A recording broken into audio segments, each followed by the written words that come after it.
toss. No one is using them right now. And I think that is adaptability. More than that, I think one other example is with technology and with everything together, I think the world has come closer to school. So at ODM, what we have done this year is that we ended up collaborating with at least 12 to 13 global educators. So these are 13 educators spread across 13 different countries, and they take one period per week teaching subjects like personality development, communications, robotics, finance planning, and those kind of things. Earlier, it would have been impossible to introduce an online system in the classrooms, but today, all these educators log in from their places, our students are in the classroom, and that's how the technology has helped us.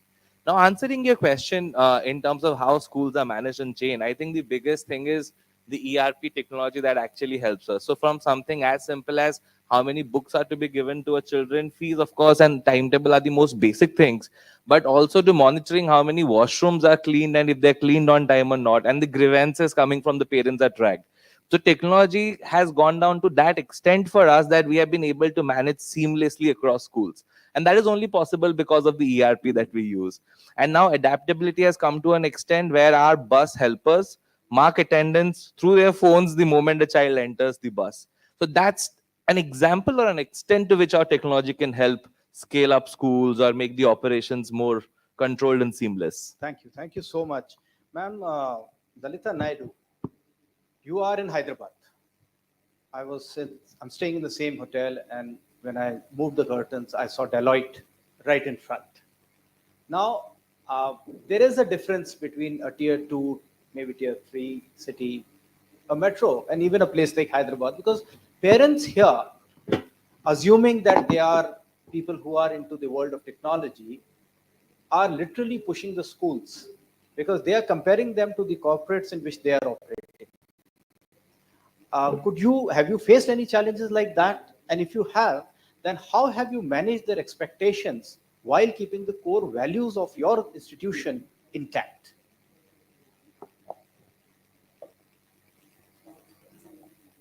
Good morning, all.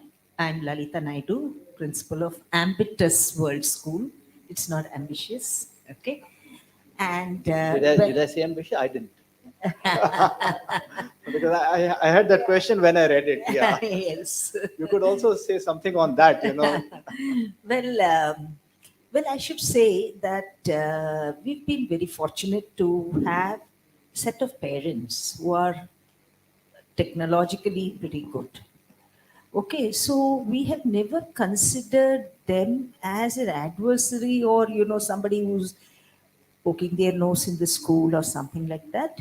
But we've used their expertise to a large extent to help us, in running our classes too. And if we look at the students, especially those in the metropolitan cities like Hyderabad, you'll find that yes, they are the true millennials. They, for them, technology is something that they are probably born with.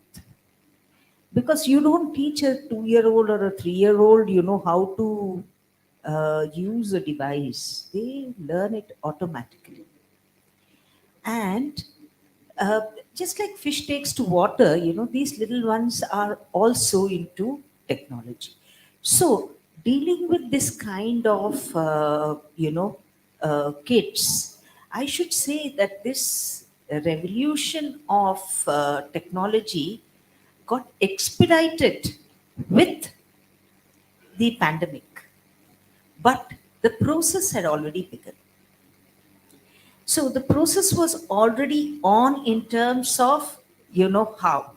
And the best and the most fortunate part is the number of tools that the schools got as free resources, whether it is for assessment, you can say Kahoot, you can say quizzes, you can say any of these things, they were open. And for the first time, things like the Google Earth. I remember we had taken children for a virtual tour to all the volcanic sites in the world. Okay, it's so beautiful because everything is open for the children to see, and you're able to take them and show them so many. and the museums of the world, the libraries across the world, you name it, the resources were there for all to use. So I think pandemic definitely expedited these. And technology is there to stay. I was just reading the other day, there is somebody who has a robo as a teacher. Not that I subscribe to that, but uh, definitely, a kind of a change, right? So these are things, which are there to stay and they will continue being with us. And when it comes to parents and others, yes, definitely there are better ideas existing everywhere. Let us take those and let's not look at it as a criticism or something like that, which would then be, them and us. It is we and we. It should always be that. Thank you so much, ma'am. Junaid sir, I'd like to put the same question to you because you also come from the city of Hyderabad. And based on your, the profiles, is there a difference in the experience that you have in your particular pocket or locality that you cater to within the city of Hyderabad? A very good morning, everyone. I'm Junaid Behelmi. Before, I would like to just correct a few things here. I come from Kamaridi, which is 100 kilometers from Hyderabad. Okay, sorry, it said, yeah, it said So, here, so I took it as this. and Yeah. we cater to a district. And we also have students who come from Hyderabad because we are also a residential school. Right. So, the beauty of technology, let us talk about the beauty of technology first. So, the moment the pandemic hit and we started having this online classes, the very big question that we had to ourselves was, will the parents of the rural area accept online classes or digital learning? So we are a school that used technology previously in different other aspects of the organization, whether like sir spoke about the ERP solutions, we had it then to do the accounts, we had it then, we had softwares in the library and all. But to our surprise, it was like we were very happy to see that even in the rural part of the state, rural part of the country, the parents and the students were extremely comfortable to accept the new change. The only challenge that we had was to introduce it to the people. The moment we introduced it, then like they very comfortably accepted it. But when we talk about digital learning, I think there are three aspects or two different aspects that we talk about. Digital learning, when we talk about pandemic, it is all about taking the classroom to the house. The next aspect that we are talking about is bringing that digital learning to the class. So there are two different dimensions here. So I think when we talk about taking the classroom to the house, all of us were successful enough, and we are doing a wonderful job with the help of technology. And when we are talking about bringing the technology to the classroom, that initiates a lot of discussions. Should the blackboard be replaced? And when you're talking about the replacement, when you're talking about dealing with digital classrooms, then how are you going to talk about ideas? How are you going to talk about thought processes? So I was also present for yesterday's discussion when we were talking about the national education policy, which is talking about innovations, which is talking about ideas, which is talking about many other things, which is like very quick and very fast we are changing. The very big challenge that I had to myself and that I was thinking over it over and over again is today's generation, or I think today's kids, or all of us today, are getting habituated to ready-made stuff. Where is the thought of ideas? Why is the thought of ideas not coming in? Why aren't, okay, we were talking about we have to come up with ideas, right? How do we come up with ideas?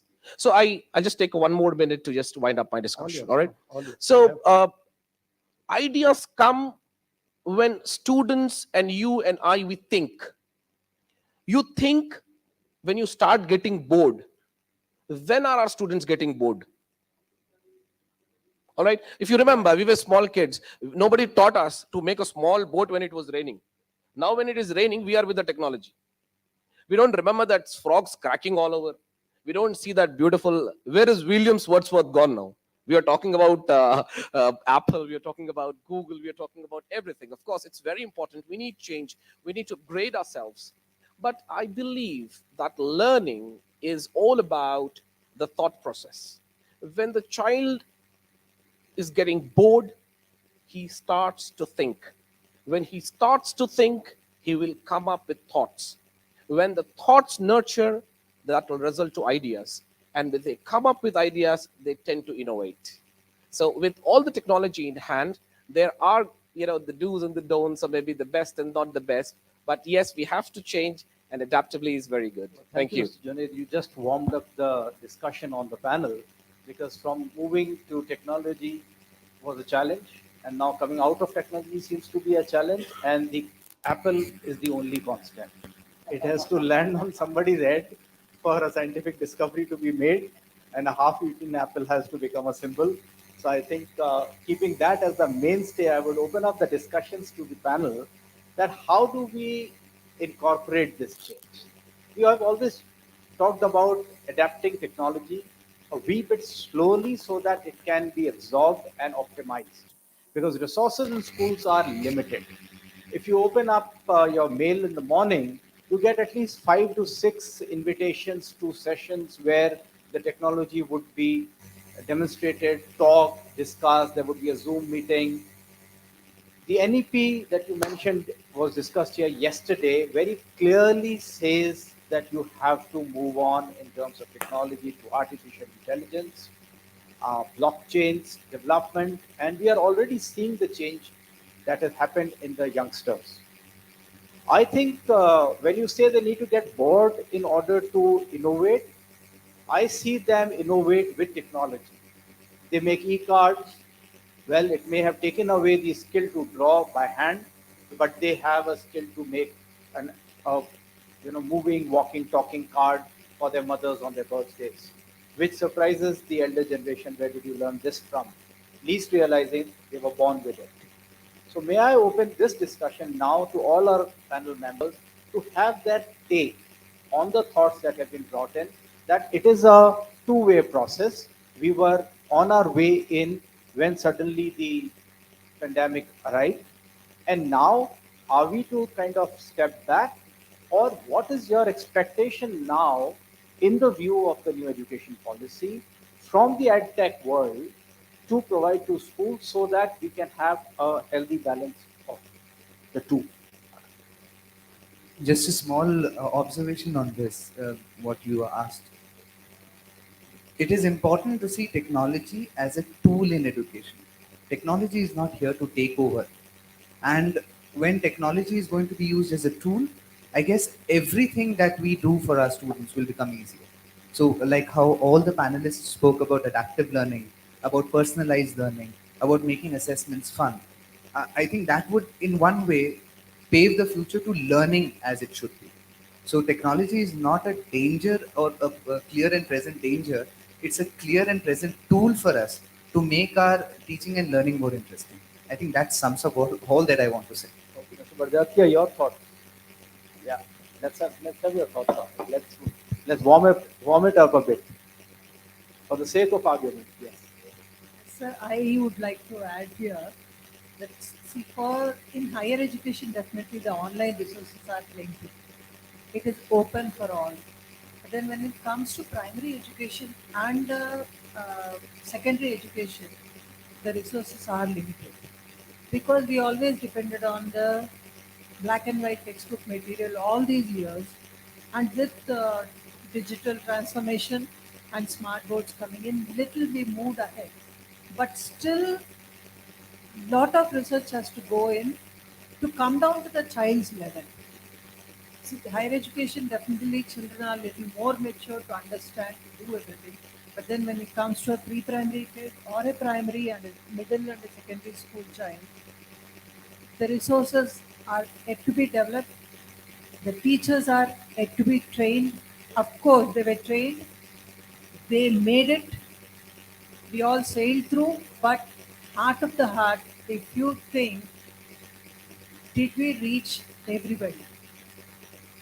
Did we reach the nook and corner of our country? It is always happening in the metros, but in the rural areas, still it's a long way to go because children have the mobile. Of course, in rural areas, everybody, every village, everybody is having. but still there are connectivity issues. Yes, the bandwidth is a major issue, and the government has been very aggressively spreading that to see that no child gets left behind. But I think we can further this debate in terms of the complete use of sensory perceptions or added sensory perceptions when it comes to the mobile. Because as pointed out that in a rural area, you were skeptic, but people took to it very quickly. I guess that's because that more than one sense was being appealed to.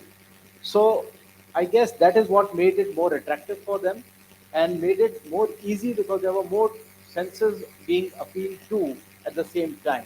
So as I said, that let's take this discussion further as to whether it is an absolute good to give this to kids, or there is still that teacher who would tell them when and how much. So when augmented reality, virtual reality becomes, the children, I mean, they're only engaged through so much of action in front of their eyes.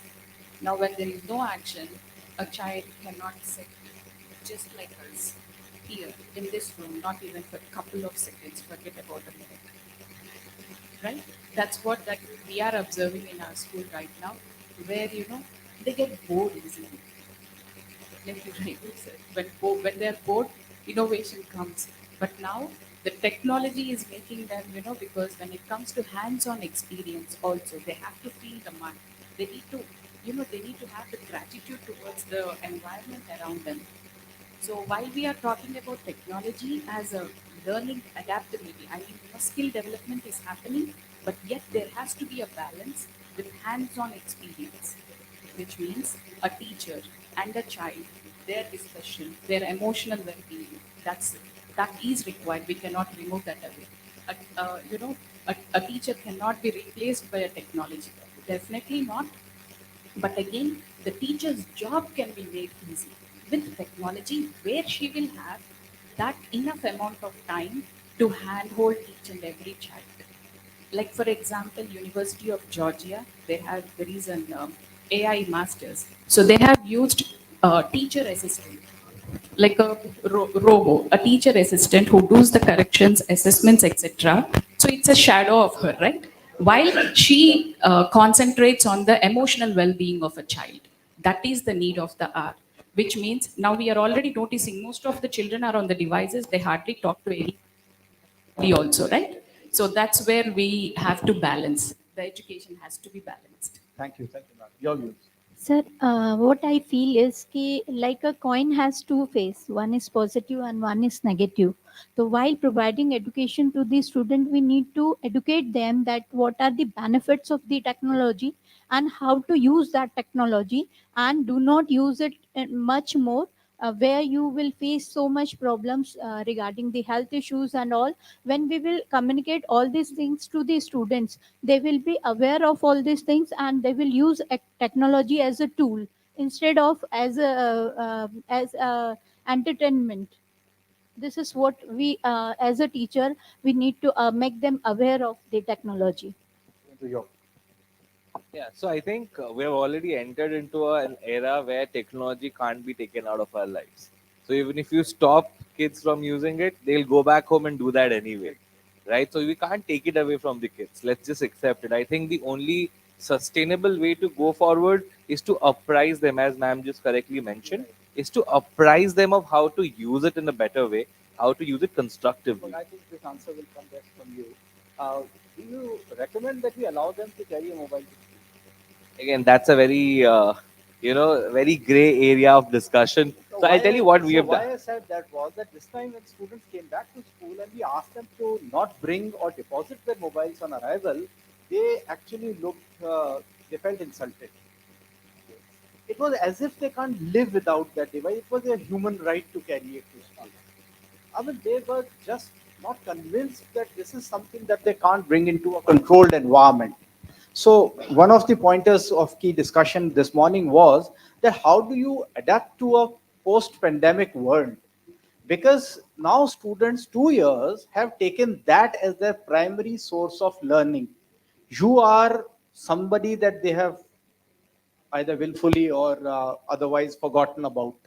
or best forgotten. So teacher is no longer being looked upon as the only source of information, knowledge, or even as a friend, as we always say that we will. So I think the schools will have to reinvent themselves as to how to become acceptable to this 2 year gap generation. I So, think I think it's yeah.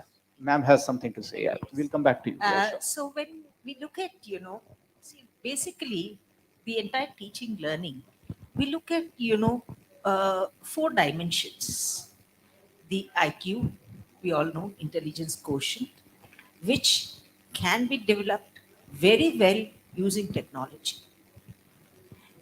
The EQ, and we all know that the emotional quotient depends to a large extent on the personal interactions one has.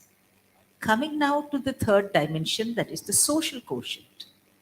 Here, completely, you take whatever you do on the Facebook or anything, you still don't connect. Your brain is not wired enough to bring that emotional connect.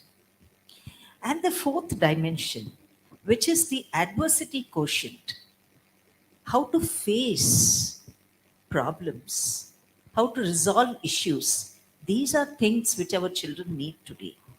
And when we look at technology, it definitely does not help us with this. That's one part of it.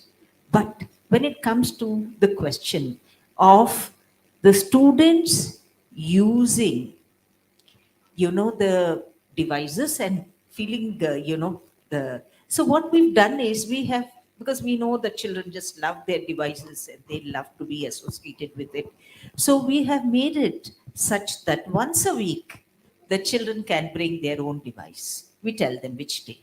So there is a BYOD, that is bring your own device, which comes once a week for the children. They are happy and they were very enthusiastic on that day when there is a BYOD. They will be very happy for that. Yeah. But So that's we have to that's work one around the strategy. Yeah, system. because I was coming to strategy next, and that's one strategy where you can, not completely take the device away and become a place that they don't like to come to. So that is one strategy, and that's my question to everybody else. Because I mean, I've asked everybody to talk about the institutions. I'll just very briefly talk about ours. So we are people who are in education since 1800s, because the initiative being of the royal family of Udaipur is something that has been, seen all those changes over the years. And we take pride in the fact that when we have an area for technology, it's not just technology. There is art, there is music, there's all the senses are being appealed under one roof. So these are institutions which do not do art for the sake of art, but for the sake of teaching technology to students. So if you have printing, you have a hand print, you have a block print, you have a screen print, you have a digital print on your t-shirts and mugs, and then you have a 3D print. So it is art mixed with technology, teaching you the technique of doing things. So it is something that we had been taking a lot of pride in and seeing changes over the years, almost a century now.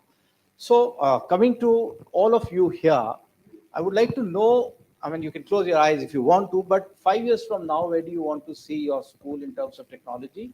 Which path would you like to take? And have you put a plan in place as to how you are going to go about it? We'll just go, in a straight line. So starting from my right. Yeah. 5 years down the line, I think we will all have to live with the technology, like the gentleman rightly said, that the technology is going to supplement education. All right. There is one thing, 5 years down the line, or like now, I must say, or maybe 5 years down the line, as for a student, the students need to exhaust mentally and physically. I personally believe that 5 years down the line, we need to have a balance with the use of technology as well as, and come up with techniques wherein the students learn to use. Like when we talk about 10 years back now, like 15 years from now, when we had computers that were new.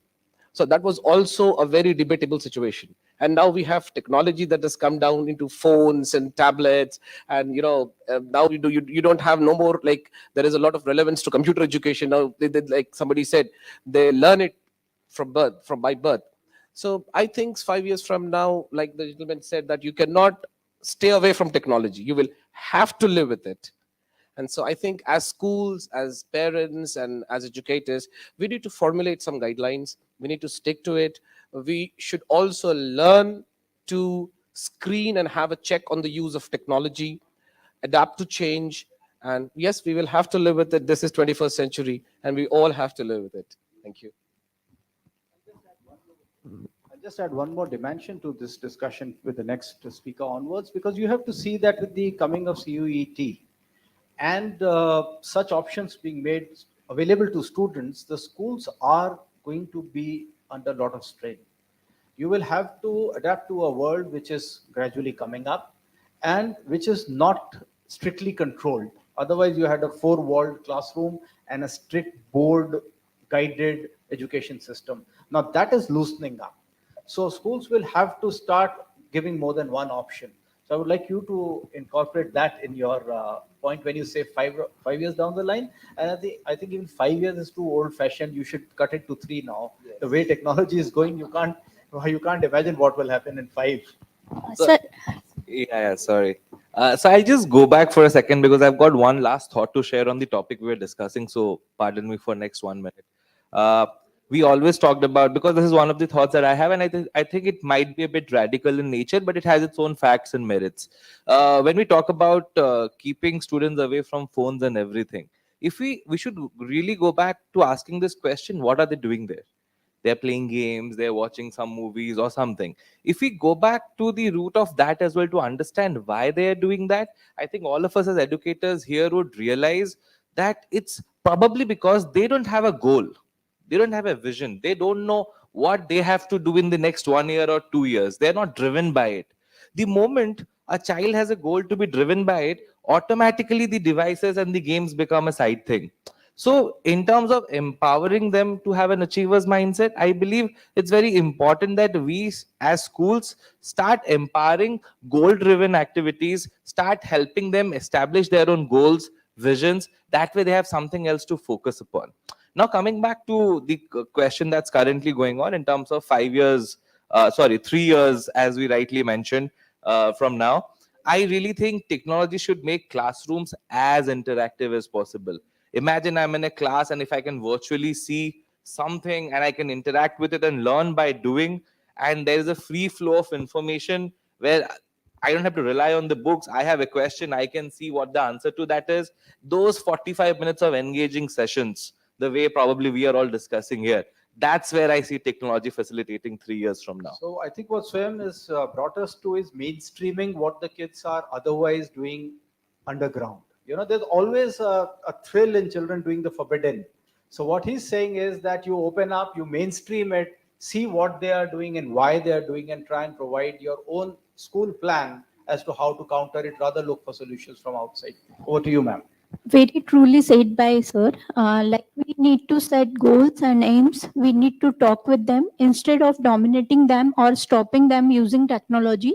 We need to talk with them. We need to discuss with them regarding their goals, regarding their mottos. And this era is techno era. Very soon, means next few years, we will find that classrooms have mobiles and iPad along with the student in the classroom, and they will work on it. But this technology will not remove teachers. Without physical appearance, it won't be possible for a child to reach up to the goal. I take that. Over to you, ma'am. We would like to focus 3 years from now. I would like to visualize all my teachers to be trained as per the needs of that particular time period, be adaptable and welcome the change. However, the children want in the class, adapt to that and give that to them so that they are satisfied. End of the day, they are the ones who have to receive. So the teacher has to be well trained and adapt use the technology as a tool and make her classes more interesting so that students are willing to come to the schools. Otherwise, they can get information sitting from anywhere in the world. But Thank you, then ma'am. if you have to bring in the child to the class, it is up to the teacher how well she is going to change for herself. Thank you, Ma'am Varalakshmi. You brought up a very important topic here, which is another part of the NEP, and that is teacher training. Because if your teachers are not up to speed, and the students think they know better, if they can demonstrate things faster than a teacher, then why would they be listening? And that's a very important part of the NEP, which we are still awaiting the implementation. Is the 4 years program that has been mooted. Of course, the Regional Institute of Educations have been doing that, and there have been others in private sector. But how much of our teacher training is up to speed with the technology? And I think that is where the industry and the institutions can come together, because they have the technology, they have made that investment, they are training their own workforce. Probably teachers can be, married to those programs and come out more updated on maybe a yearly basis, or even twice in a year. Thank you so much, ma'am. Over to you, Francis. What do you have to say on that? I just want to Yeah. add one point which I read yesterday. I got to know that IIT Kharagpur is introducing a B.Ed course. Yes. That is really a welcome change, a motivational factor for the people who would like to enter the teaching field. Eventually, the NEP envisages all institutions to have a component of education in them, and when they become the Merus, that is the time when education is going to be a component of every large university. So I think this is a good welcome change that we saw yesterday. I did notice that, and thank you for bringing that up. That hopefully, that chasm, that gap between the industry, and because IITs cater to industries typically, so that chasm between the industries, as I said, when I woke up this morning, I saw Deloitte, right? So you have school education looking at a multinational which is leading the technology revolution. Why can't we marry these two and come out for the best solutions for our kids? Yes, Francis. Well, I visualize my school wherein the students walk in the morning with one tablet and one notebook. I think that should say enough. And Why? of course, I would also, that would come only when the students are media literate, so they know what information to choose, how to choose, where to choose, why to choose, and they are digitally literate so that they use technology in a responsible manner. I think that is the shortest answer possible. Well, I guess it was symbolic, because if it is going to be one book and one tablet, then I have reasons to think that they would use it for headrest and sleep. Next, over to you, ma'am. Thank you. Well, 3 to 5 years from now, I definitely visualize better usage and leveraging of technology in various areas. See, right now also, we have not got any, we use only the virtual labs for any of the dissections and others in biology, so where, we have minimized degree of cruelty to animals and others. Other than that, like, he said, see, what are the pain points the children face? Very wisely said by him that, heavy bags are something that children have to carry. Coming with one tablet and maybe one notebook, because the tablet would have the entire set of textbooks in it and whatever else the child needs. So it would be wise to have that, because we are saving the backbones of the children to a large extent, isn't it? So I think, using technology and leveraging it to the maximum possible extent to ensure that students, benefit. So that is very, very essential. And I think I do agree with the August House, which is here, and very valid points have come from everyone. Thank you. Thank you, ma'am. Yeah. The last speaker, and ma'am, I will give you the duty of summing it up as well for us. Sure, sir. So because we said the topic was digital learning and the roadmap ahead. Yes. I think we have talked about technology, schools, companies, everything. So after giving your thoughts on where you want to be 3 years from now, apart from the holiday destinations, because Yeah. that is another thing that I have always believed in, that while it is the MNCs which have talked about working remotely, work from home was something that was not meant for teachers. Now that we are empowered enough to do that, why should we not have open classrooms? Why should we? I mean, bad news travels quick. Udaipur had an unfortunate event. When I asked my deputy, I said, "What are we going to do? What is our plan if there's a long shutdown?" He said, "Nothing, sir. We are ready. Through the summers, we have done online activities which we used to otherwise, wait for the term to open. We will straight away go online." So I think it's something that has got internalized, and 3 years down the line, ma'am, both your destination as well as. Thank you. Yeah. So 3 years down the line, I mean, so far we all have been discussing about about using technology to develop the IQ part of the child, right? Now about EQ also, technology has to be brought into so that it makes it easy for the teacher. There are three stakeholders here: parent, child, and the teacher. First, teacher has to be empowered with IQ and EQ. EQ, again, AI integrated. Again, China, most of the times, because I read their articles, it has already incorporated. Based on the eyes of the children, the way they're paying attention to their classroom itself, the psychology is being analyzed by the AI, which is the emotional part of a child. Through that summary, a teacher can do wonders with the child. Now, how, Lakshmi ma'am has rightly stated, training the teachers is something very important and need of the hour. Now, who are all the teachers? Where are the teachers in MNCs or are the teachers in our schools? So we need to, really pay attention to the quality of our teachers, which means rigorous teacher training is required, right? Now, coming to the child. When it comes to the child, yes, the technology, there is the good aspect and the bad aspect also. The bad aspect is their digital footprint.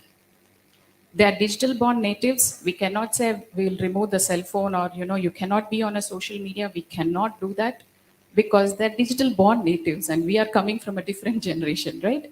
And they have to be told how to be safe on digital space. They have to be given lot of trainings and sessions for the children also. Otherwise I can only see a downfall, because most of the times parents complain, ma'am, they're playing a game, or they are on the social media, rather than using the technology for the positive aspects of it, right? So their digital footprint is also important. Again, coming to MNCs, we have they do the third party background check when we are going to get into a job. But now AI will check our digital footprint, Yeah. and then analyze our psychology, and accordingly what we are, whether we are in incognito mode, and or we are creating a different random IDs, still through IP address, static IP address, we all are being tracked and traced. So the digital footprint is very important, especially for this generation and the coming generations, right? That's where we need to empower our children. And coming to parents, parents and teachers, while the teacher has a larger aspect, parent also has equally larger aspect, where we need to understand our children, and we cannot compare them with us, right? I used to write so much, you're not doing math like this, or I used to read so much, you're not doing this, right? That's where we need to do parenting sessions also for our parents. So all the three stakeholders have to be well taken care. And coming to our school, that's where I do see, sir, while we are adapting or adopting to IQ part of technology, even the EQ part also, we would want to make that in the coming 3 years or 5 years from now, so that it makes it easy for all the three stakeholders. Yeah, and that's all. Thank you so much, ma'am, for wrapping it up. I think we've done it just on the nick of time. And I would like to thank all my fellow panelists for making it so interesting. Yes. Oh, yes, sure. Please shoot off. Yeah. I'm talking as a parent. So my son attends every school in the morning, and then because he's also interested in pursuing the science, he takes an online class from one of these large providers of coaching. And I see a stark difference in how technology is being used. So I get a feeling that technology can only help you run faster. If your direction is wrong, you are ending up in the wrong direction faster. So I think instead of trying to look at how do I use technology because it is available, I always focus on my pedagogy and say, This is how I want to teach. Where does technology have a place in this? I think in the environment of so much of, I mean, I'm also a vendor, so we bring a lot of technology. So I think we are ending up confusing schools to say, use this, use this, use this. So I think the focus has to go back on, I know how to teach, and does this technology have a place in. Well, you did answer your own question very beautifully. But I would take you back to what Mr. Swain Satyendu had said, that it is for lack of a direction that they go in these directions. And unfortunately, the board exams are only twice in their lives. So they cannot eternally wait for them. So they start doing things in the meantime. So the challenge is for the school curriculum to give them such challenges and goals on a yearly or a quarterly basis that they are engaged. Because what do IIMs do to you when you go there? The answer, typical answer from an IM is that I don't know what I did there because they never gave me the time to think. I was always running, trying to finish one assignment after the other. So I think that is where the trick lies, that if you think that children are getting restless and they are getting adapt to technology, and because of that they're getting fast, I mean, here is an opportunity for them, for teachers, for you, give them more to do and they would be more focused and using the tools better. That's my take. Thank you. Over to you, ma'am. Okay, probably just one last question here. That's not a question. It's my assumption. After 3 to 5 years, we can assume like kids and teachers both should be learn together. Okay, from kids to teacher, teacher to Yes. student. And Yeah. by the time one psychologist required to each one school, maybe next 5 years. Yes. So, as you rightly said, teachers have already been called facilitators for many years now. So, they will have to facilitate technology. And as far as learning both ways is concerned, I say yes, the onus is more on teachers now to learn faster because these kids are learning at a pace perhaps more than theirs. Yes, point is taken. Thank you so much. Thank you. Thank you to all my esteemed panelists. I think it was a wonderfully engaging session where, we realized that technology is a tool in education and not an entity in itself. And of course, pandemic accelerated recognition of and the usage of technology. And yes, we need to, look at forming and enhancing the symphony between IQ and EQ for the road ahead. So I'd like to request Dr. Ravi Gupta, founder and CEO, Elix Technomedia Private Limited, and editor-in-chief Digital Learning Magazine, please come on stage and felicitate our esteemed panelists here. Thank you so much, sir, for joining us. Can we have the mementos, please? Thank you, Mr. Sanjay Datta, Principal, Maharana Mewar Public School, Udaipur, Rajasthan, for orchestrating this session, sir. If you could please come ahead.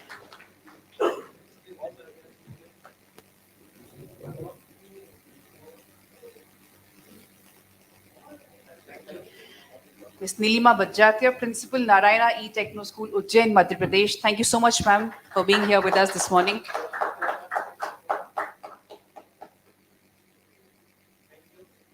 Ms. M. Baralakshmi, Principal, Jubilee Hills Public School, Hyderabad, Telangana. Thank you so much, ma'am, for joining us today.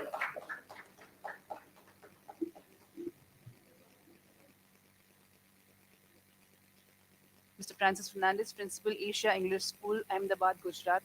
Thank you, Mr. Francis. It was wonderful listening to you. Thank you.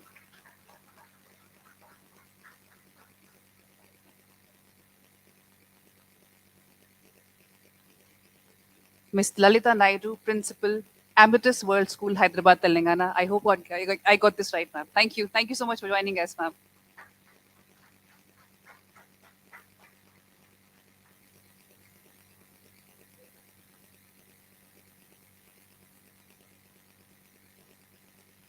Mr. Swayan Satyendu, Chief Operating Officer, ODM Educational Group, Bhubaneswar, Odisha. Thank you so much, Mr. Satyendu, for joining us.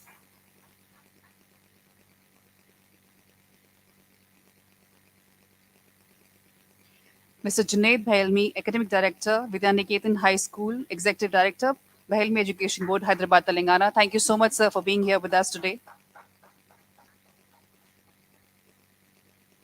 And Ms. Padma Kohli, Principal, Epistemo Vikas Leadership School, Hyderabad, Telangana. Thank you so much, ma'am, for being here with us today.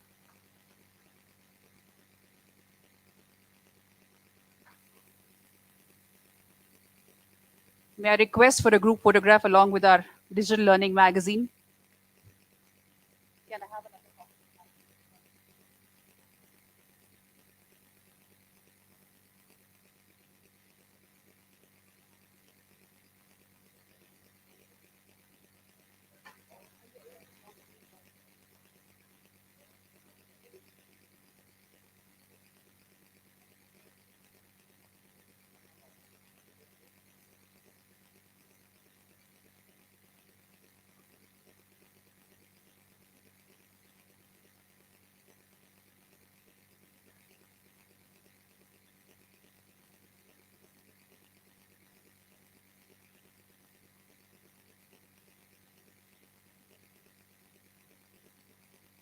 Yes, sir.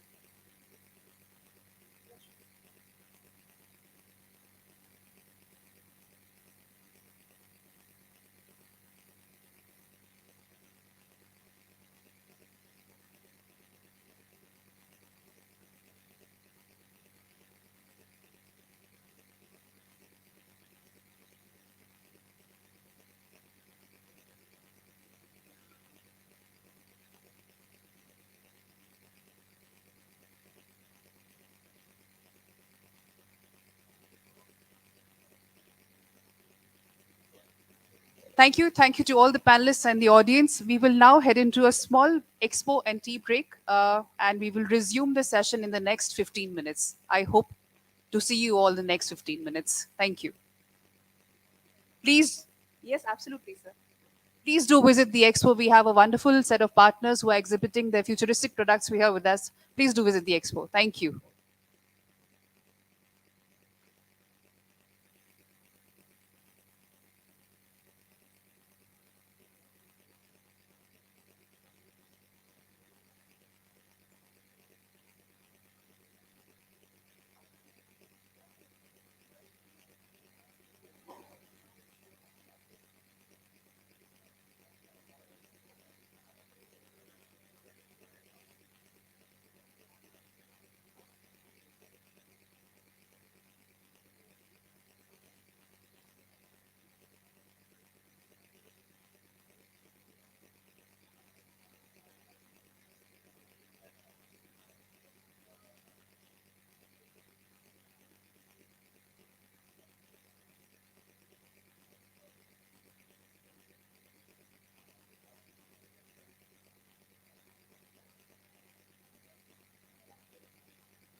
panelists, delegates, partners to the 24th edition of the World Education Summit happening in Hyderabad right now.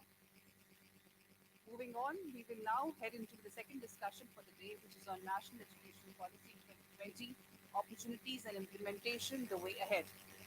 And for this panel, we're delighted to welcome Ms. Revati Srinivasan, Director Education, Singhania Schools, Principal Srimati Sulochana Devi Singhania School, Mumbai, Maharashtra, who will be moderating the session. Welcome, ma'am. Thank you so much. I'd like to welcome Mr. B. Anil Kumar, Principal Chinmaya Vidyalaya, Tarapur, Maharashtra, to please join us on stage. Welcome, sir. Thank you so much for joining us. Madhu Mathur, Principal Nirmala High School, Hyderabad, Telangana. Welcome, ma'am. Thank you so much for joining us. Requesting the audience to please welcome our panelists on stage. Mr. P. Anil Kumar, Principal, Pragya Global School, Jagtial, Telangana. Welcome, sir. Thank you so much for joining us. Mr. Sandeepan Reddy, Founder Chairman, Synergy National School, Baghala, Maharashtra. Welcome, sir. Thank you so much for joining us. And Mr. Hari Prasad Nadu, Director, Grand Prix. Thank you so much for joining us again on this World Education Summit, sir. Thank you.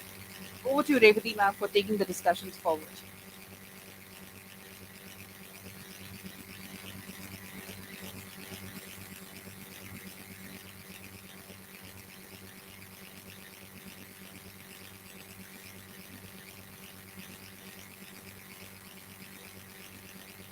Very good morning to all of you. We've been having a lot of talks on technology.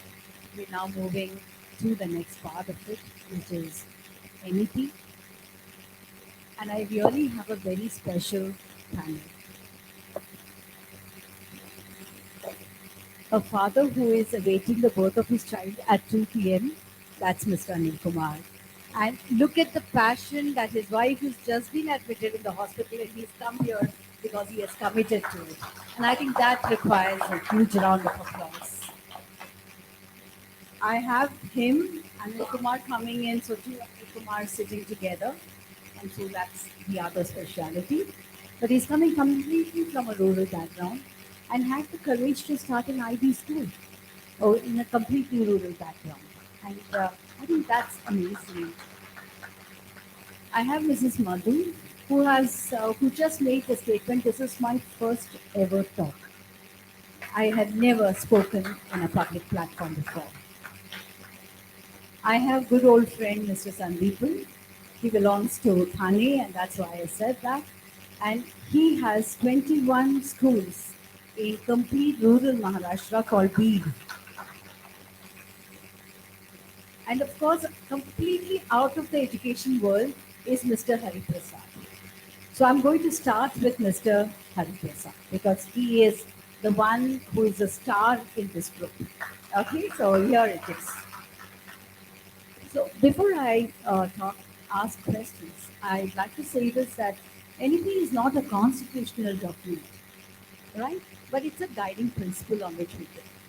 34 years back when we had the earlier NEP, it came out with some brilliant ideas by Professor Yashpal. And we tried to incorporate some parts of it. Even this NEP 2020, we're going to take quite a while before we all adapt to it and sort of digest what each aspect is. My point of starting this talk is about saying NEP is your guideline, but many schools do much beyond. If you start looking at education as a way forward for nation building, I think we do much more than that. On the one hand, we are talking about government's initiative about bringing the gross enrollment ratio to 100% in under 5 years. Thinking about removing any silos in education and the pedagogical reconstruction, changing of the structural network completely and the structure of education, talking about technology embedded in our curriculum, and it talks about complexes that we can build so that resources can be shared. So my first question is to Mr. Hari Prasad, and this is about resources. When you say resources can be shared, I think you are into building or making swimming pools. Many schools cannot even imagine to have swimming pools, right? So how would you put across this proposal to or proposition to the schools where you can bring down costs, where you can encourage some kind of a cooperation among schools? And what are the other infrastructure facilities that you can add on to make the NEP actually implementable? And I come from this point that NEP has a point that says co-curricular and curricular are not two different silos. They have got to be merged with each other. So it's from that school of thought that I'm trying to ask you this question. First of all, I would like to thank everybody and ma'am especially for allowing me to share the stage with such glorified dignitaries here. It's a pleasure and an honor to be here. Coming back to your question, ma'am, what has happened in the last couple of years is that the sports is being looked at as a different subject. In the sense it's no more just a recreational or a time pass for kids कि भाई तुमने बहुत पढ़ाई करी है, now you please go out and refresh yourself and come back and study. Sports is becoming a serious business everywhere. That's the reason you'll see now Indian sports stars are shining across the globe, and many parents have recognized that if my child has the quality of playing good games, it can be anything, we should encourage that. And luckily in the new NEP, sports has been given that kind of an importance. Coming back to ma'am's question, what we deal in is a product which is a swimming pool. Amongst all the sports, I think swimming is a different activity because you can do it alone, or you can do it as a team, or you can do it within a group. So it gives you different kind of skill sets. Get yourself or your child gets developed in that. If you're alone, you can be disciplined. You need to know, like swimming, you need to have a timed breathing. So it's a good physical activity. It's a good mental activity. And if the schools are wanting to have this swimming pool in their premises, though they have not thought of it, or there is it's already been constructed, our pools come with a very distinct advantage. One is that these pools can be constructed anywhere. When I say anywhere, means we can even have a small area, which can be as small as about 20 feet by 30 feet, let's say, and you can still train your children there because we have some system which is known as a counter current. In that counter current, a child can swim for hours together, get trained for competitions. The counter current is nothing but a treadmill in water. So the water gets thrown against you and you swim against the current of the water. So even if you don't have any space, you can still build a small pool which will reduce your cost and which will give the facility to the students for getting their activities and their interests in place. uh, our pools, I'm sorry, I'm not trying to advertise, but I'm just giving you the advantages of our products. They are very, very economical. They are very low on the running cost. The capital cost may sound a little high, but running cost is very, very low. Maintenance is very low. Now that's where we score upon all the other conventional pool systems. Coming back to the joint efforts, we have been speaking to many schools who don't have a place, or who think that they should be giving this facility, but they are not in a position to do it. We are talking to a group of schools. Let's say in a place like Thana, if there is a school like St. John's and Holy Cross and these 2 3 schools, we can have a common premises. St. John's has got extra space, so they can have a small pool, have different timings, and that way the entire expense can be pooled. And I'm sure it makes a very workable and economical proposal that way. And moreover, because the swimming is now being recognized everywhere, the parents would not mind paying that extra amount for giving swimming as a facility to their kids in the school. Yeah. Thank you very much. But I also look at this as another way of looking at teaching scientific concepts. For example, a pool of water helps you to teach even a kindergarten child the Archimedes principle without having to mention that it is Archimedes principle. So a pool of water is just for that. And I think that's where I think even underprivileged students can start building on something small. Yes, it needs support, and I'm sure that they are all there to support it when they are special schools. So, this quantity, when measuring quantity, that's another concept that comes with water. So, these are things that we can teach our children when they are very, very young. So, it's not only about teaching swimming, it's also beyond that. So thank you very much on that. I'm going to skip him for some time and I'm going to come across to Rohini on my channel, on my panel other than me. This is about what there are about 40 proposals in our NEP. All of them are implemented. But what, according to you, ma'am, are the first three measures that you would take in your own school if you were to implement? Thank you for the question, ma'am. And good morning to the audience and my co-panelists. Um, NEP 2020, first of all, takes the child out of the four walls of the classroom and enables him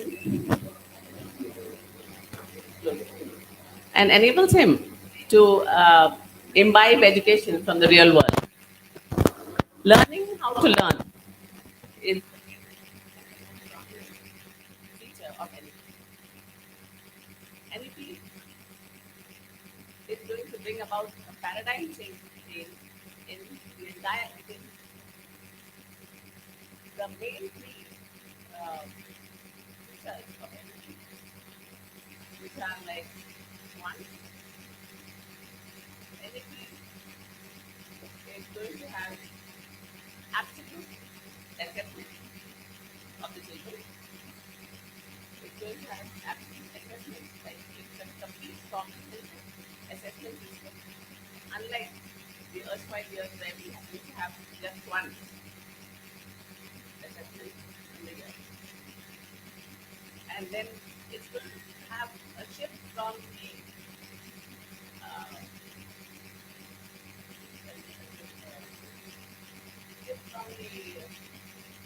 rote learning method to the application-based method. That is another important aspect of NEP. The third is experiential learning. Experiential learning with the help of technology and uh, the technology.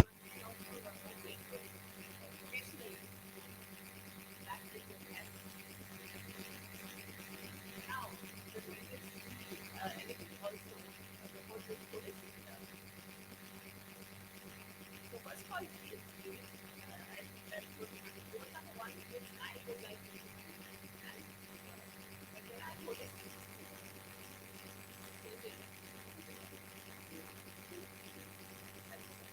what we call child gets and we have children who are like and when something happens, what child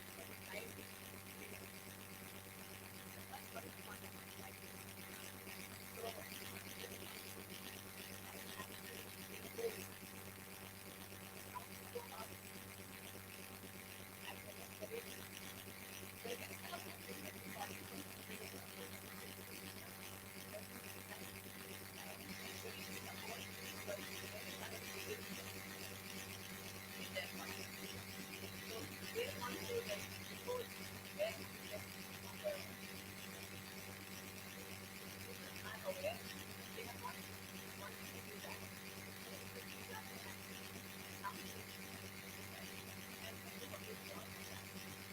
Thank you. I think I was cutting short over here, sorry.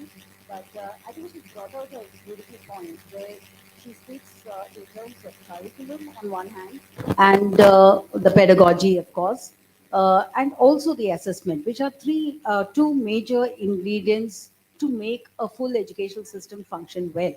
The other component that she's talked about is when the child is 18 and has to step out of college. So she spoke about career counseling, which is important. But career counseling doesn't happen when they are 17 and 18. It happens right from standard 5 and 6 when interests have to be cultivated. So it's about building a portfolio, building of interests, not themselves, but portfolio of interests, and then narrowing it down to career counseling. And the third aspect that she brought about is for all of this, the key is the teacher. So, what is the kind of attitudes that the teachers must have? What are the kind of skills that the teachers must have in order to bring out the best in each child?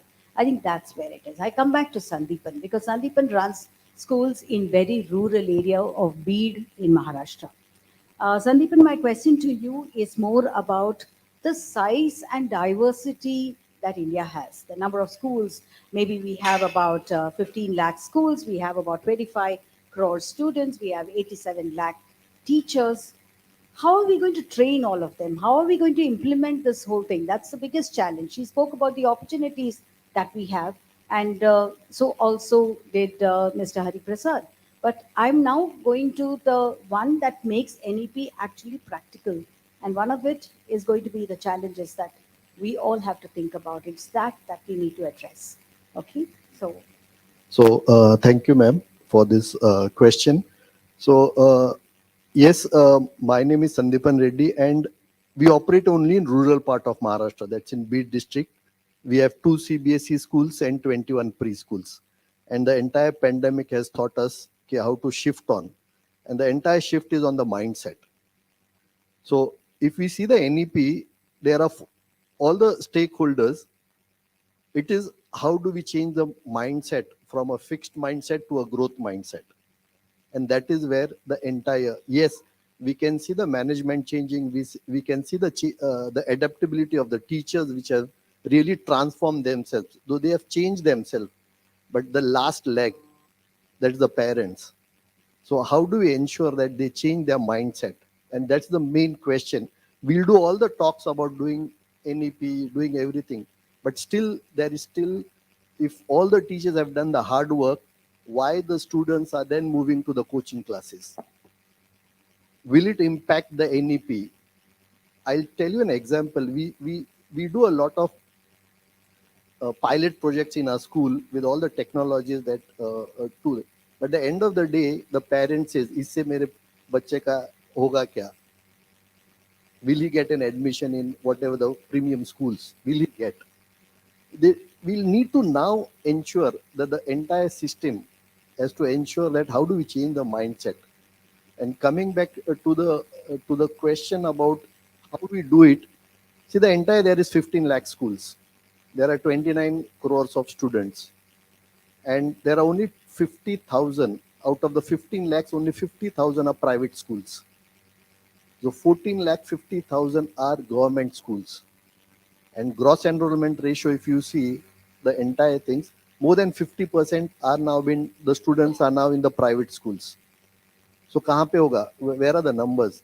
50,000 schools में around 12, 15, 14 crores of students. So where it has to be shift.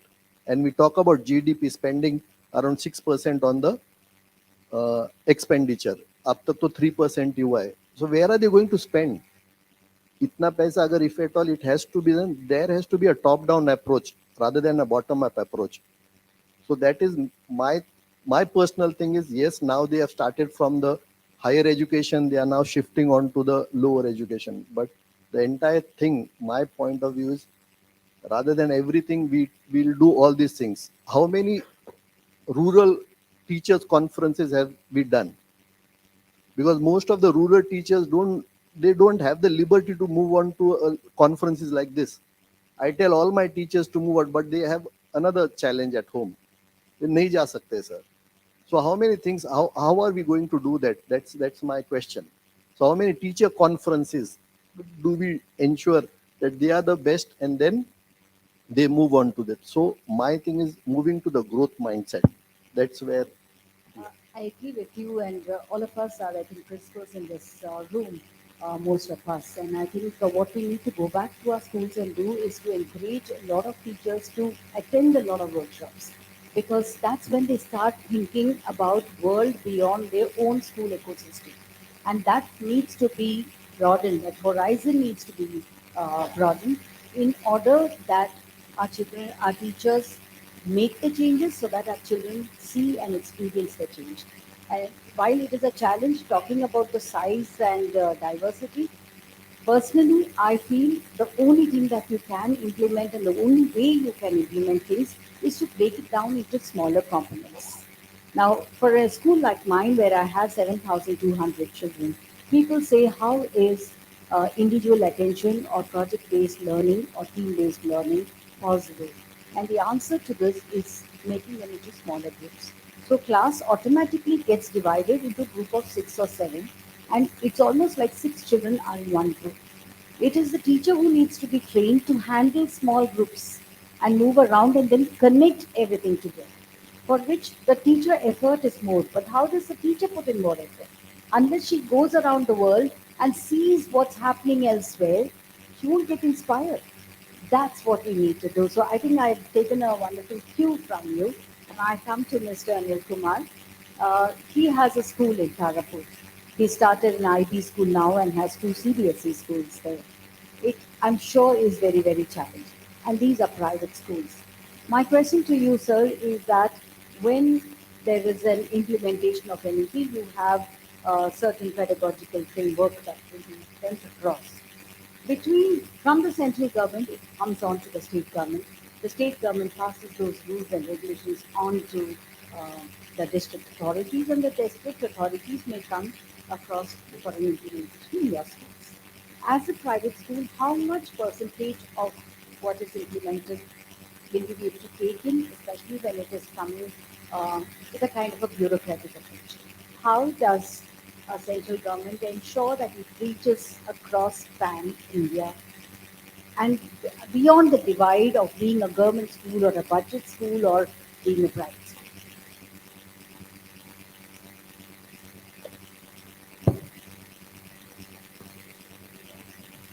Thank you.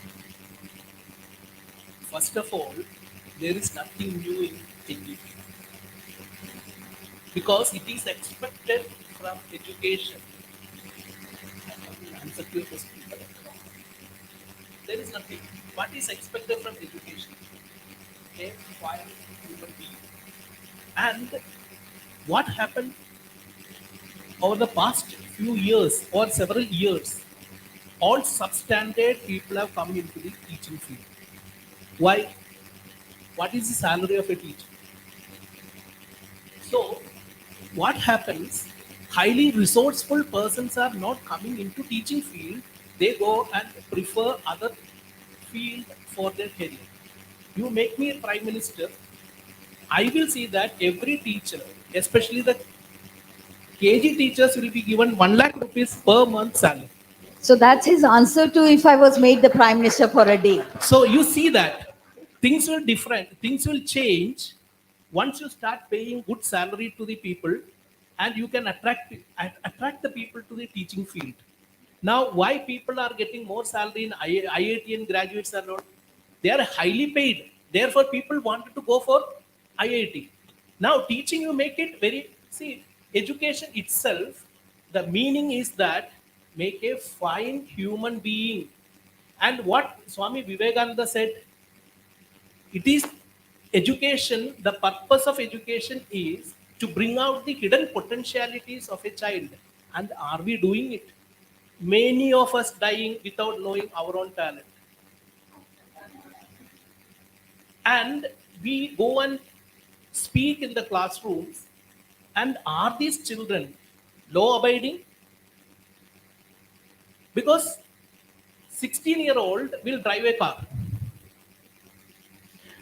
So such things are happening because teachers should have a value system in them. And we were having teachers, we blindly believe them.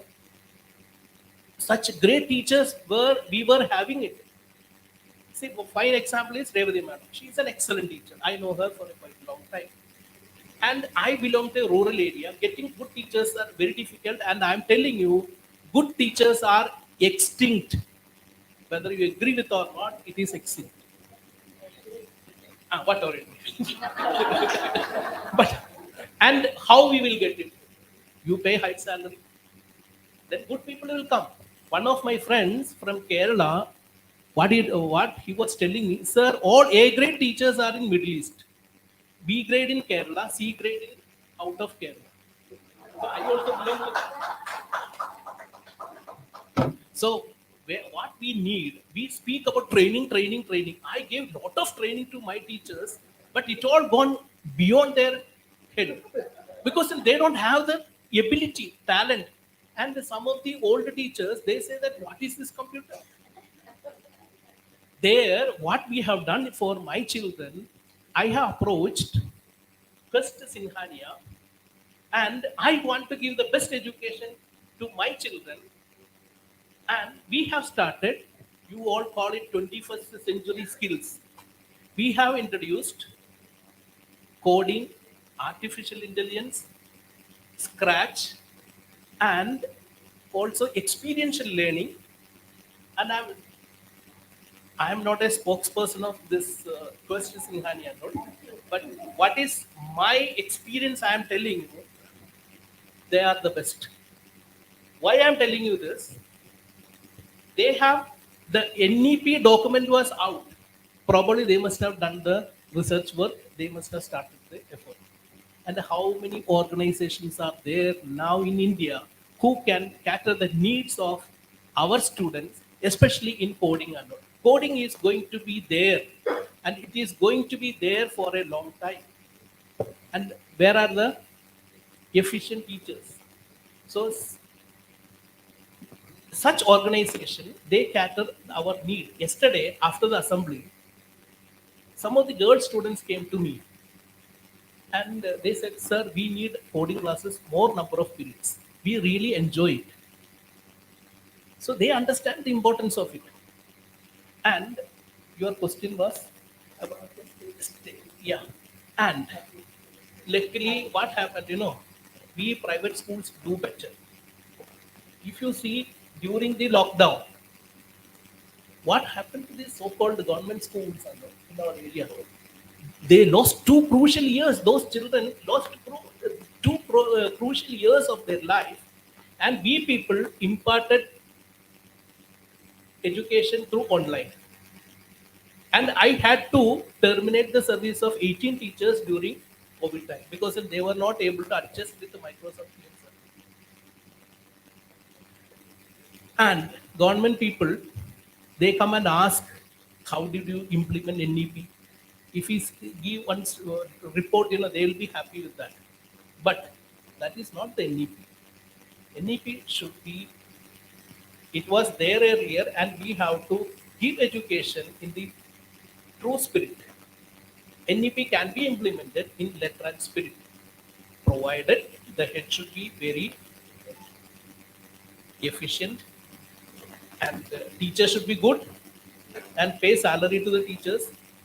And you know that farmers were given 6,000 rupees during pandemic, and I think Telangana government has given some remuneration to the teachers. 2,000. But we did not get anything from Maharashtra. So nobody bothers about teachers. So teachers should be good, and the solution is only one. You make me the prime minister. So done, sir. The next elections, please stand for it, and you'll have the teachers' vote over there. But I think beautifully said. He's brought out a great challenge that we have is the paucity of good teachers. And one is the paucity of good teachers, and the other is how are our B.Ed programs going? Are they actually implementable, or are they keeping up with the changes that are happening in the education system? That's a point that we need to. So we need to relook into our curriculums in our higher education. When we are looking into school system, are we blending the school system and connecting it properly with the higher education? That's the other component. And whether higher education is actually having discussions with the industry to know what are the needs. That's important. So unless we draw a link between school education, higher education, and the industry, you would never have a, a purpose for which we are doing. And I think anything that we do, the first thing that we must have is the purpose for what we are doing, and an agency that makes us, each one of us in the field, to be responsible. And that's what he was trying. Despite all the humor that was there was a great point that we needed to carry home. And it spoke about the pain that we have, especially in a rural area, where, first of all, there is a dearth of teachers. On top of that, they are not adapting to the changes. So I think it's said very clearly that between government schools, budget schools, and private schools, there are divisions. But how will the government come across making that change? So to Anil, your question is very simple. I'm putting it simple because I know your mind and your thought would be elsewhere. Okay, right now, yes, because he's just admitted his wife in hospital. I really, absolutely hats off to you, sir, for coming like this. Okay, my question to you is that there is a challenge of funds, especially because you are also heading a school in a rural segment. Okay, how do you think, if NEP has to be implemented, how do you think that the funds need to come? Or where will you approach? If it's a private school, how are you going to get your funds? How are you going to bring in that changes? Because it's all about funding. Everything is nice in on paper, but how do you get that converted into an action? So, what are the things that you would do to ensure that your school also raises its levels? Let me put it simpler.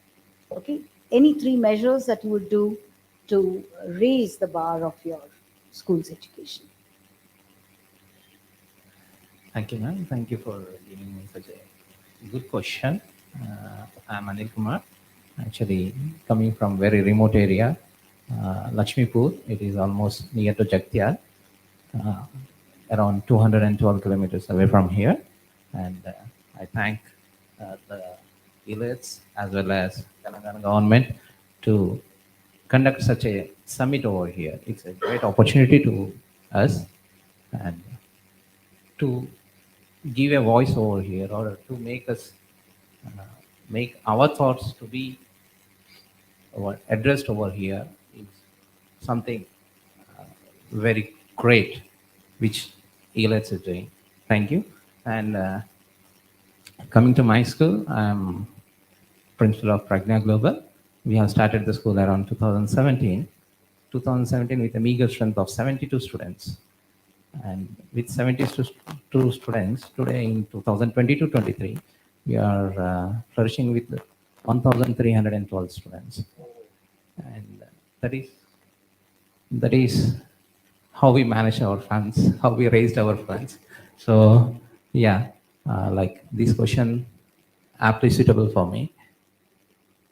We try to bring down, like from the last year when the NEP has started, we try to bring down all the digital sector into our school. In the rural areas, there is no dearth of money. People are ready to spend the money if you are giving quality education. Quality education. So, as I put down, if you are going to give them, if you are going to demonstrate them that these are the things which we are going to do, or these are the output which your child will be like, these are the goals which you will be achieving, or by this your student is going to gain so and so thing, then definitely the parents are ready to bring down the funds. Not only that, and one more opinion is like if you are having the PPP, like partnership or public-private school partnership, then definitely we can raise the funds and Oh, we can that's do. beautiful. See, contrary to what we all think that rural schools don't have funding, and I second his opinion because I was a part of the Maharashtra state's attempt to start international schools with government schools. So we were to select 13 schools, and I was also on the panel for that, and I was the only private school principal on the panel, on the government panel. When we went across and we were interviewing people and villagers, uh, as to why they want their school to become international board. Okay, and it was called MIEB, which is Maharashtra International Education Board. One thing that they said, and I said, how will you all manage? The Sarpanch came and said, I'll give you 2 acres of land. Somebody else came and said, I'll give you all the tech. I don't know what to do, but I'll give you the money and you can buy tech. Someone else came and said, get the best teachers from Mumbai because they think the best teachers are in Mumbai.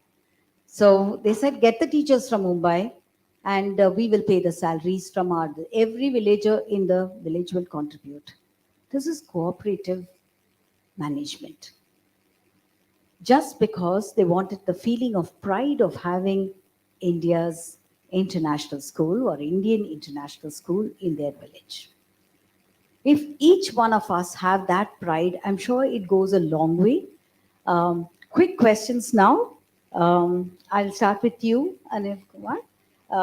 Your take on mother tongue as the medium of instruction. My take on mother tongue is, yeah, exactly. NEP has given a great platform to inculcate or to give the opportunity to the schools to choose the mother tongue or the regional language or whatever that is. It has given the flexibility, so it's a beautiful step, and I hope it will, in the early education sector, it will be the great. It will be a great reform if we inculcate mother tongue. Yeah, one sentence on the first thing you'll implement for you, the next Anil Kumar, in your school. One of the aspects of NEP that you will implement. We have lacking in technology, that is 21st century skills. Therefore, we have implemented this, 21st century skills. That is the first step we have taken in India. Okay. Diploma in 2 years or degree or 4 years? Which one would you prefer? Ma'am, this system has advantages as well as disadvantages. So after degree, in the graduation undergrad courses, you have the first year, they give the certificate, the second year, but they give diploma, the third year, the degree certificate, and the fourth year is very good because it's preferable. And the fourth year with research is even better. So what happens after the 2 years of diploma, the person can exit, go for a job or something like that for 2 years. When he's But got the job you for cannot 2 be years. a fence sitter, madam. You will have to give me a choice. So what I feel is that for enrollment, it is very good. For Okay. enrollment, and enrollment is going to increase the per capita income because the economy rises. Okay. So I think for So you go enrollment, for it's the very diploma. good. Okay. So Sandeepan, to you, access and equity, whose responsibility, state government or private? So I'll say it's a state government. Just give me 2 minutes. The reason I'll 1 minute. 1 minute to the incoming prime minister. So so the state government. The reason is who is going to implement NEP, and we started doing RTI right in our schools. All the private schools are doing that. You won't believe. For the last 3 years, they have not paid us anything. Their funds are still under. And in the lockdown, they said we should do 30% or 20% discount to the parents, and they have slashed the fees for 50%. So why would the private industry come ahead to help the government? So, Prime Minister. So, Hari Prasad, my question to you is, school education a business or a mission? Well, I would like to be a fence sitter, because only if it is a business, people will take interest and they will give better opportunities to the children, which will in turn help the country, help the students, and help the parents. So I think it should be treated as a business. Medium is fine. Medium is a byproduct of the whole thing.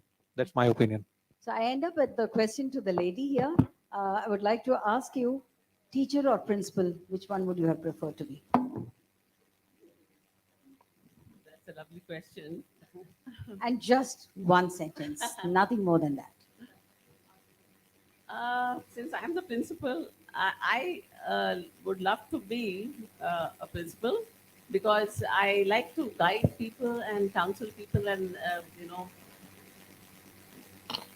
turn the system around like the way I want it.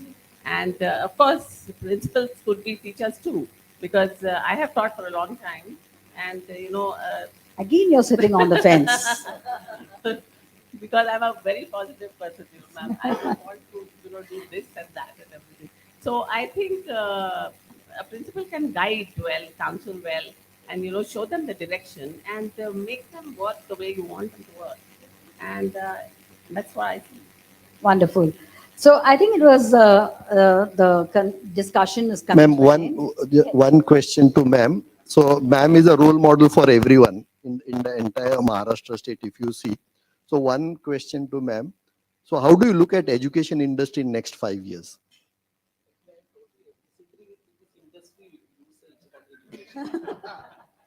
When you become the Prime Minister, you change that. Okay, I look at education as a space, an ecosystem. I think there cannot be any demarcations between what is government, what is rural, what's budget, what is private schools. Now we all will have different objectives, but I think it has to be, and I will look at it, as she rightly said, as more positively, as a more collaborative space, not competitive. It's not about rising to position 1, 2, and 3.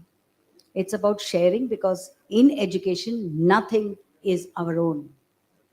Everything is sort of collaborated, and you arrive with a lot of research in it, and people are involved in researches.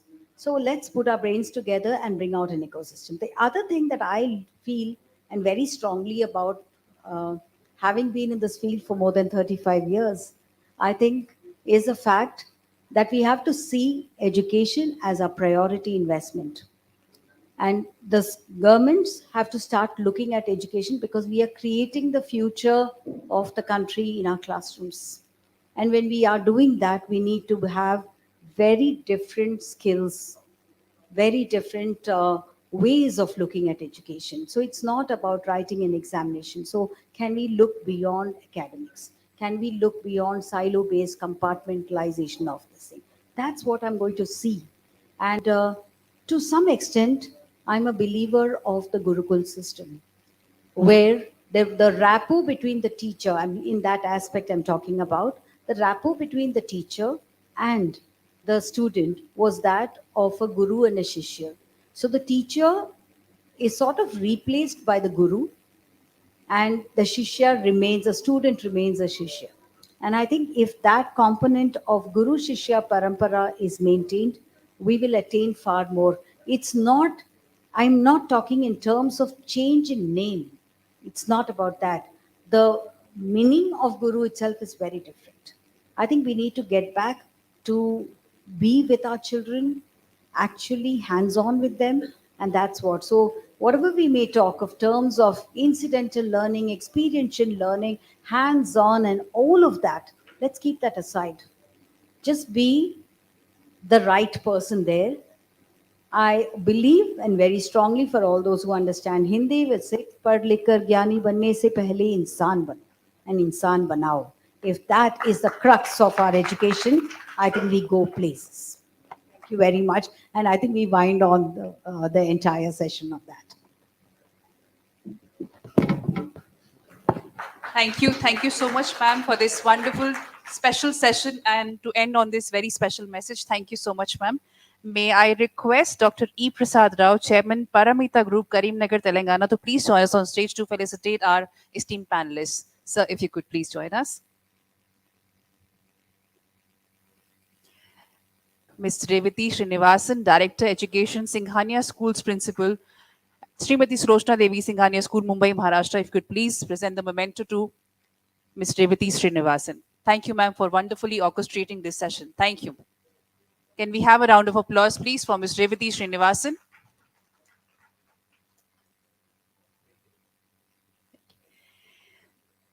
To Mr. B. Anil Kumar, Principal, Chinmaya Vidyalaya, Tarapur, Maharashtra. Thank you, sir. All the very best for your future political journey, sir. We want to see you as the Prime Minister.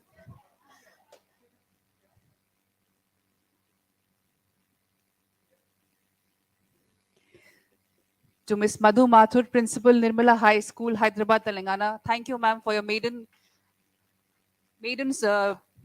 presence on the stage. Thank you. To Mr. P. Anil Kumar, Principal, Pragna Global School, Jagtial, Telangana. Thank you so much, sir. Thank you for being here and honoring your commitment. Thank you. To Mr. Sandeepan Reddy, Founder Chairman, Synergy National School, Bagala, Maharashtra. Thank you, sir. Thank you for giving a peek into your work. Thank you so much. And to Mr. Hari Prasad Nargun, Director, Grand Prix. Thank you, sir, for giving a new dimension to our discussion. Thank you so much, sir.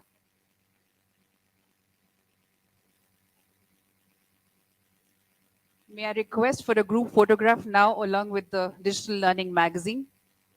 Can we have another copy of the magazine, please?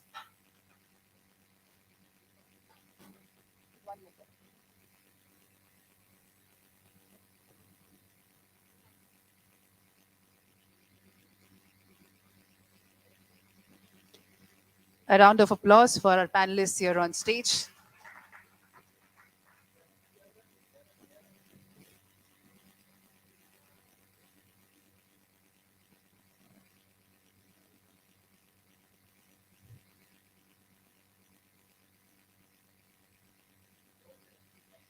Thank you once again. Thank you for being here, everyone. Thank you. Sir, if you could stay, we have your one session. So now we move ahead to our next panel discussion, which is on reskilling and upskilling students to stay competitive, best practices and the way forward. We have on stage Dr. E. Prasad Rao, Chairman, Paramita Group, Karimnagar, Telangana. Thank you, Dr. Rao, for being here with us.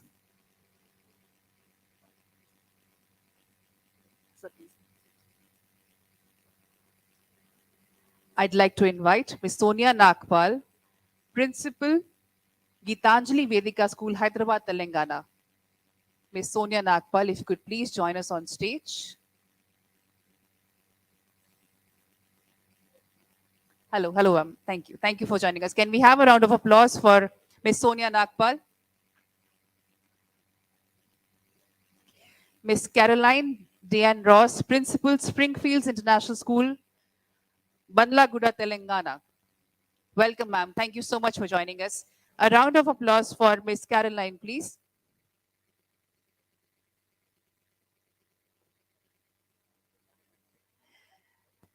Dr. V. Bindu, Principal, Hosur Public School, Hosur, Tamil Nadu. Welcome, ma'am. Thank you so much for joining us. A round of applause for Dr. V. Bindu. Mr. Paramjeet Salota, Principal, Orchids, the International School, Hyderabad, Telangana.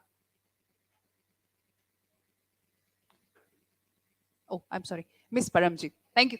I'm sorry, ma'am.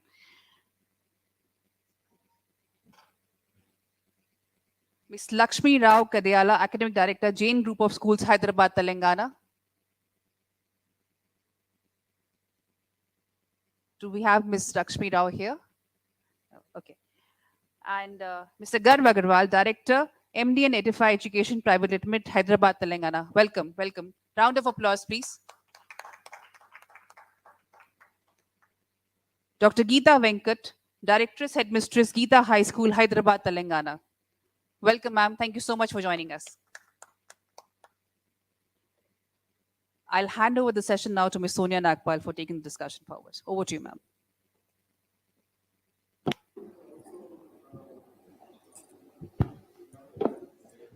Thank you very much. A very good afternoon to the august gathering present here today, and a very warm welcome to my panelists, my fellow panelists. I would like to begin by requesting them to introduce themselves so that we know which sector they are working for and which schools.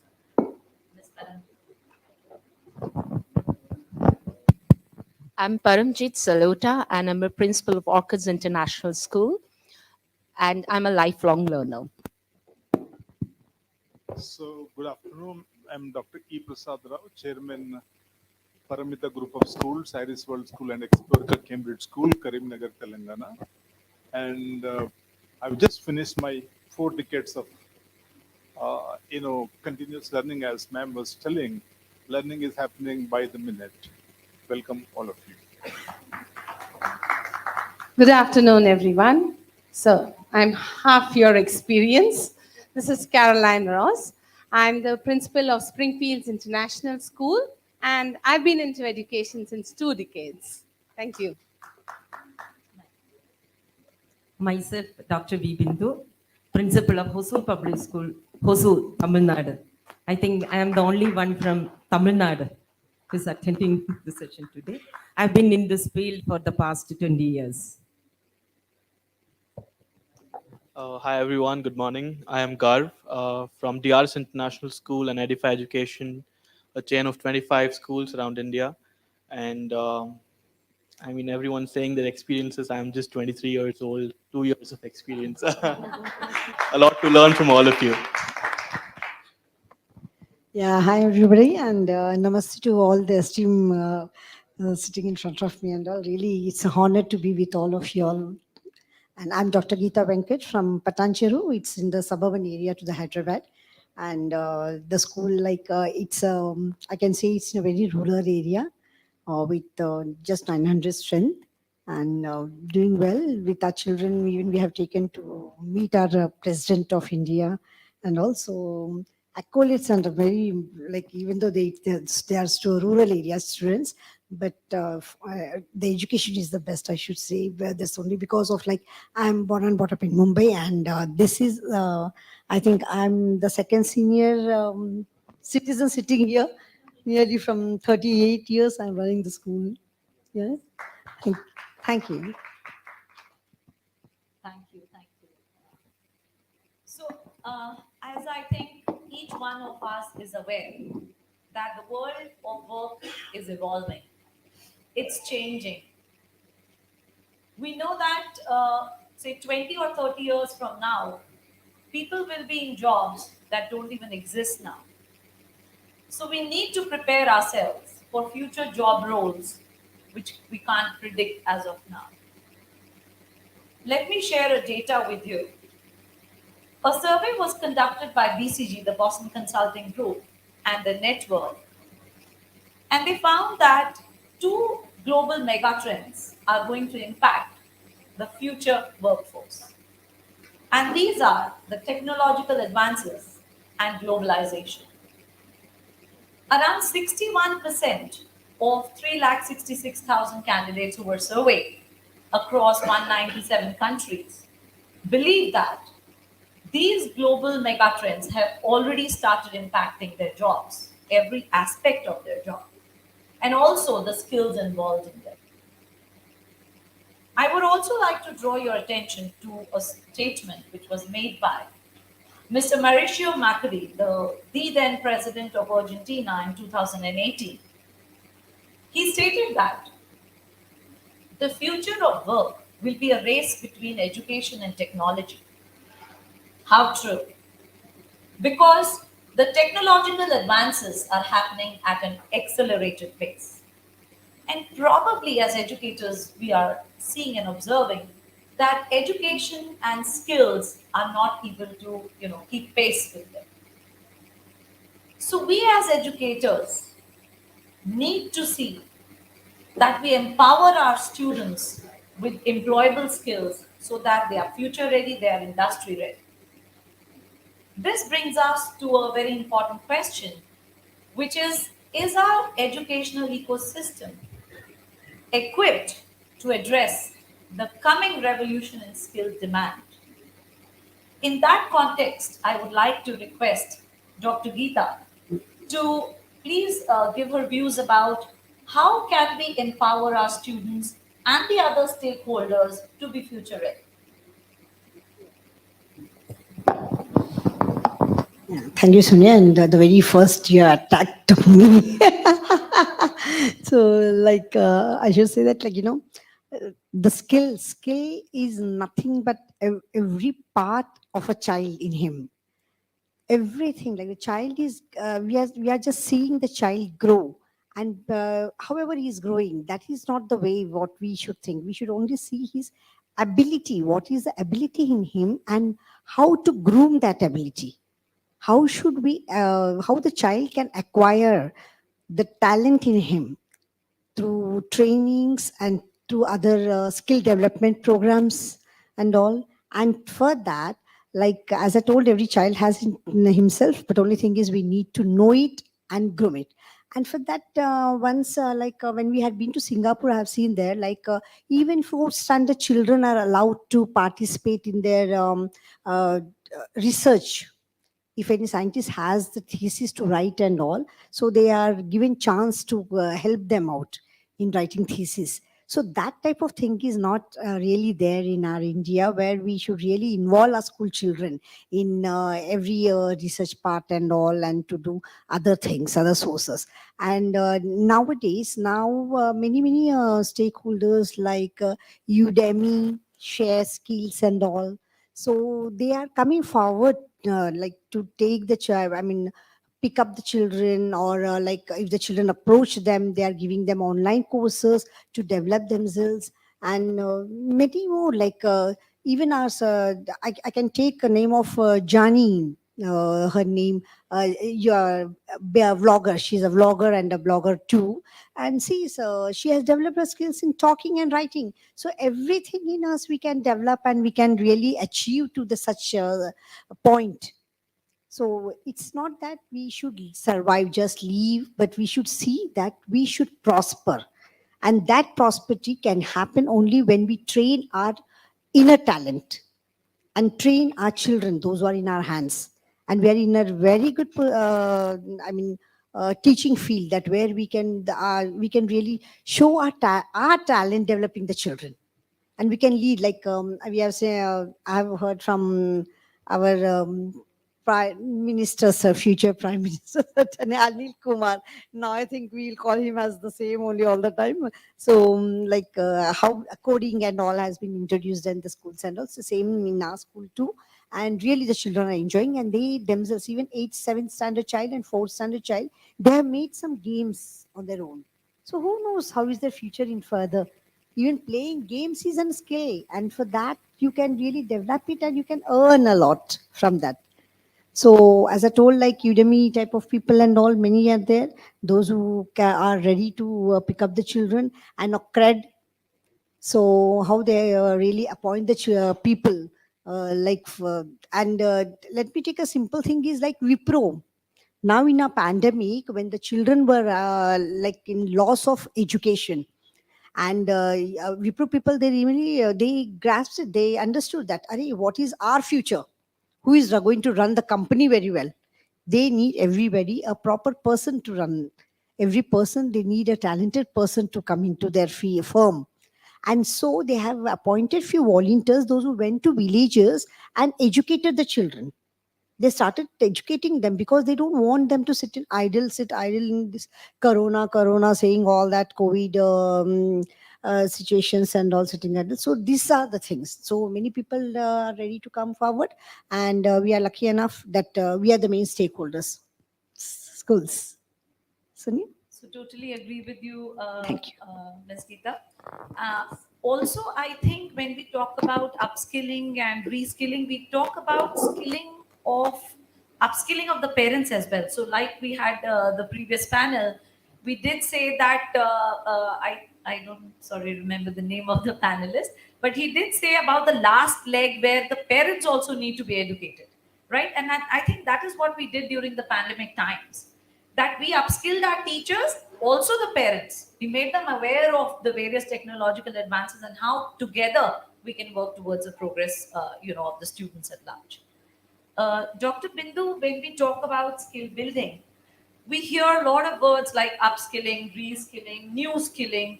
So if you can, tell your perspective about it, and how relevant were they earlier, and how relevant are they now in the current educational landscape? Thank you for the question. Upskilling, reskilling, new skilling, these are the buzzwords, very vital buzzwords we hear often these days.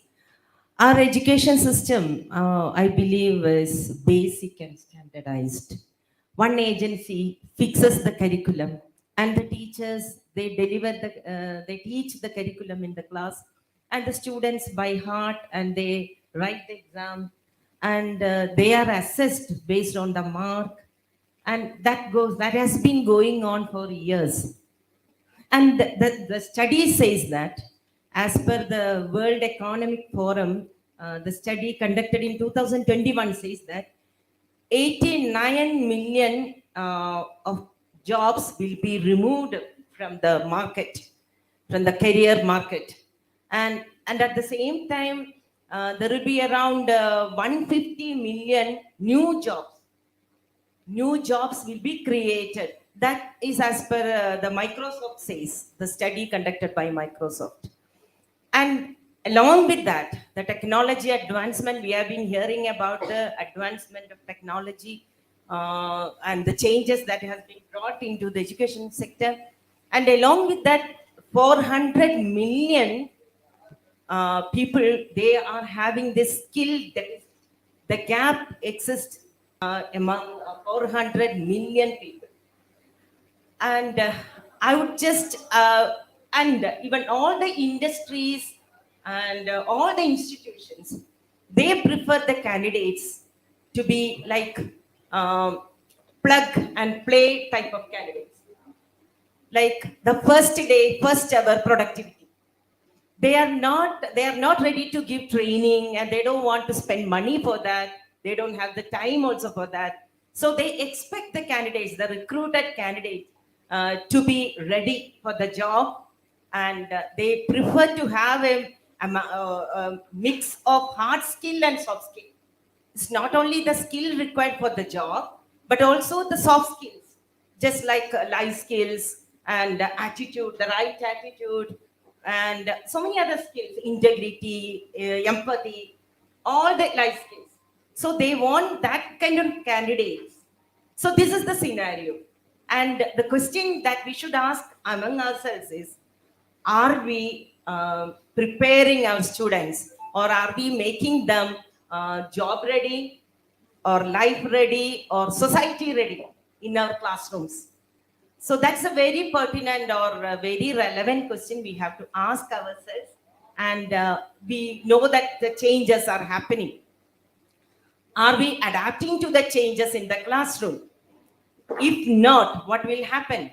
We will soon be joining in the clan of dinosaurs. Dinosaurs could not adapt and they vanished into thin air, whereas tiny ants were able to adapt quickly. And again, another picture I would like to bring forth here. If you are walking in a treadmill, okay, if you are not keeping pace with the speed of the treadmill, what will happen? We will fall down. So we have to go in the same pace as the technology making the changes in the society. So then this upskilling, reskilling, and new skilling, they are very, very relevant nowadays. Upskilling, by that time, what I mean is the candidates or the people, the students or the employees in an organization, they need to be more knowledgeable, or their competencies have to be developed more by upskilling. Whereas by reskilling, if they change the role, they should get the required skills. So that is as the new roles demand, they need to have more training, more skills have to be adapted to move to that new role. That's reskilling. Whereas new skilling, another word, that's almost the same. New skilling is the continuous practice which we give to the candidates to adapt to the upskilling as well as reskilling. We need not worry about all these terminologies. We have been using that for long. Through upskilling, we give trainings to the teachers. And the best example is during the COVID time, lockdown periods, the kind of trainings we have given to the teachers, and we ourselves also, we attended a lot of trainings and we learned the different teaching tools like Mentimeter, Jamboard, Kahoot. So many tools we learned through that, and we got confidence. So that is upskilling. We knew that. And the other one, reskilling also. For example, if I ask any accountant in my school to design a website, so there that person is actually shifting the role from an accountant. That person is moving to a web designer. So the required skilling is needed. That is reskilling. Okay, then the other new skilling is just the continuous practice, which that's why we are here to attend the session. Thank you, ma'am.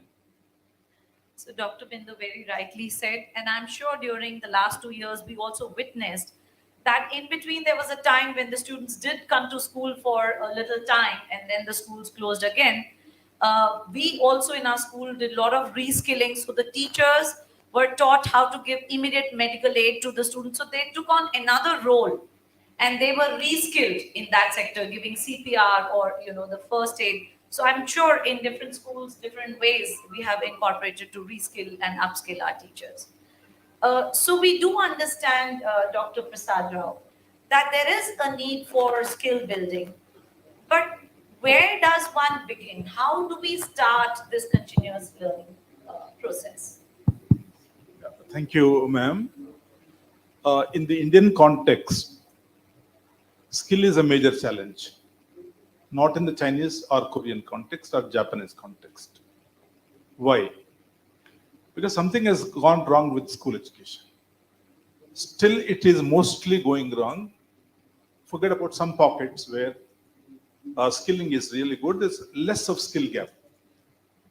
Before we go into reskilling and upskilling and new skilling and all that, I think as school leaders here in this podium, at least in this room, we need to introspect ourselves. In a cognitive drive in our classrooms, are we catering only to the knowledge or info acquisition or something more, something beyond?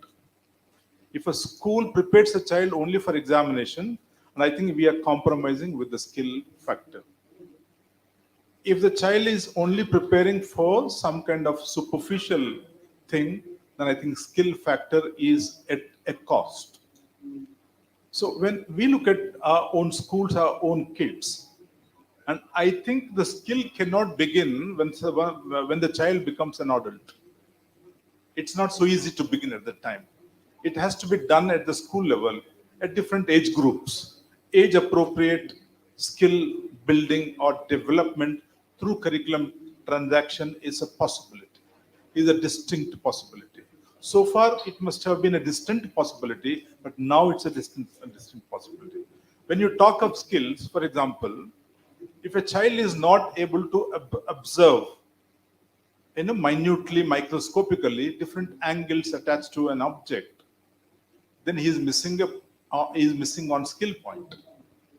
If the child is not able to collect data, sift through the data, analyze the data, isolate the data, use the data for his own project or for his own innovation, for his own study or learning, then I think he is missing a skill. Definitely is missing a skill, number 2. So the child at grade level 5, 6, 7, now, for example, at the school level, the industry interface is very, very less at the school level. We can understand it. But we all know what industry needs today, as ma'am in her introductory remarks said, after 30 years, what's going to be the situation. For these children to fit into that society, and I think we need to go for a paradigm shift in our schools, in our curriculum transaction. I think it should be very transformative in nature. It's not just transaction of a lesson or plan, lesson plan or curriculum or something. How does it lead to transformation of the child? If the child is able to apply his intelligences, multi-intelligences to various tasks to build up the inherent capability that is there already, but he needs to build it on and on and on. I think that part in the Indian school system we need to focus on. Cognitive work is happening, but in a very lopsided way. So if you look at the brain, the neuroplasticity quality of the brain, a man can learn anything, anytime beyond 70, 75 also. And the kids can learn faster, quicker, they're more smarter than even people. So they can learn very quickly. So what we have done in the past is, we have disassociated the skill factor from education. It is no longer inherently connected. Now what we all need to do is, when you're planning, what is the skill that the child is going to master in this? Is it analysis? Is it critical thinking? Is it problem solution? Is it being innovative in a context or specific context? Or is it going to be technologically, the child going to be technologically appropriate to the context? Is he good at coding? In the school, whether coding has to be done or not, there are two thoughts. Coding should be there, introduced in the school, it should not be introduced in the school. Of course, there are reasons for both types of answers. It can be done, it need not be done, because we don't have time to go into that. I can't go into that. I feel a skill gap can go in our Indian students at the tertiary level, at the engineering level, at other levels, should the school education cater to skilling the child right from very, very primary. We can't say that skills cannot be learned by the kids or mastered by the kids even in grade 1. It is very much a possibility. It's a possibility. It does happen. So it's not by rote memory, or it's by contextualizing one's learning and putting hands to it, putting certain faculties to that task. The child will be able to develop those skills. This is a very important thing. And our children are not so good at problem solving. Once they do that, they are able to take a challenge and solve it and move forward, maybe in the life, personal life, community life, whatever it is. So that skill has to be applied there. So I feel that when it comes to reskilling or upskilling, first thing is let us build those skills in the formative years, and then as the child progresses, he can go for reskilling and upskilling. It is very simple, as my previous speaker said. When you upskill is the present level of your skill can be used differently in the same field. For example, when it comes to our own, you take pandemic times, our teachers were only doing little bit of pedagogy in the past. But when pandemic has struck us, they became also techno savvy. So they have integrated techno pedagogy first. It was techno pedagogy. Now that is called reskilling. Now you go from pedagogy, you're going to technology, from one to the other. That is called reskilling. The abilities gained in the pedagogy are converted into technology. That is called reskilling.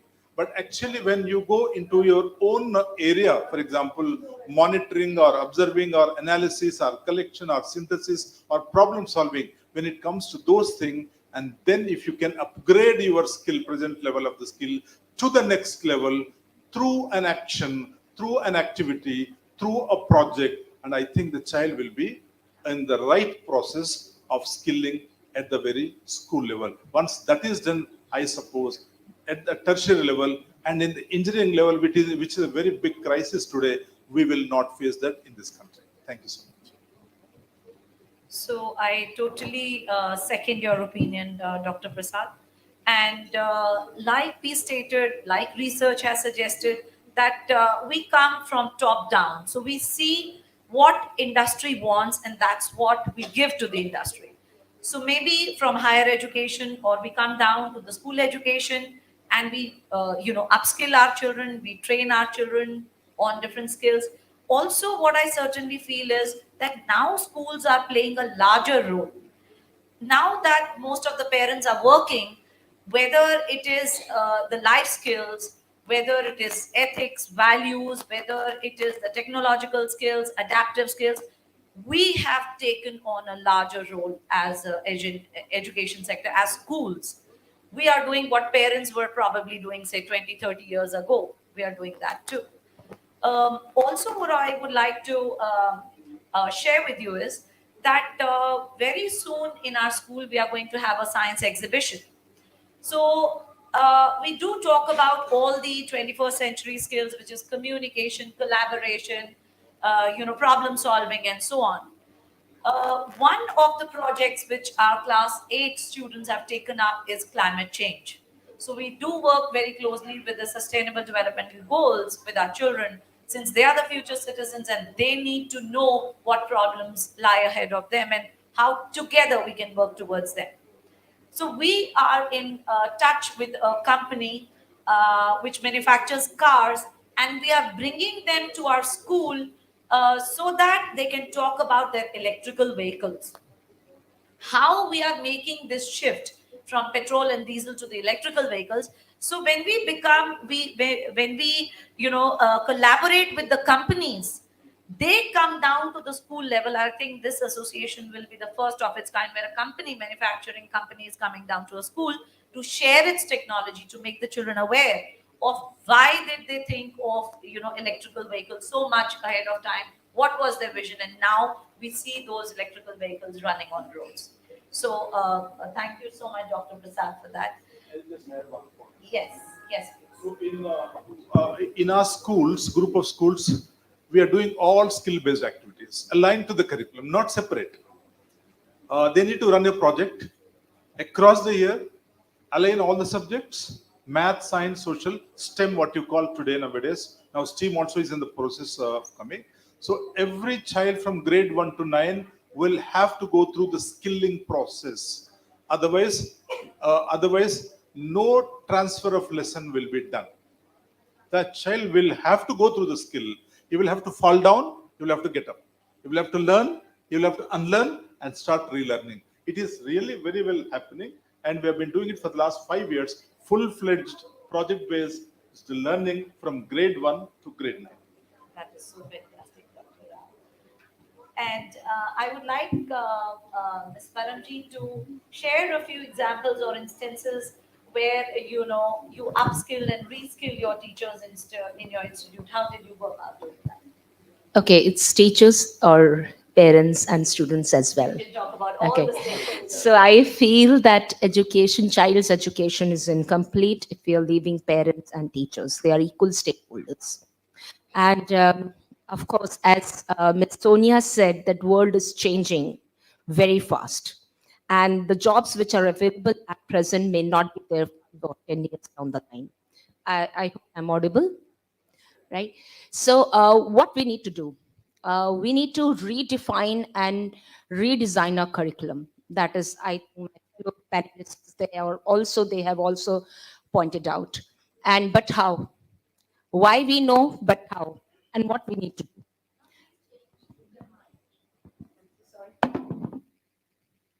So here the question is what and how. Why we all know.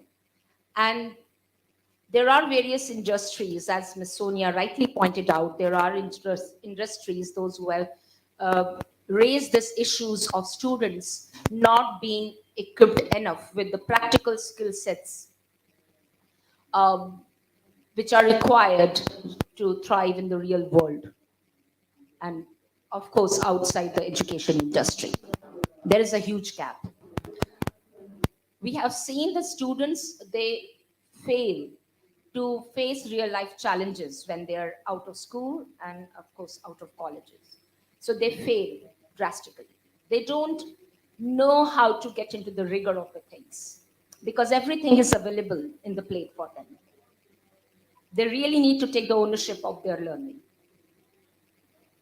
Also, at Orchids, what we have done, we thought that we generally do career counseling at the higher grades, but they get to know in career counseling what type of professions are there. But are we preparing them for the skill set which are required for those career options? I don't think so. We are. So we need to give them exposure to the practical skill sets and the industrial experience right from grade 1 so that they can take informed decision later in their life. If they don't know what it is all about and what it feels, they will be always confused. They will end up, mummy ne kaha hai, engineer banna hai, so I will become an engineer. My father aspired to be a doctor, so I will become a doctor. Where they are as individuals, they need to think as an individual. We really need to give them space to think as an individual. Where is that space? As educators and parents, we are just running in the race. At Orchids, we had many brainstorming sessions. We have many schools in different states, and all the principals, we sat together and we did a lot of brainstorming sessions, and we felt it is the need of the hour that we need to redefine and redesign our curriculum. So we have included upskill programs and reskills programs at Orchids. I would like to highlight those. I'm coming to the question. If I talk about reskilling, we included in our curriculum FL, that is financial literacy sessions, wherein students, they learn how to manage financial resources. We have public speaking classes, which is very important for students to be a good communicators. We have DIY, we have set up DIY labs in our schools. We have health and nutrition. We call it physical literacy, wherein we train them in, we give, not train, we give exposure in different, sports. And then at the same time, we teach them how they can lead a healthy life. We have horticulture, astronomy, coming on to upskilling. We have independent learning program where learners can read books independently. There are QR codes in the book. They can scan it and they can get to know the pronunciation and the meaning of the difficult words. So they are purely independent. They are not dependent on teachers. They are not dependent on parents. So this program we are running over and above what is there in the regular books. We have Orchids TV. We have Orchids Radio. Whatever they are learning in performing arts, and they can demonstrate those skills. So we air their program, we broadcast their program on that. We teach state languages through trilingual books. The content is taught in 3 languages: state language, Hindi, and English, so that parents can give enough support at home and child can be independent in learning. We have kits, math and science kit. Apart, whatever the students are learning in their regular classes, these kits support. They apply that concept by using the resources which are there in the kit, and they understand the concept better. Whatever I'm talking about, these are reflecting in our timetable. And it is like visible learning is happening for all these programs. Now, through these programs, we are developing behavioral, social, emotional, cognitive, leadership skills as well.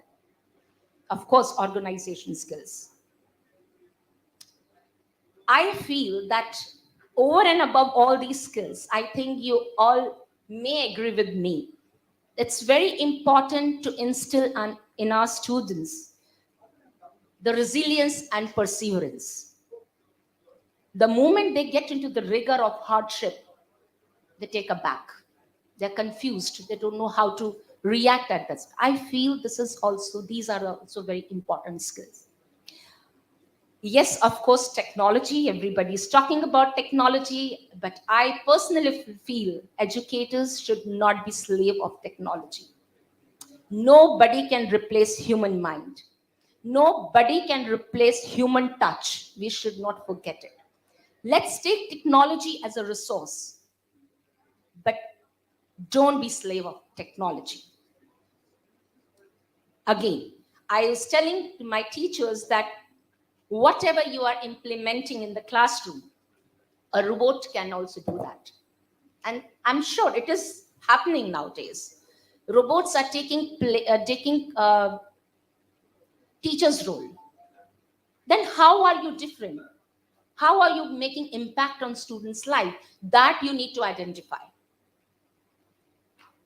For that, you need to have playfulness, whatever you are teaching in the class.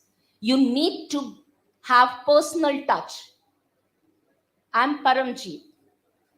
I cannot be like Sonia. I have my personality. I carry my personality. Which is built up on my experience. That's how I'm different. Every teacher is different, and they need to identify their strengths, and they need to understand how they can be playful when they are teaching. I think with this, I conclude. I think I don't want to take much time. I was telling Sonia, we principals, we have habit of talking too much. So I don't want to take much time. Thank you, Sonia. I know. We can go on and on and on. So thank you so much. It's so nice to hear that you have so many programs in your school and you are already looking into the skill building aspect of education. Also totally agree that robots cannot take the place of the teachers. because robots can deliver information, but experience comes only from the teacher. So I think that affection, that love and experience will come only from the human beings. So thank you for that. So sorry. Teachers, they need to train students how to learn things apart from what to learn. What to learn can be, done by the robots. So now I move over to my next panelist, Miss Caroline. And so we know what to do, we know how to do, but while undergoing the process of upskilling, reskilling, I'm sure we all have encountered our barriers and we are trying to build bridges across those to make things happen, because that's what we educators do. We make things happen, we make a difference in children's lives. So, how did you go about doing it in your institute? Well, good afternoon once again. Well, we all want to do so many things. We're ready to do so many things. And the only constant thing in today's world is change. And unfortunately, the biggest barrier to any development is resistance to change. Well, I'm sure every school would have faced this. When we saw the pandemic, when we had to move out, get online, almost every organization had to downsize.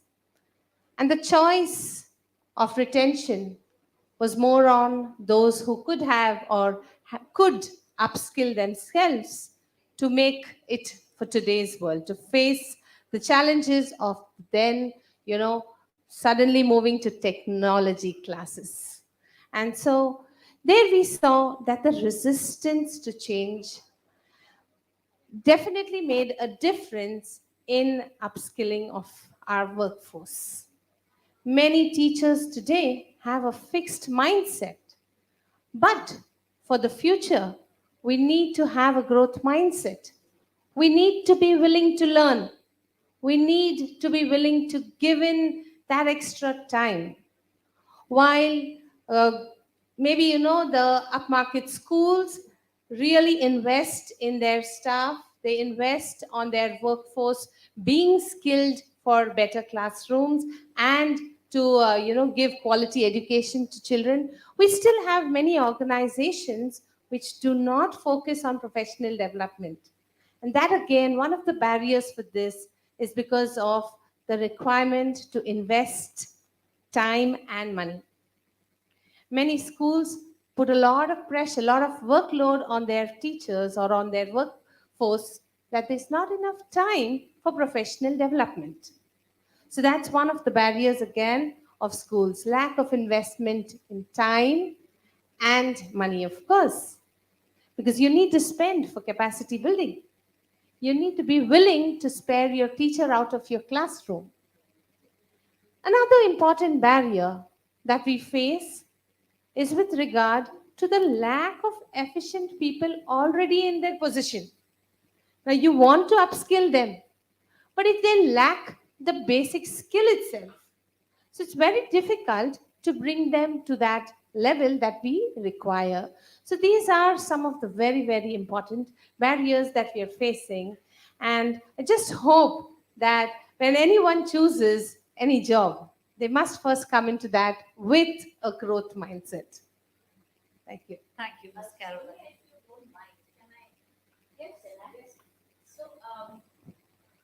Miss Caroline, what she said just now, I completely agree with you. What we have realized over the period of time at Orchids, we feel that professional development, we are just wasting time and manpower. And half of the things, the teachers, they just go bouncer. They don't even pay attention, right? When we observe the classes, they fail to demonstrate in the classroom. So what we did, we thought, let's have a modules. We have a digital platform, Sure Learning, and then we have decided, we come up with the modules on the basis of the observation, and then teachers, they take the modules, and then at the end of the module, they have to take the test quiz. Again, we feel that they may score well. If they don't score well, if they score less than 60, we ask them to do it again. But again, there is a gap. So what we did, we started asking teachers to create a video, what you have learned and how are you going to implement it. So once they make the video, a lot of skills are getting developed. They see themselves how they are talking, the communication skills, articulation of thoughts, what they have learned, and they focus on, they remind the PPT and do it again. Oh, I missed this point.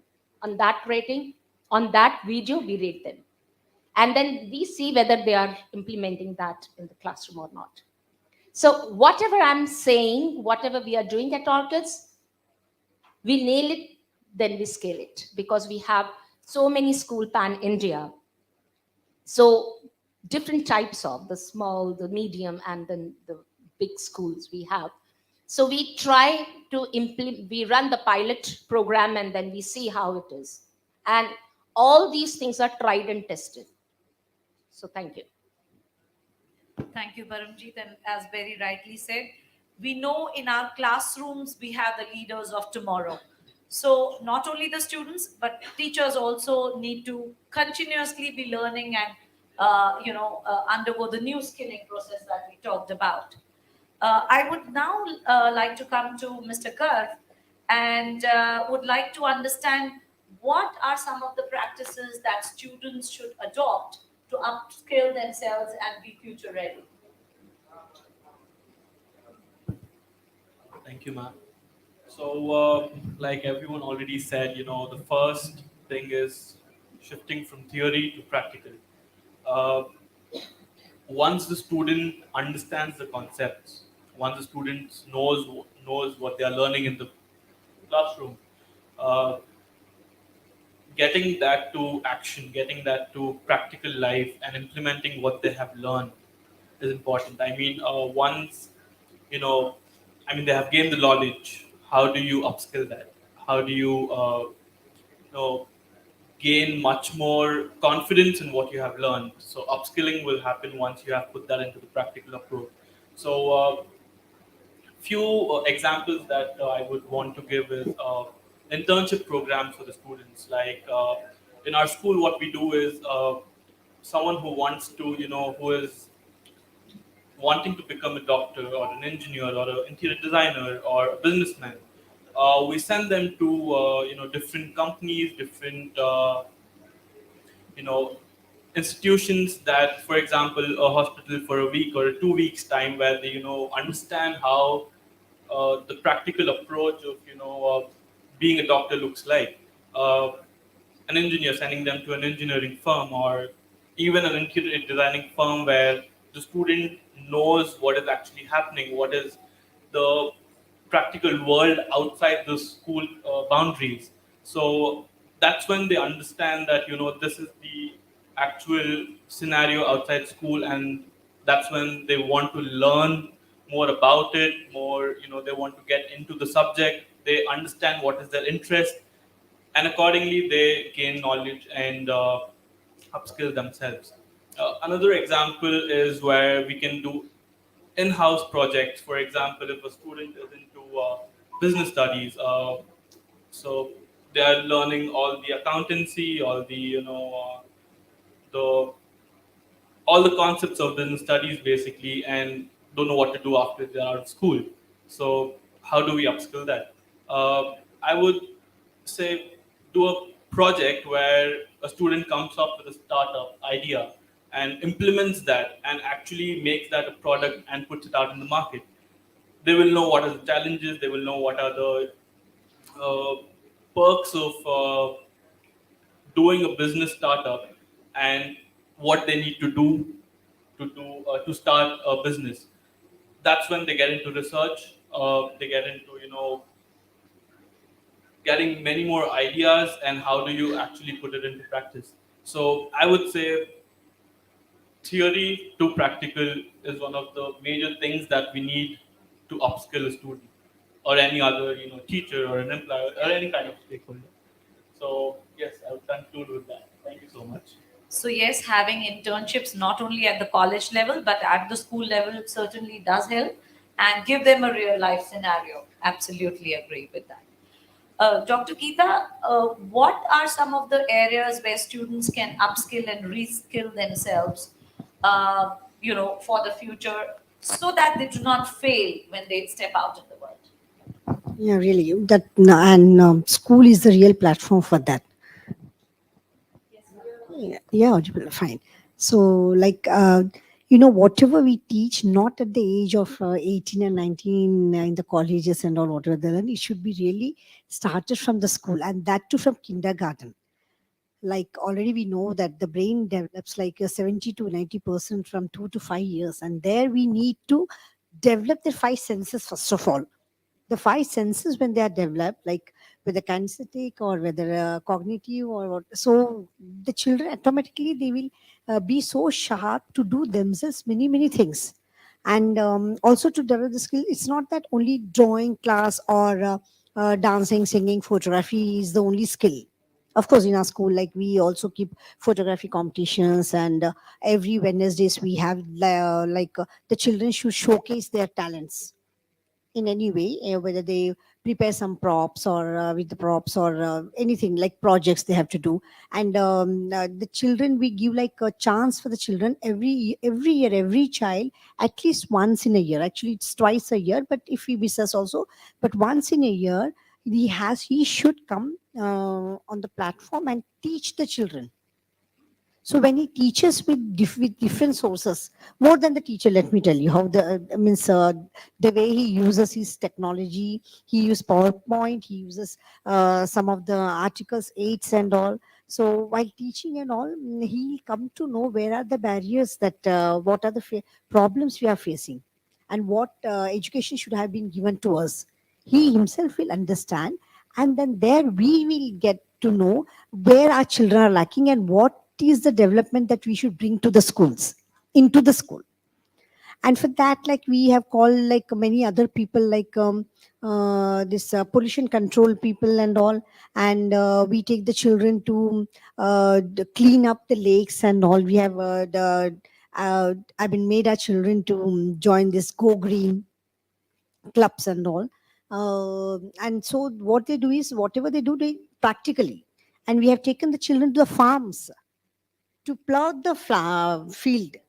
We have given them, we have asked our parents. As I told, we are from the rural area, so our parents have like acres of land and all, they do farming. So we told, at least give us a piece of land, and we want to bring our children. So they sat on the tractor, how it works and how they have plugged it. They have put the steps in the mud. So they never say that, like, they will understand how important it is. And they will also learn that not to throw the food is so much strain to yield the field.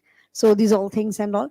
And these all, like, as I told, we asked at the very starting, initially I told that in our body we have everything that is skill based, that is the skill that we have. We just have to groom it, and that can be done through giving the chance for the children to speak in the public, and how to speak and all. We call the few orators and all, to give them like body language, how the body language should be there while speaking and all for the children. And many other skills, like we also call like hotel management people to the schools. And we are every year they come and they tell, like, how you can, like, it's not necessary that you have to be a BTech student only, or a doctor only, or engineer. I mean, now there are many other schools where you can earn and go abroad with only inter and 10th also. And we also go to the tours and travels peoples. They come to our school, they tell them what are the future jobs available for the children. And the way of walking, we call an hair hostess to the school. And we teach we show them the fascinating how beautiful the world is outside. And not only this, except with everybody, you just see whomever you ask, doctor, engineer, they want to be. And not apart from that, there are many other sources and other courses. And to be as I told, I have taken the Jani's name. That's because, as I told her, she's a blogger and a vlogger too. So the children can do all that. And we take the videos of the children, and we tell the teachers that whatever the children do in the class, please, we want the videos. And through that, we'll understand that how the teachers have developed the student skills. So this is way. This is what I can go on, or I don't know. Like, was it? Yes, Yeah. Dr. Geeta. So thank you Yeah. for your insight on that. I would like to ask Ms. Caroline. Um, so we definitely agree that upskilling, reskilling, and skill building needs to be done. What are the benefits that you have seen in your school, and how has your school performance improved? Well, definitely in our school, we believe in the theory of multiple intelligence. The more ways we teach, the more children we reach. So our focus is on the development of character and competence. And we've seen through the implementation of the 21st century skills in our pedagogy, we have seen the children become better speakers, more confident to face the world, take on challenges. And we definitely, believe in project-based learning. We do, we have something called the genius hour. We give children the time to identify the skill that they have, to identify their ikigai. That's introduced by our director education, Dr. Ranjan Babu Khan, in our school. That find your ikigai. So we find our children as more confident, more empathetic, and ready to take on challenges of the world. So it has made a great difference in bringing in skill education within the classroom. We don't have a separate class for building skills, but skills are imbibed through our pedagogy, through the way we teach. We have children do hands-on activities. Of course, the focus these days is on building competency and experiential learning. So we've seen the difference that the children, when they are given a chance to showcase their talent or to solve a problem, they can do it with ease. Sure, Ms. Caroline. Um, what I would like to, take the pointers from everyone and say is that we certainly believe that we need to inculcate the 21st century skills in our children, which is communication, collaboration, creativity, critical thinking. Also, like some of my fellow panelists suggested, character building and coping strategies is also what we must have in our curriculum, integrated into our curriculum. Also, what I would like to conclude with is, as educators, we have experienced that the world is changing very fast technologically, and now, being the education leaders and educationists ourselves, we have the opportunity and we have our duty to ensure, to explore, to read, to research, and supercharge our colleagues, our peers, our teachers, students, and the other stakeholders with the skills that we all are going to require in the future. I would like to quote this statement by World Bank, which is, when done right, skill development reduces and underemployment, increases productivity, and improves living styles. Helping people develop and update their skills makes economic sense. Thank you, everyone. You have been a great audience. Have a great day. Certainly. Then let me just add on something. Certainly. Yes. So regarding this life skills and all, whenever the children are taking the ownership of what they are doing in the school, automatically they imbibe life skills. So that start from the assembly onwards. So we are having many platforms in our schools. Are we making use of that is the question. So in my school, what I have done is that school assembly has become innovative assembly. So the class wise, they come up and they come up with something innovative, something creative. So if they are having a role play, there should be some creativity there, and that is being assessed also properly. And even the school council members, I still doubt how many of the schools are really making use of our leaders. Are we developing the leadership skills in them? Are we giving them opportunities to showcase their skill? Is my question. So there in my school, what I'm doing, I'm making use of them properly. They take care of the cleanliness, they take care of the discipline, take care of the transport. Everything they are taking. So automatically that life skills are developed. And another tool which I'm having in my school is the theater. Theater, NEP also talks about theater as a wonderful tool, pedagogical tool as well. So I have integrated theater in my school. Through theater, they learn many life skills. They come to know India and the traditions and culture, and they become problem solvers, because many problems they deal in the form of a role play. They give solutions to that. So it is integrated. Theater is a part of the curriculum. And so many things like that, whenever the child is getting a chance to showcase, the essential skills are imbibed. Thank you for the opportunity. May put one point. Please look at your child's face. Does he or she look confident or not? If the child is not looking confident, he or she is missing on competence. And the competence that is being missed is because the child doesn't have skills. And the skills are not owned by the child because the child is not exposed to those things. So through curriculum, through daily lessons, daily activities, nowadays there's no extracurricular, everything is curricular because according to NEP. So please ensure that when your teachers plan, where is the skill component in that? Whether this lesson plan aligns to the skill or not, across the year, across the concepts, my teacher is attempting these skills for the children through the activities. Once that is done, I think when you look at our kids, you will find beautifully confident, competent kids. This is what I just wanted to put. Thank you. Thank you, sir, and thank you very much, my fellow panelists. Thank you, dear audience. Thank you.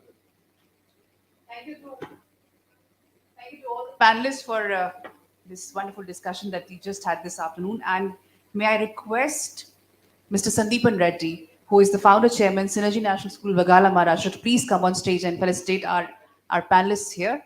Thank you so much, sir, for joining us. A round of applause for Mr. Sandeepan Reddy. So if you could please present a small token of appreciation to Ms. Sonia Nagpal, Principal, Gitanjali Vedika School, Hyderabad, Telangana, for orchestrating this discussion so well. Thank you so much, ma'am, for being here with us. Round of applause, please, for Ms. Sonia Nagpal.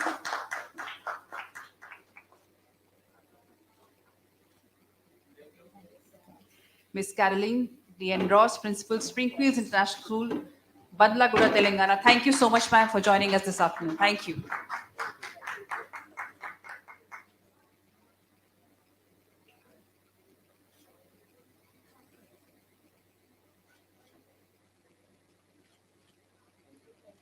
Dr. V. Bindu, Principal, Hosur Public School, Hosur, Tamil Nadu. Thank you so much, ma'am, for being here with us. Thank you.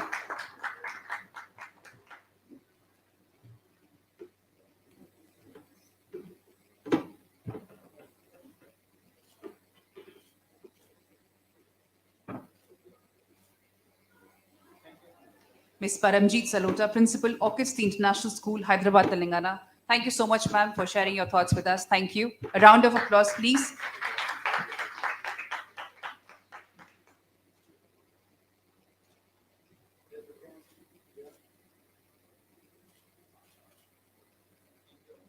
Mr. Garv Agrawal, Director, MD and Edify Education Private Limited, Hyderabad, Telangana. Thank you so much, Mr. Agrawal, for joining us this afternoon.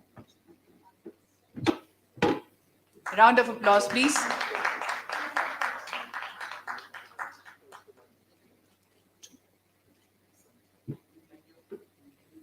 Dr. Geeta Venkat, Directress, Headmistress, Geeta High School, Hyderabad, Telangana. Thank you so much, ma'am, for being here with us.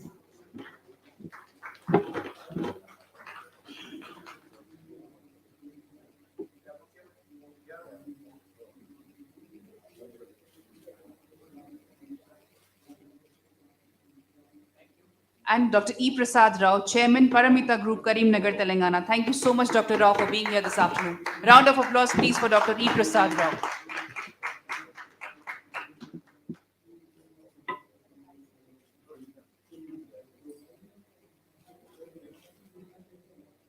May I request for a group photograph along with the Digital Learning magazine?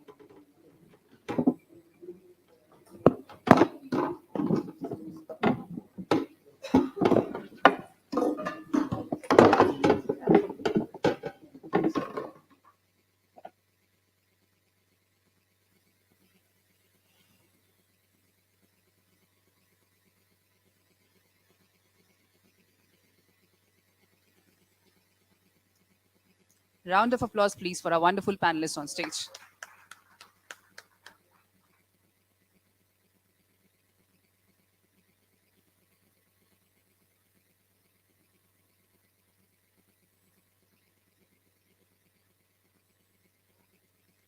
Thank you. Thank you once again to all my panelists.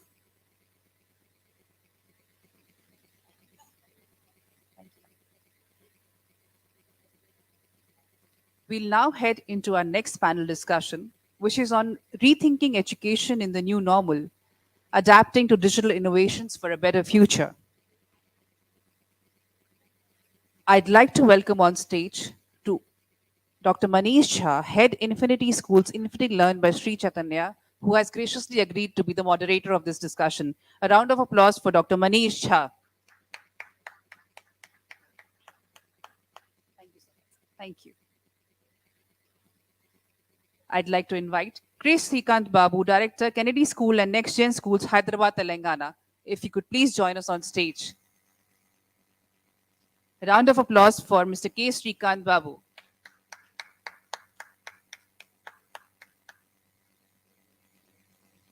Welcome. My apologies, sir. My apologies.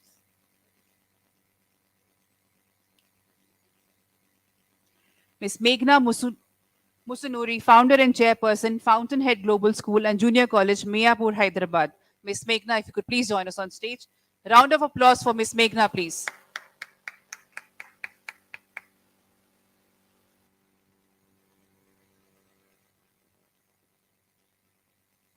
I'd like to invite K. Nagasita, Principal, Tiny Scholars High School, Hyderabad, Telangana.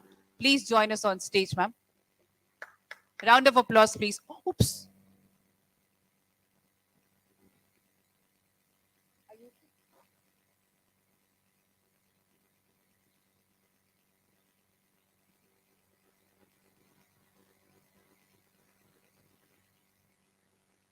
I'd like to now invite Ms. Toral Shah, Principal, St. Dominic's Group of Institutions, Hyderabad, Telangana.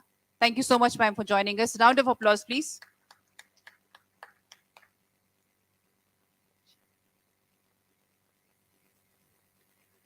Ms. Anjana Murthy, Vice Principal, Gitanjali Devashala, Hyderabad, Telangana. Thank you so much, ma'am, for joining us this afternoon. Round of applause, please.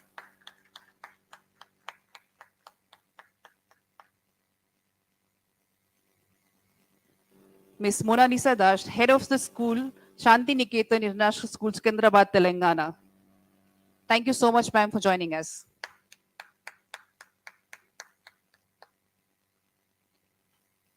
I'd also like to invite Reverend Father Thompson Kinney, Principal, St. John the Baptist High School, Thane, to join us on stage, please. Round of applause for Reverend Father Thompson Kinney.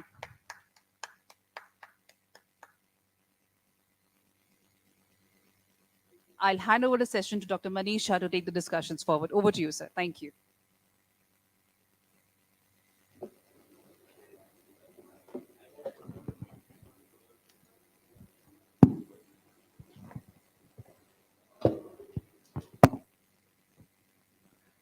Dignitaries, ladies and gentlemen, good afternoon once again. Taking the statement of conclusion from the last panel, the world is changing very fast. The world is changing very fast and it is inevitable. Every day we are changing. The role of technology, digital innovation, digital transformation is very critical. Imagine a day without mobile. Imagine a day without internet. Imagine a day without WhatsApp today. You cannot imagine. At least our kids cannot imagine. 1995, all of us were living without mobile. That those days were normal. I imagine when I was a student and my father had to go for education loan for my education, he had to take 1 day leave and then apply for loan It was his money which was lying in the bank, and he had to take 1 day leave, get the money by end of the day, thanking branch manager of the bank as if the branch manager obliged my dad. And my dad, with sweat on his head, he said that finally I got my money. Same was the case with the breaking the fixed deposit. Same was the case with going to the bank. If you go at any point of time in any of the bank in 1995, 1998, there used to be queue at the teller counter.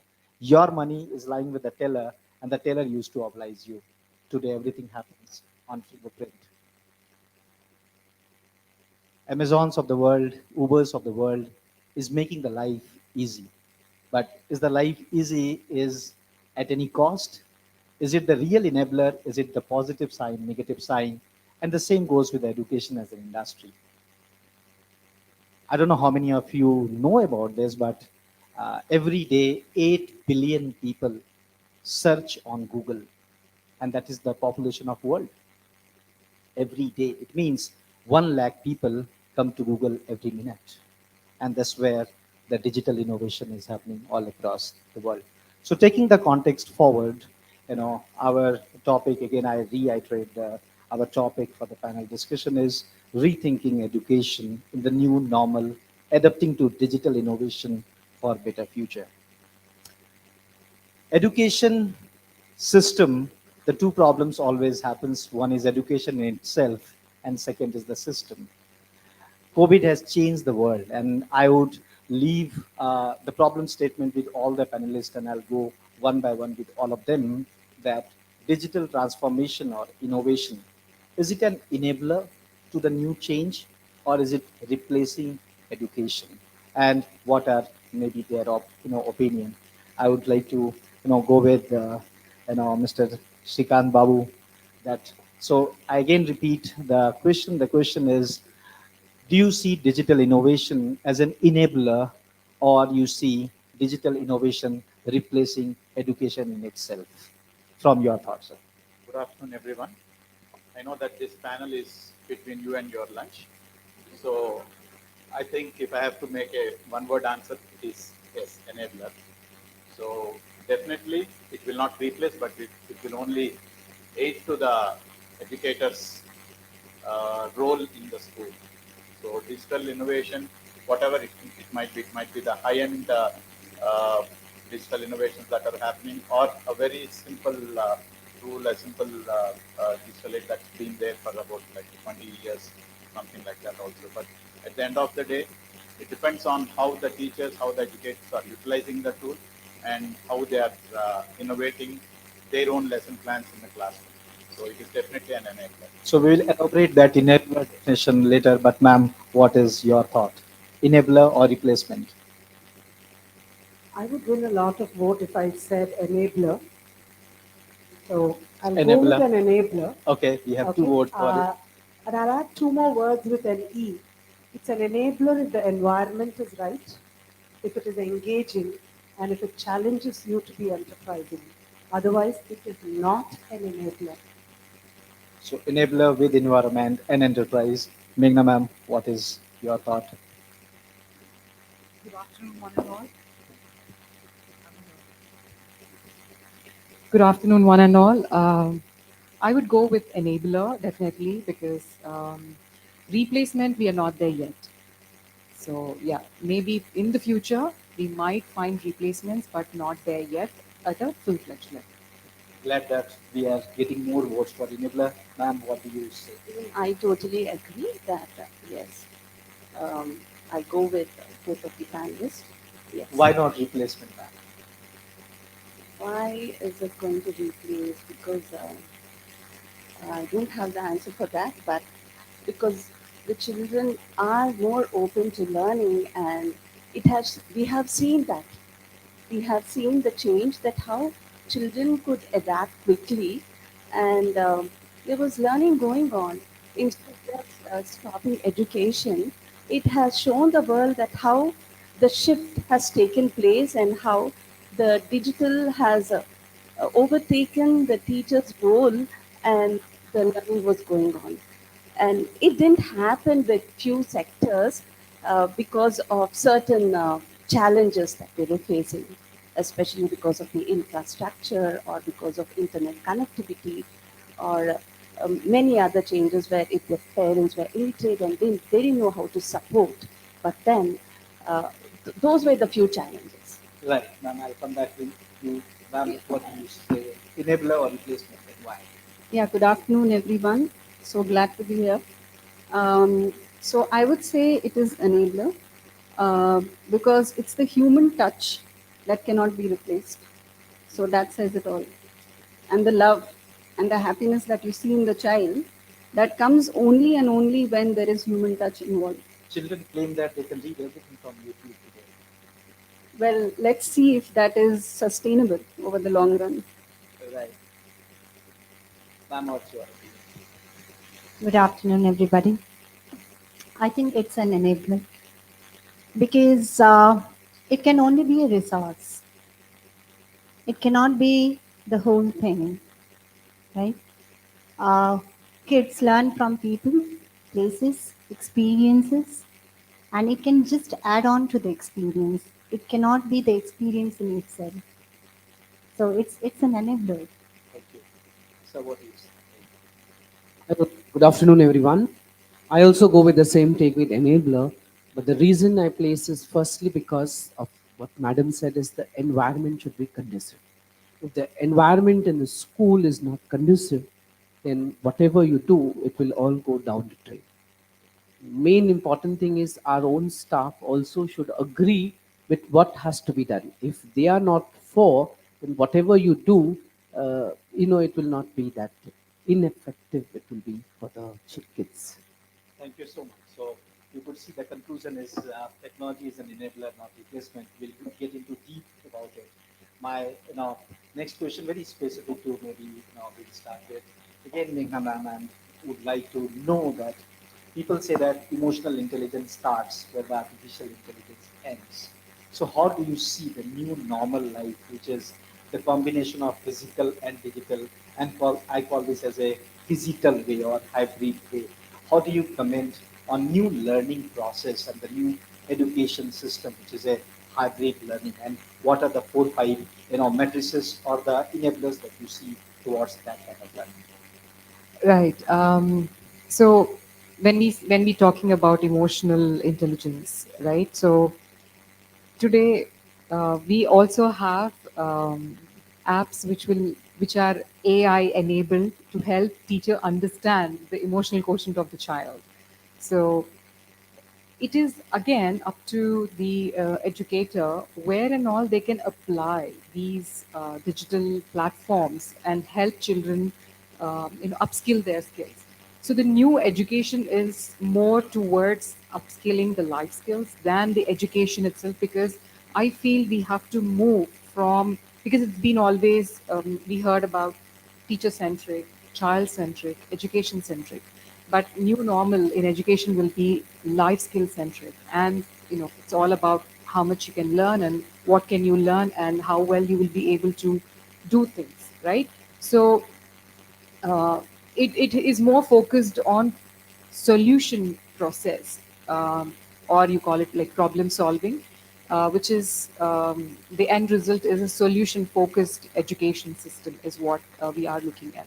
So for that we need life skills. So and these life skills can be different to the life skills that the previous generation had.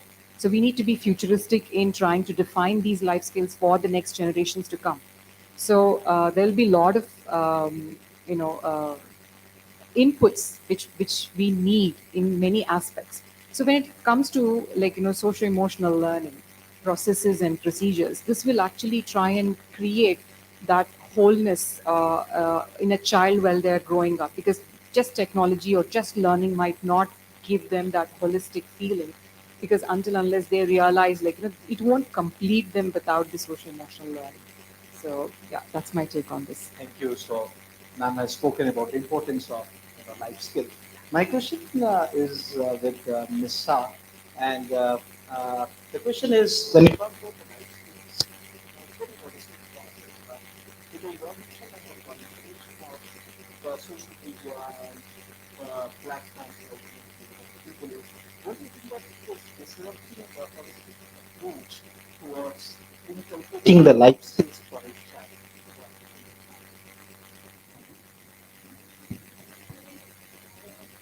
Yeah, thank you for the question. Um, Talking about social media, we need to draw a line as to what are we using the social media for. You know, is it for external validation? Is it to get the number of likes? Is it to compare that, where I stand in terms of, if you talk about your own child in the school, and I'm completely against rankings, by the way. So it starts from there, what rank did you get?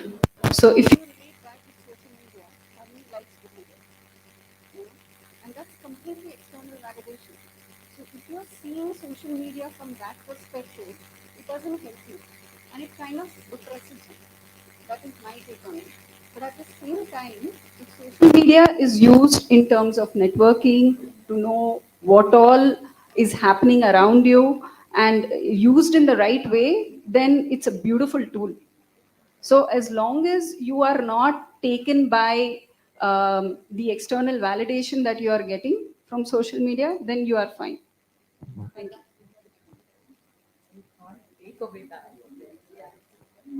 Because that's inevitable, because we can't take that away and tell them, okay, this is the way that you need to utilize, because everybody needs validation. I mean, of course, we see that in our schools as well, like, right from middle school onwards, students need validation, let it be from their teacher, let it be from their friends, let it be from their family, and the neighborhood. So when they're going online, I'm sure definitely that plays a major role.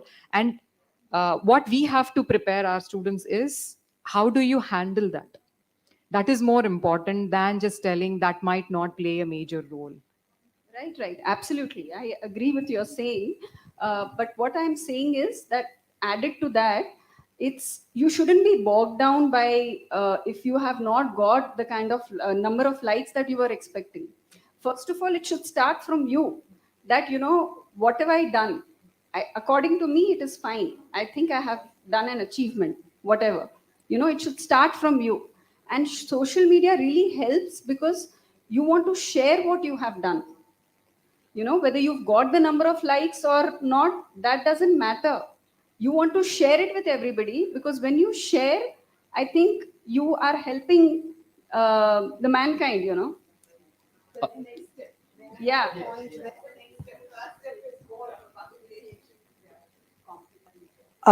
I just think that the whole social media thing, this is a very personal view, is a very cosmetic approach, because self-esteem doesn't really need likes. Okay, so if there's something that is more organically you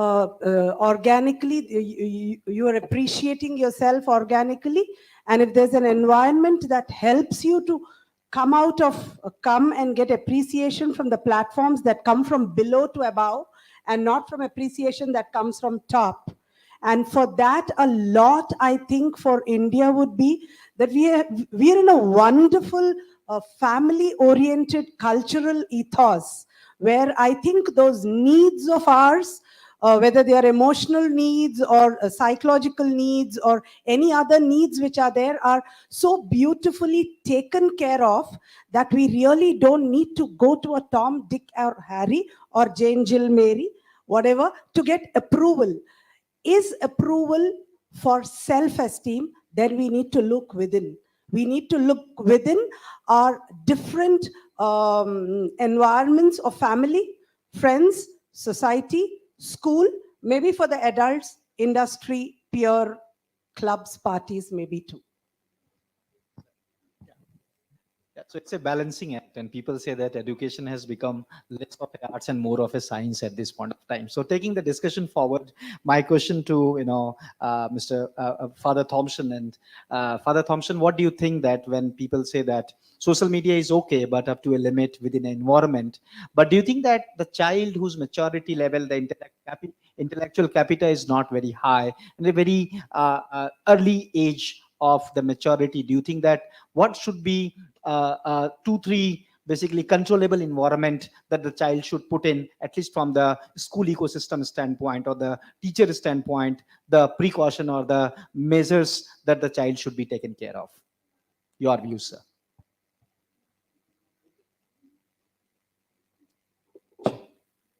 With regards to this, I feel that the teacher should encourage the child to get into this.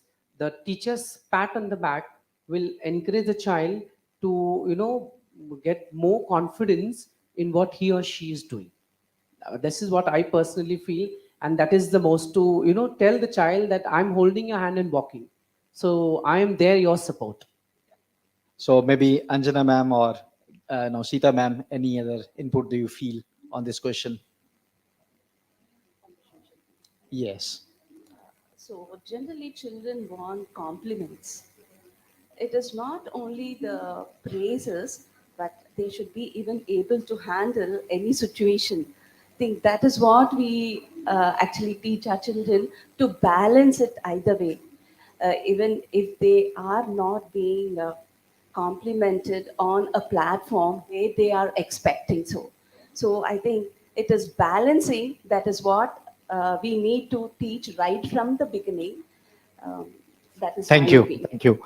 I think moving forward, it's very important for the brand ambassador of education, typically in Indian market, need to understand more from the teacher's point of view, and then we'll take the teacher's perspective on this dimension of digital innovation, because education or the teachers, they have been the universal word, and they have been teaching, and the education has been relevant since years. But what has changed is the approach and the attitude towards this education system where the digital innovation is taking place. So maybe my views, from Mona Lisa ma'am, on this, and with respect to the teachers' point of view, that how much teachers have changed and they have adapted the digital innovation. COVID was a compulsion, so they had to change to a bit in terms of is doing online education. But online education is not only enough; it's all about the hybrid education. How much, in your opinion, the overall the ecosystem of teacher as an ecosystem has changed, and if not enough, what are the 2-3 things that they should do? With the incoming of pandemic, the whole system of education has undergone a huge change. And the challenge with the teachers is they need to adapt to these changes. And we as management, or we as schools, how are we empowering them? So are we empowering them to adapt to the new systems? And that's how they can implement the system effectively.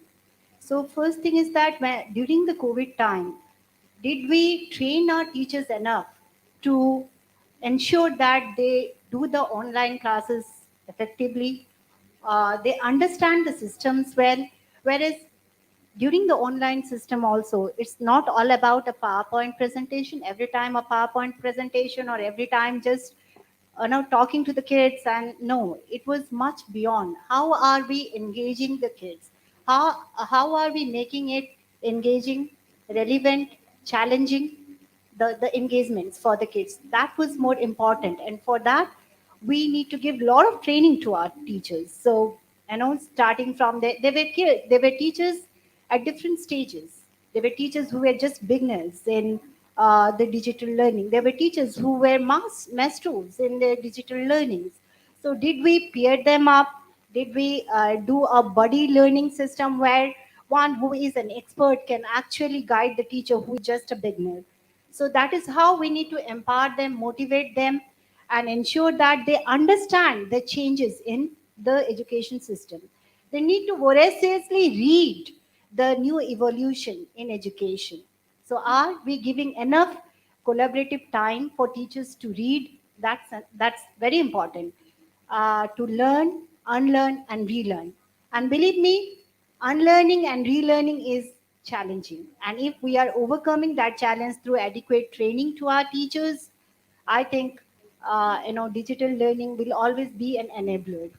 But if we are not giving them the needed resources, the needed time to upgrade them, to empower themselves, then there is always a question. So we as management, we need to empower our teachers, and that's how we can make it a blessing.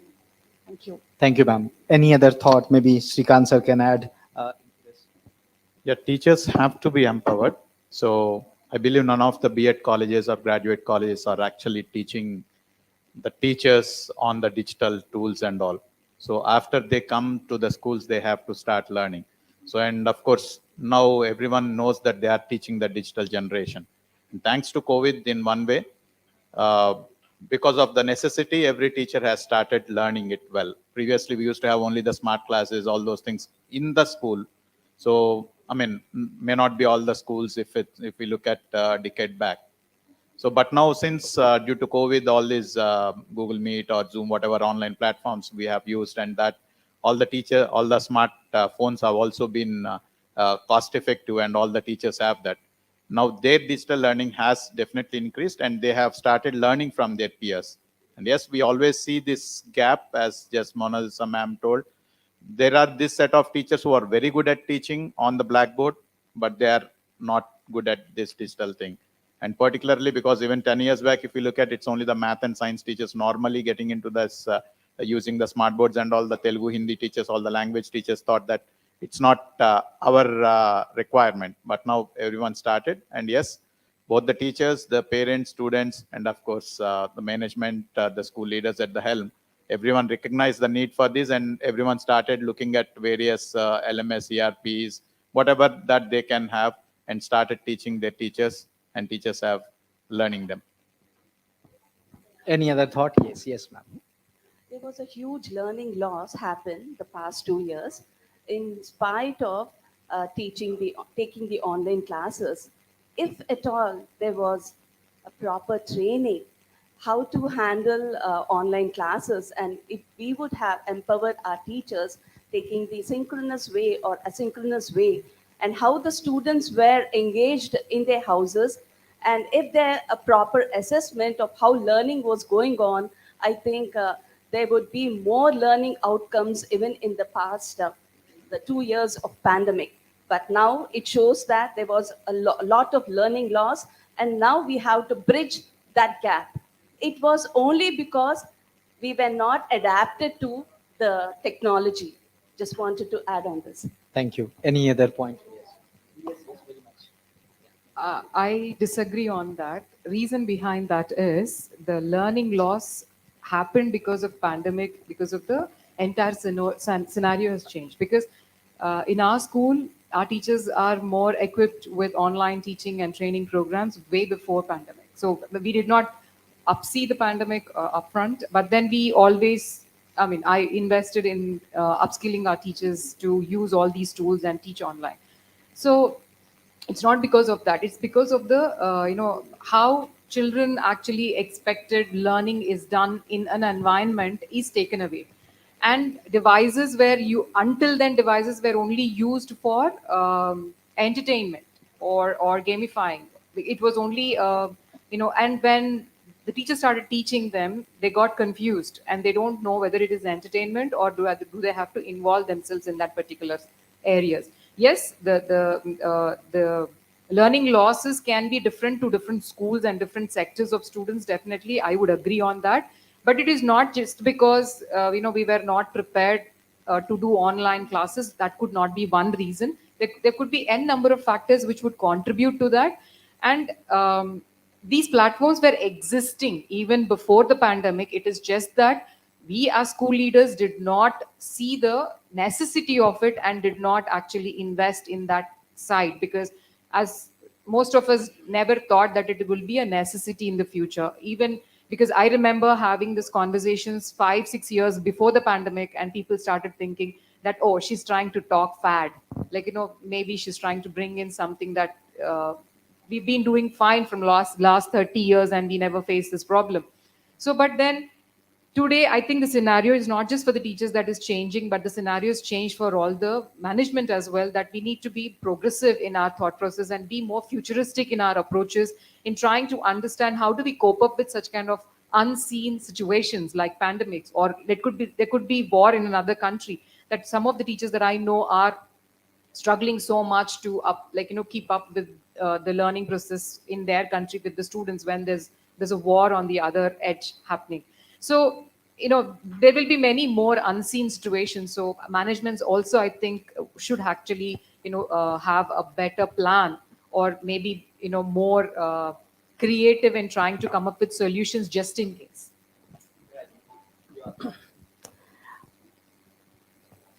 There is the knowledge factor. Technology was seen as another thing and not me. Slowly it became something that was thrust onto us. Eventually, I think we have coming to terms that it will be our shadow. Only that the shadow,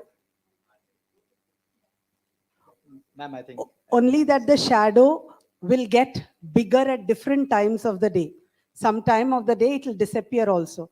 So I think the boss there or the person there, the loving hand-holding person there is the teacher. Has the teacher stopped at the knowledge of using tools and gadgets? Because both of them will be outdated by then with this panel discussion is over. Then has it moved from knowledge to skills, where there has to be a certain amount of attitude for the skill to become permanent in us? So have we been able to give that teacher comfort to say that I don't have it, so what? Yeah, I don't have it. Let's celebrate. At least I know I don't have it. very true. That is one. Then, of course, that comes with the attitude. But the big thing is, if we can put that skills into application, and if we can keep adding to the complexity of the application, then people will learn to own it. This is on one side.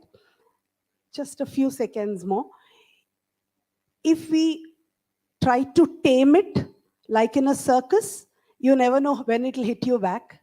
If you train it, at least you have it with you for some time. But if we decide to ride on it, it gives us a lot of choices to act, have fun, do things the different way. Because once you know how to ride, you'll want to jump to the next faster one. Well said, ma'am. I'm not sure how much time we have, but maybe one last question we can take this up before we conclude. So I hear the learning gaps. Few people say no, we have been doing for a long time. Few people say no, there was a COVID, and COVID was a kind of obstacle on the way of accomplishment. So that reminds me of a statement which is very rightly remarked, which says that Bharat and India, it coexist. So 1.3 billion of population, close to 650 districts of India, A tier, B tier, C tier of the districts and the states. Few states which are far developed, few states which has the high GDP, few states they are still struggling, and that divides the entire education as a from the geography point of view. So there are so many courses. So few claim, hey, we are IB syllabus. Few claim we are ICSE syllabus. Few claim, hey, we are CBSE syllabus. Few claim we are state board. And that divides the entire periphery of the education as a system. So taking the last question is open to everybody, and all of you can give your input. That there are few schools which belong to Bharat, there are few schools which belong to India. But if you see NEP has been launched and there's a government, there are a lot of policy makers who are trying to bridge the gap between Bharat-based school and the India-based schools. I would not comment on the courses, as I'm not qualified enough to remarks on that. But what do you see that this digital innovation is going to bridge the gap between the Bharat and India-based schools, or still long way to go? A valid question, I should say. And my take would be it would take some time, but that's the way to go. Because it has its own strengths, where we can actually bring down the costing effect of educating the next generations through digital medium, and but also training the people how do you utilize these platforms in trying to deliver and create a learner experience ultimately has to be the focus on. And when it comes to the digital media, it also has its own it's not there yet, because whoever are developing these products know that it is not the complete solution yet, but we are starting somewhere, and I'm happy that we will be taking this forward, and as and when we can upskill ourselves or upscale ourselves in that particular line. But initiation is more important than trying to wait for a complete solution to come by. And but I strongly feel that one size will not fit everyone, so we have to try and make it very personalized, localized, I should say, according to the requirements and the learning abilities of the learner, right? So that way the end result will be achieved faster and will have better outcome than because usually what happens is like when we have to try and understand the requirements of a particular state is different to the requirements of another state, or in the same state you might have tier 1 and tier 2 cities, and again it depends upon who can afford to go to a certain board school, like right, it all depends upon all these areas. So but because of the strengths of digital learning, we will be able to reduce that gap between the equity between the people who are learners, but cater to their requirement. You can't just take an IB and try and teach them in a village, because that might not be their requirement, right? But can we help them, empower them with better skills and learning? Yes, we can. So I see more people working in this line, we will be able to achieve faster. And yeah, more people opposing should be educated more on this front, so that next generation don't have to suffer because of our choices. In short, I would just like to share that we are going to fill the skill gap, and all the stakeholders are, including parents, upgrading their skills on digital technology. And I think that would narrow the digital divide. That is where we need to work on now. Thank you. Your views. Yeah, so I think the entire pandemic was acted like a catapult for change, where we are now thinking about the children in the rural India, because 85%, this is from, I think, Azim Premji's report, it says 85% of the Indian schools are in rural areas, and 75% of the teachers are from rural locations. So it's that area that needs to be targeted when we are talking about giving access to education. So talking about equity, accessibility, affordability, all of that. So it's a great change now that we are thinking about bringing education, as Meghna ma'am said, what is relevant to them. IB would not be relevant to a rural child there, but bringing in whatever is relevant. I also observing some numbers the other day, where I saw that just about 35% are active internet users in rural India. That number is going up. It's rising, but it is going up at a small scale, but it is going up. And at the same time, all these 35% do not have, again, internet access, or do not have access to apps for some or the other reason, because they have multiple siblings, and also that the parent goes to work. So the child cannot access education at that time, does not have synchronous learning, misses out on that. So all those reasons are there. But the start has happened. We have also seen big edtechs like Byju's, Unacademy, Vedantu, giving it in a big way. All their online content is given for free. It has again started in a very minuscule way, but we are going up there. We know what all is going on with the bubble of edtech also, but and I think that's all because lot of it has happened because now schools have started online, and parents don't want children to go back to their devices. They are very happy. Parents are very happy that okay, schools have started, leave the devices behind.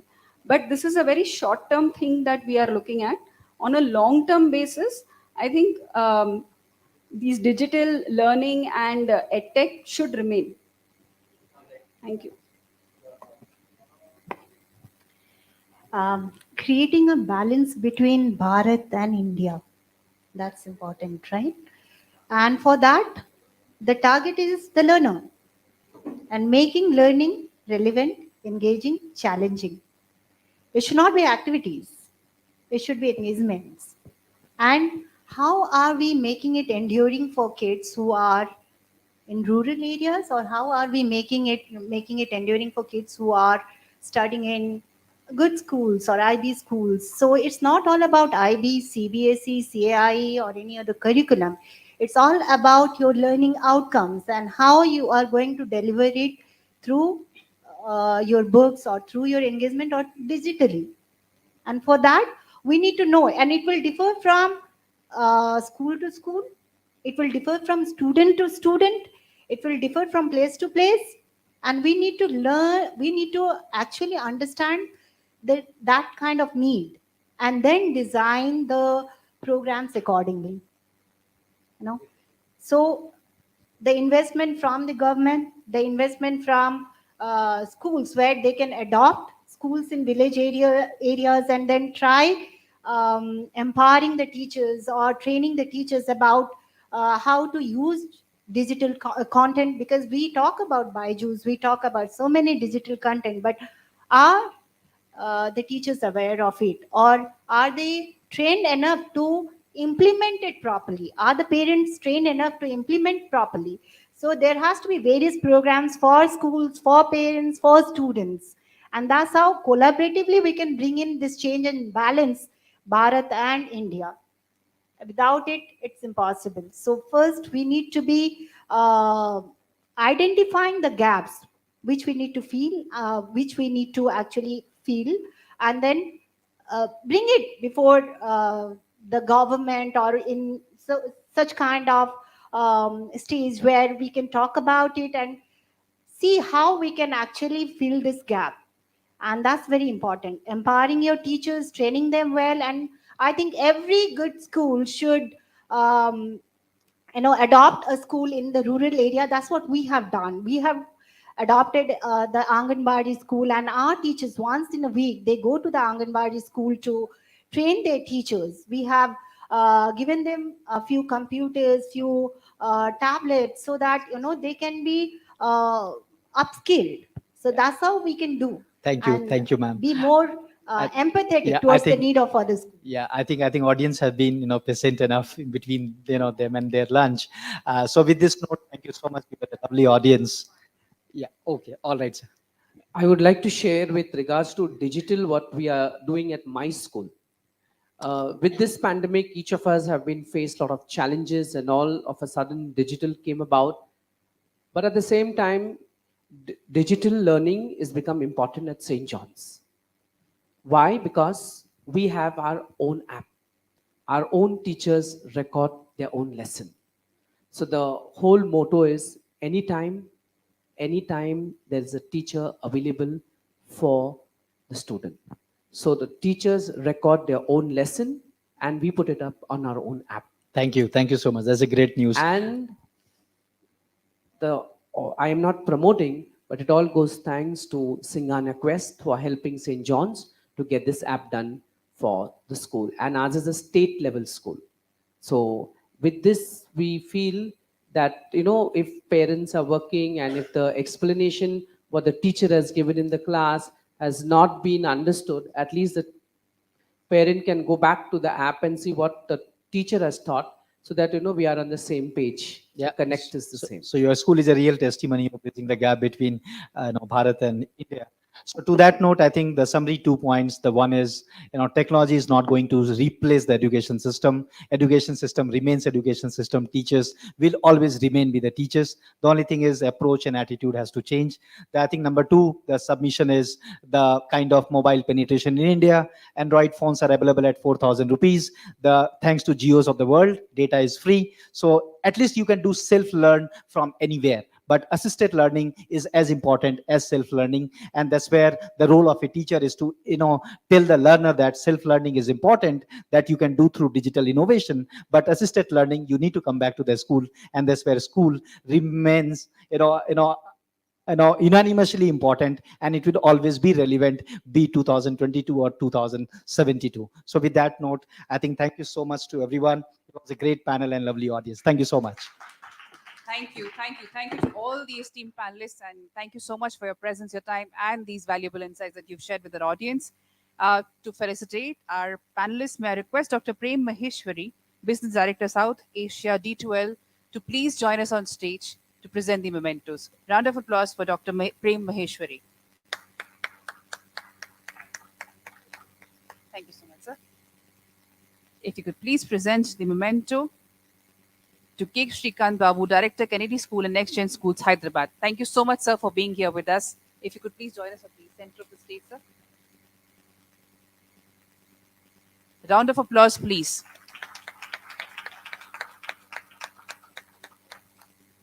Ms. Meghna Musunari, Founder and Chairperson, Fountainhead Global School and Junior College, Mayapur, Hyderabad.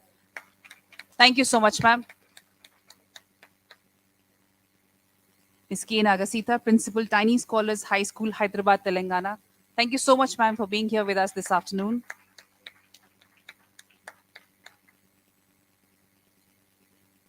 Ms. Toral Shah, Principal, St. Dominic's Group of Institutions, Hyderabad, Telangana. Thank you so much, ma'am, for being here.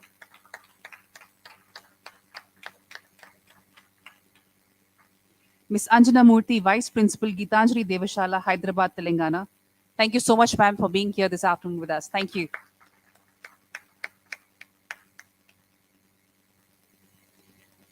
Ms. Mona Lisa Dash, Head of the School, Shanti Niketan International School, Secunderabad, Telangana. Thank you so much, ma'am, for joining us this afternoon.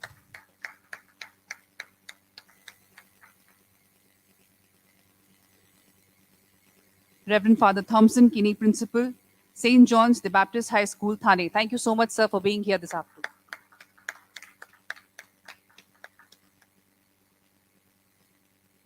And to Dr. Manish, Head Infinity Schools, Infinity Learn by Sri Chaitanya, for wonderfully moderating this discussion. Thank you so much, sir. Thank you.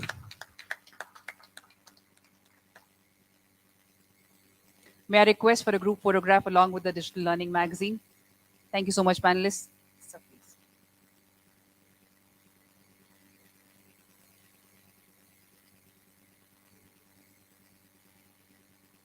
I think we need more copies. That's it.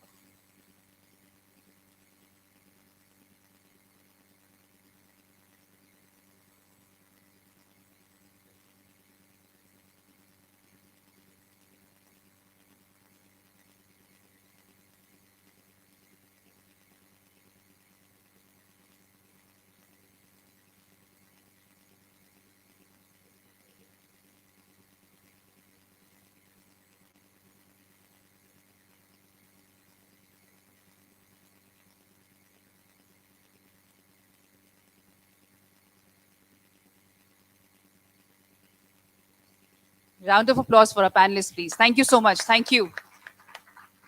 Thank you. We'll now break for lunch and then assemble here back in an hour to take the last session of the day forward. Thank you. Thank you so much. Thank you, ma'am. Thank you. Please be careful. Thank you, ma'am. Thank you, ma'am.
Good afternoon, everyone. Welcome back from the lunch break. We now head into the last panel discussion for the day before the awards. And the discussion is on role of AI, blockchain, and other immersive technology in school education. For this panel, I'd like to welcome Ms. Sakshi Samar Sujatia, Director, Nirja Modi School, Udaipur, Rajasthan, who will be moderating this discussion. Please, a round of applause for Ms. Sakshi Kumar Sujatia. Thank you so much, ma'am. I'd also like to welcome Ms. Rashmi Singh, Principal, Poddar Breo International School, Badlapur, Maharashtra. Ms. Rashmi Singh, if you could please join us on stage. Thank you. Round of applause, please, for Ms. Rashmi Singh.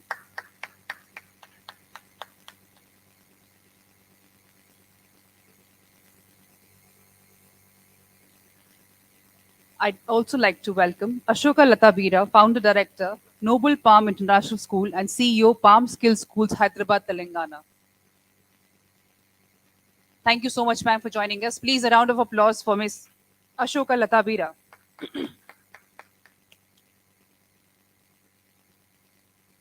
Also, please welcome Ms. Maya Sukumaran, Principal, Gitanjali Senior School. Ma'am, if you could please join us on stage. Round of applause, please, for Ms. Maya Sukumaran. I hand over the session now to Ms. Sakshi to take the discussion forward. Over to you, ma'am.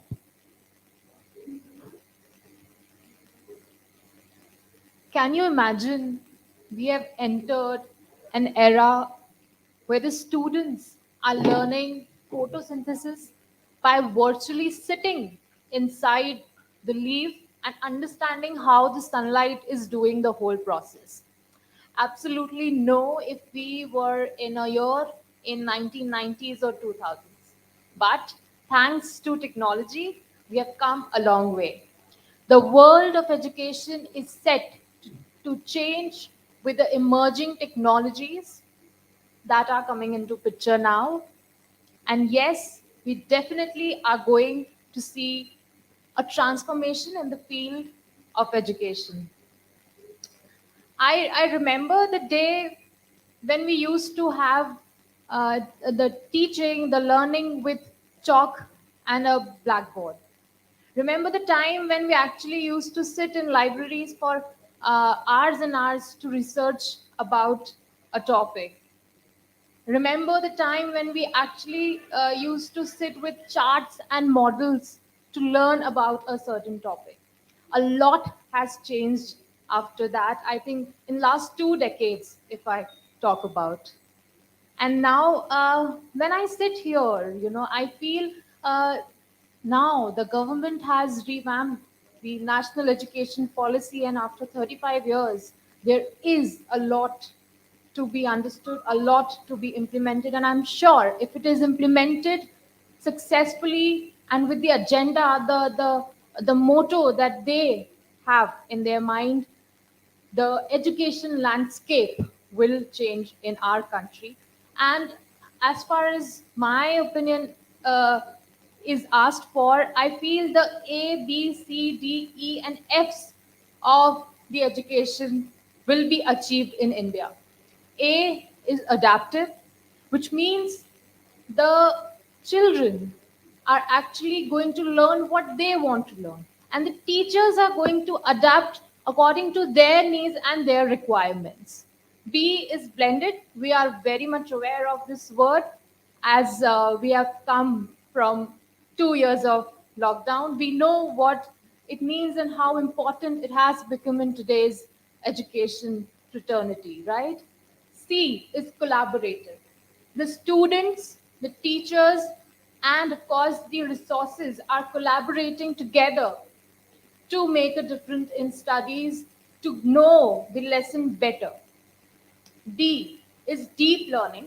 It is a bit technical, but yes, it is meant by it is what means the machine learning plus the artificial intelligence. And of course, it is based on some hierarchies. I'll give you an example of deep learning.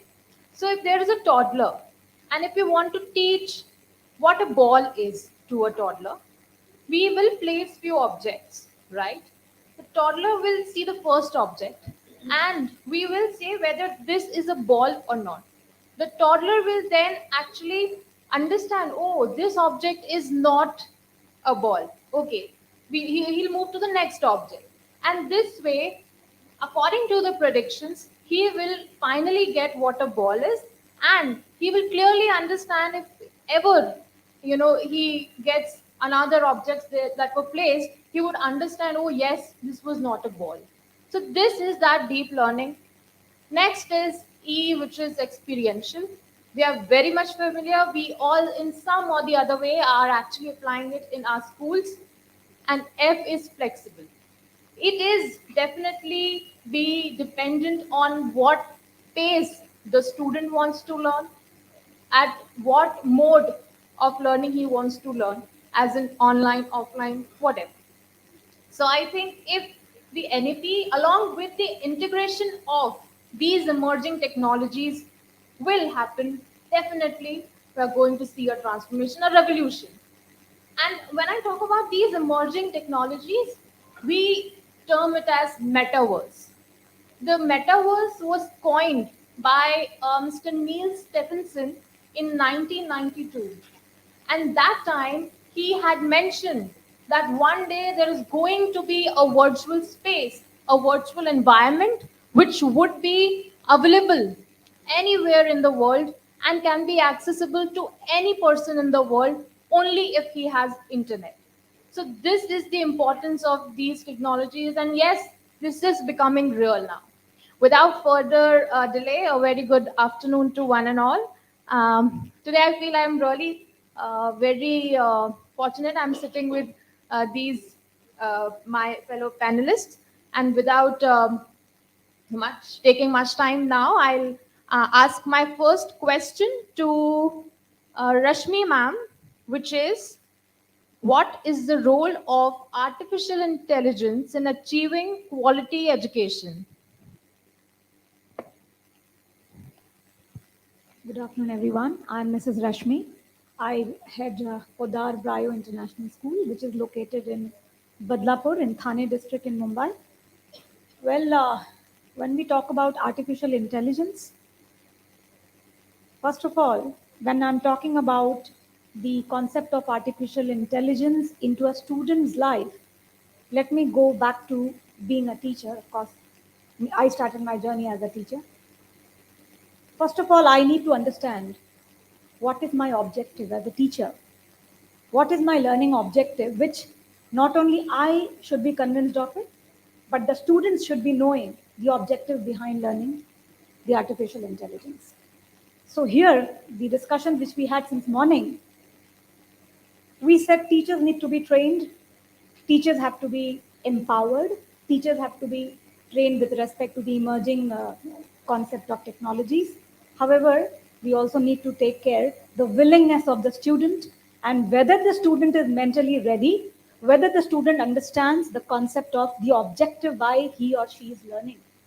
So I strongly feel the first point is, let us as educators level the concept of learning objectives for all our learners. We know it is going to be an important need in future.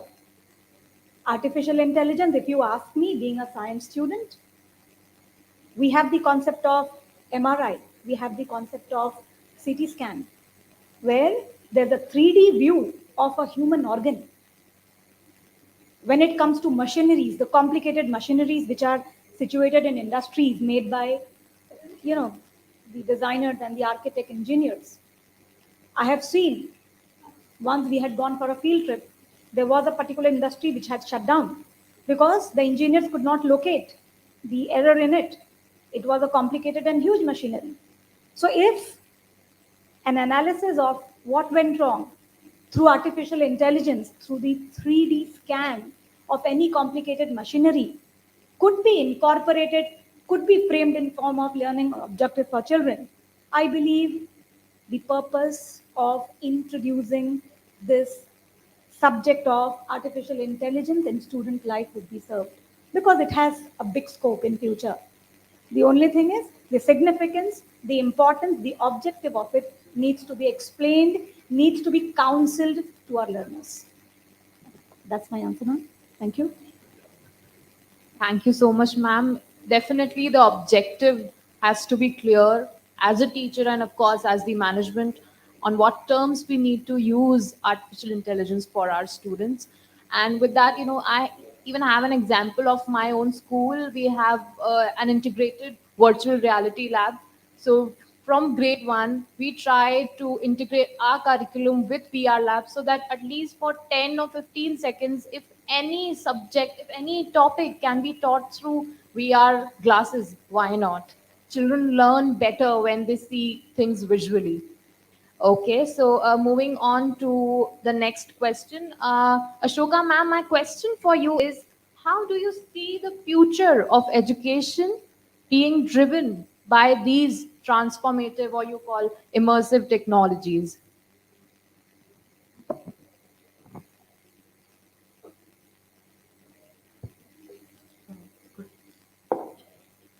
Good afternoon, everyone. Once upon a time, all the teachers had textbooks and they had to open the textbooks, read, and students will have to open the textbooks or shut their textbooks and learn from there. It was not effective, that we know now.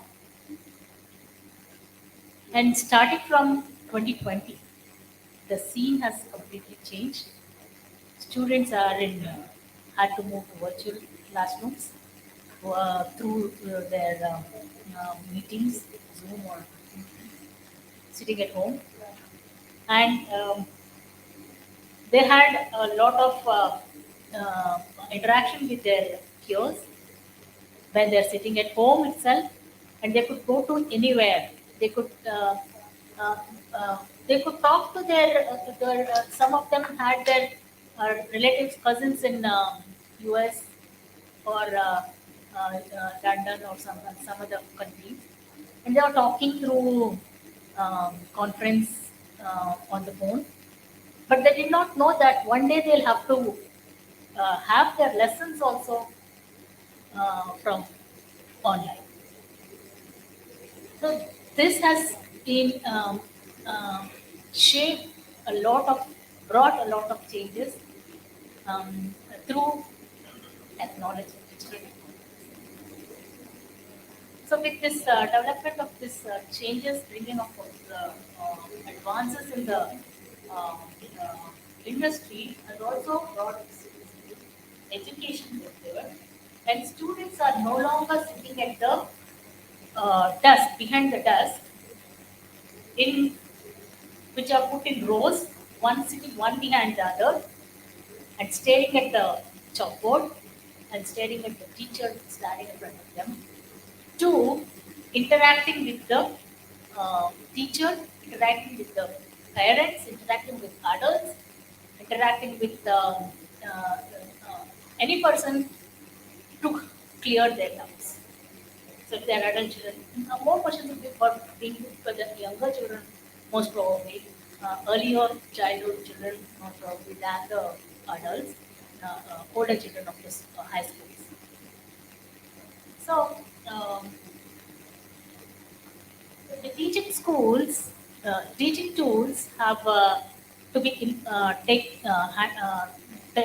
take given priority by the teachers, and they should make it a part of their curriculum.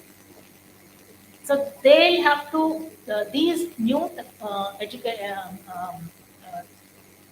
educators, new generation educators, will certainly adopt this if they are believing in human connectedness. And they should see the educational settings change. They should see a change in the education settings. These will have to start implementing tablets. Implementing tablets in the classrooms will help not only the uh, students in the classroom, they will also be helping the disabled children using tablets or computers or laptops will help them um, uh, uh, uh, with the changes in the computers, changes in the devices. They will have larger keyboards, larger uh,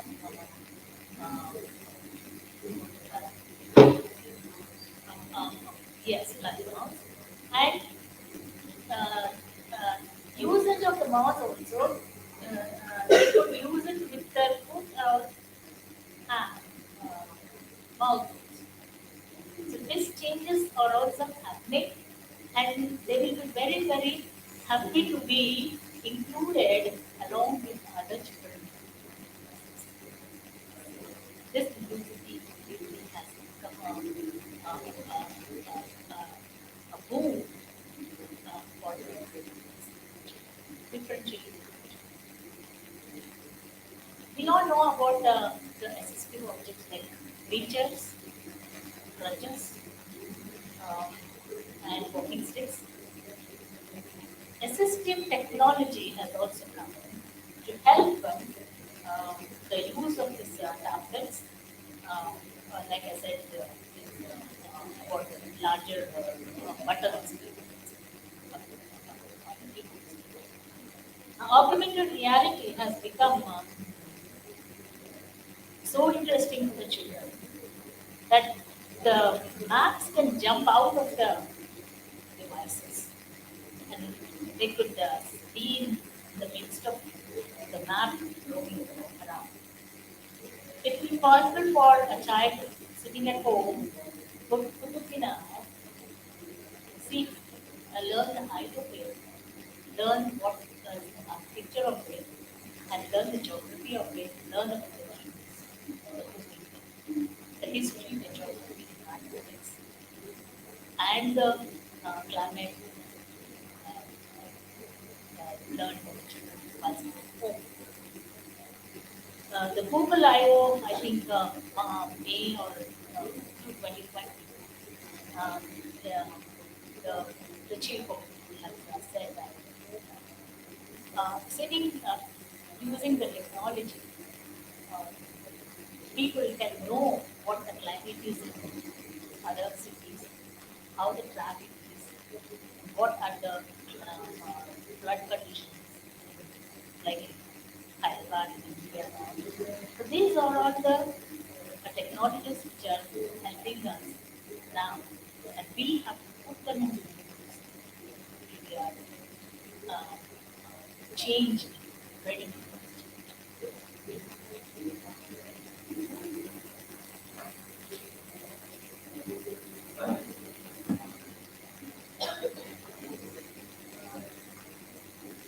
Every student will have a different pace of learning, and each child uh, uh, can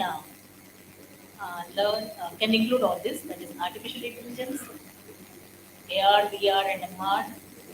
Then redesigned learning spaces, flipped classrooms, gamification, MOOCs, and SPOCs, that is small private online classes. So all these are necessitated because we have moved from the traditional. It was necessary that it is a necessity that we have to move from the traditional learning, traditional teaching into this using these technologies because these are available. If we use it, there's a benefit for the children, for the students, learners, and for the instructors. So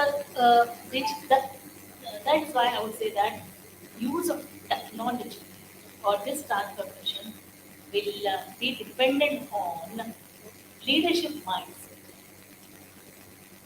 So we have to consider three things: student experience, we know of customer experience, customer service, and customer experience. Just like customer experience, we talk about student experience. We will not talk about students being a customer because they are not customers. They are learning. They are using the innovation. So student experience we have to consider, as they are journeying through the learning from childhood to higher education, then we have to consider creative solutions using machine learning and cognitive technologies that helps um, in the transformation. And we have to also consider smart buildings.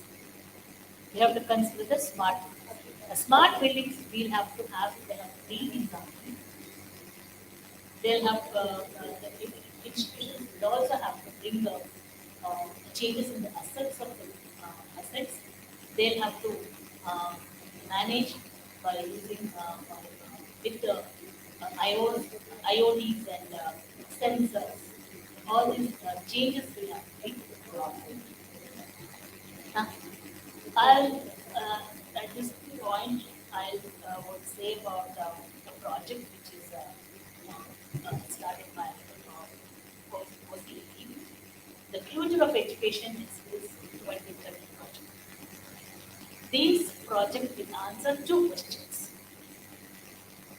what knowledge, skills, attitudes, and values are the today's students need to thrive on and shape the world, and how these instructional systems develop these three: knowledge, skills, attitudes, and values effectively. These projects will bring a lot of change. This project is ongoing, and if it is taken up by schools, it will help the changes to be brought in the schools, to be brought in the learners. So to address these, the young people will have to um, be innovative, responsible, and they should become better. And this was brought about by, I feel that it should be brought about by creating new value, reconciling, reconciling tensions and dilemmas, and giving response. This is how I can transfer it.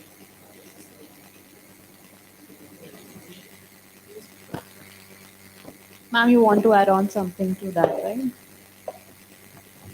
Basically, when we talk about the scope of these immersive technologies, we need to understand what are the challenges which our future generation is going to face.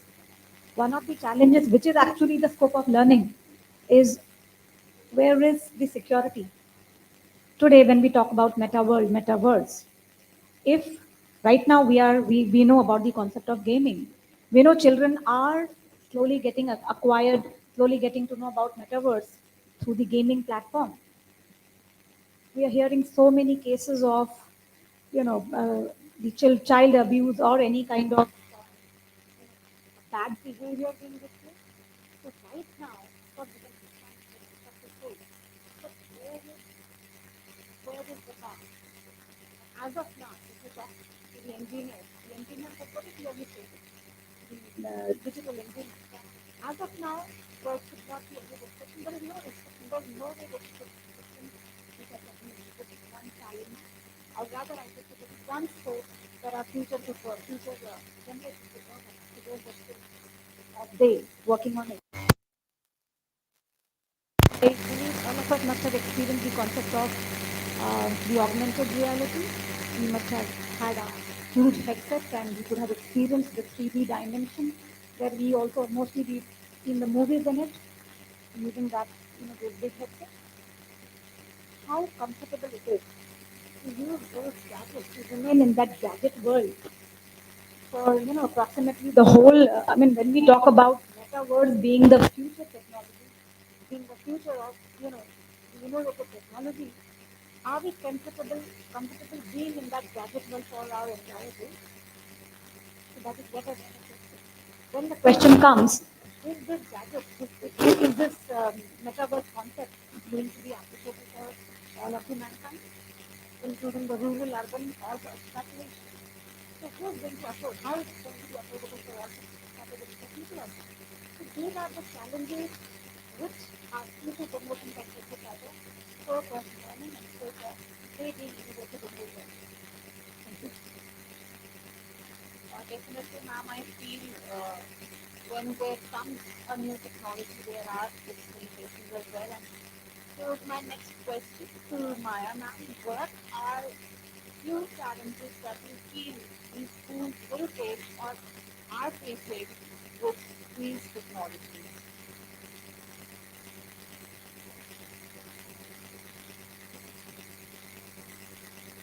Very good afternoon to all. And I'm Anil Kumar, this is from the school.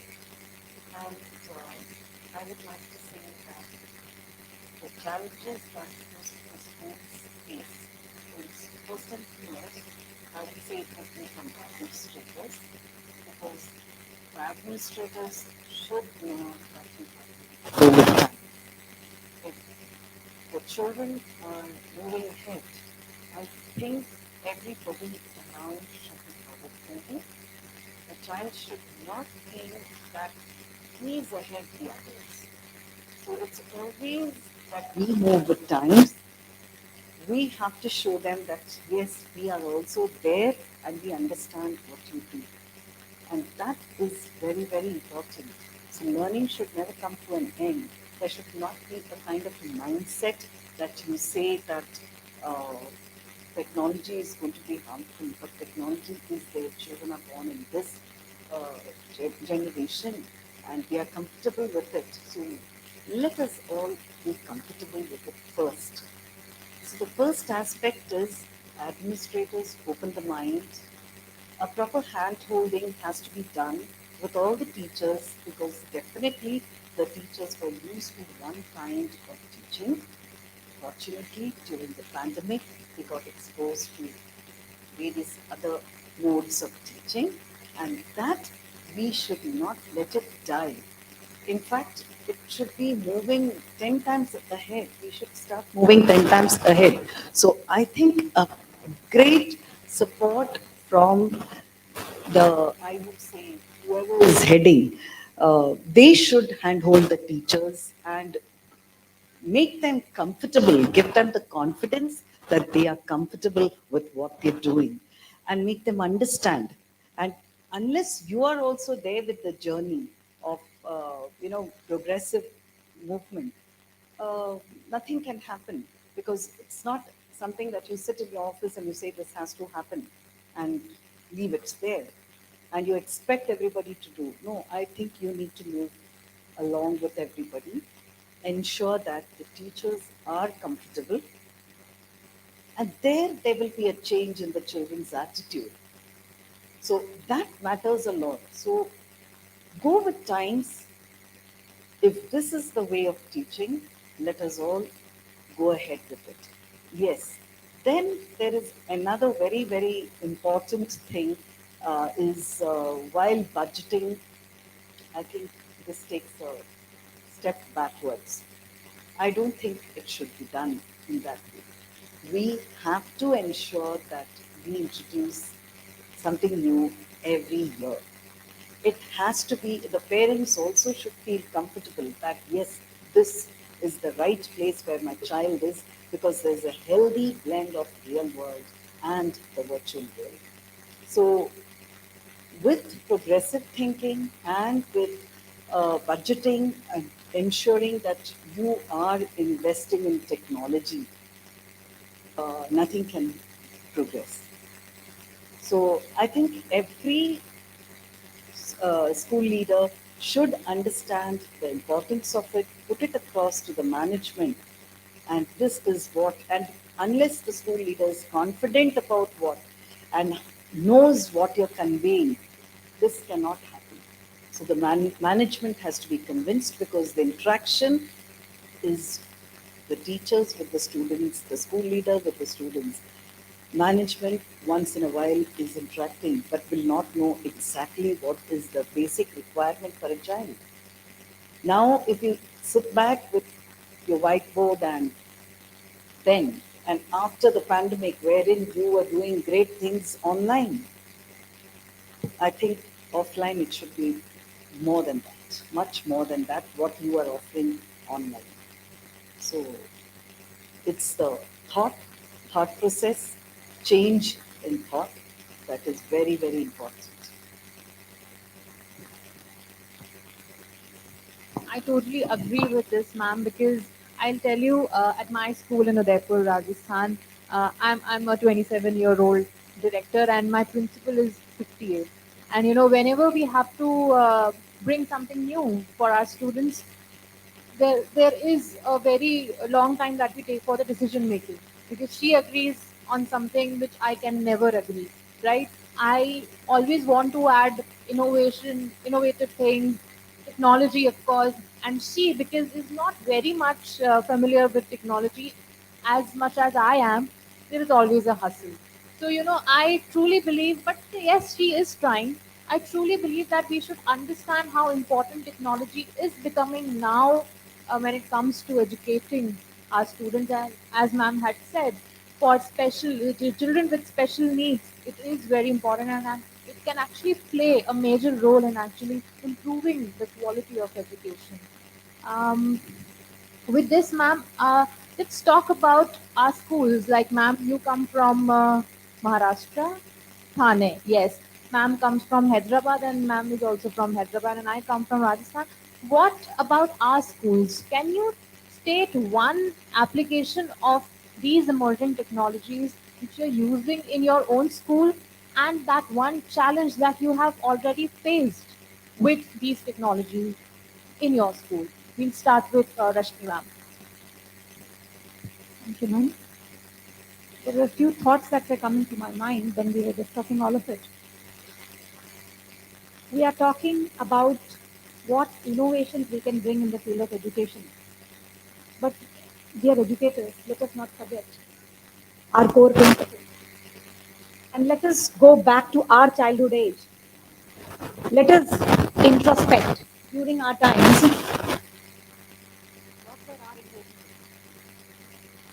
We were very, very particular of the 2 hours of playing time, that we had our own time, and we used to nag from our parents. And that was our time. Where we explored our friends. Okay, fine. Whatever we designed our own games. We did that as well. And every game, whether it is a game played by a boy or a girl, is like there was no obligation to education. We knew who was our parents. Because there was nothing much but distraction. It was friends, it was the creative play, and it was those little friendships and fights that we had. And that was our time. And that is how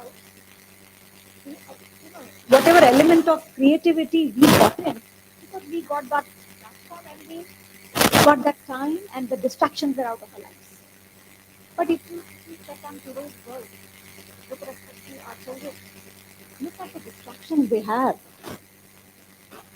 Things which are audio visual in nature, things which are of their age group, the cartoons, in a very innovative manner. Things which are also of adult nature, that if you see the one show, they keep thinking, अभी तो मैं 8 years का हूँ, मेरे को 10 years, they are always looking for 10 years का कब हो जाऊंगा. The 16 years, they keep thinking 18 years कब हो जाऊंगा and I will die. So these people always think of what will be the next thing that they want to do. And with so many distractions that they have, specifically that window that they have, they sit on the window and there is absolutely no check. Well, that's a technology which is taking a backseat to should have come from. Where there should be firewalls, which every parent should be knowing. I believe at my place, there are children who are sitting on the two-dimension screen. Let me also know what they're doing. And let me have little control on it. Because I want them to learn age appropriate. I don't want to appropriate to them. So let us see, let us so their creativity, everything was restricted to that window. And there is no restriction absolutely to what they are watching. Because we all are busy in our own lives. Parents, they are busy. They come only at home. The children are there for 5 6 hours of in food. And then they come back. They have nothing absolutely. Because all other children, they also have duties. Together, if they come for a 9 to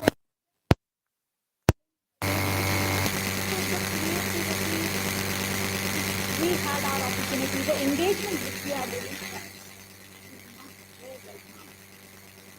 So the question is, are we doing enough to engage our children?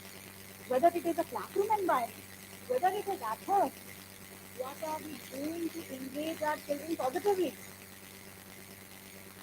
Is my question to you. So the question is there, whether it is to the parents, we teachers, it is not our job that we do our job and we get away with that. We also have to introspect whether the children are in the rightful engagement. In a classroom, let me tell you, we talk about the pandemic that happened. We said the teachers are forced to take up the technology to teach. But dear educators, tell me, how many of us actually, rather we are stakeholders, educators, principals,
talking that I was an international educator, I learned everything. No, not like that.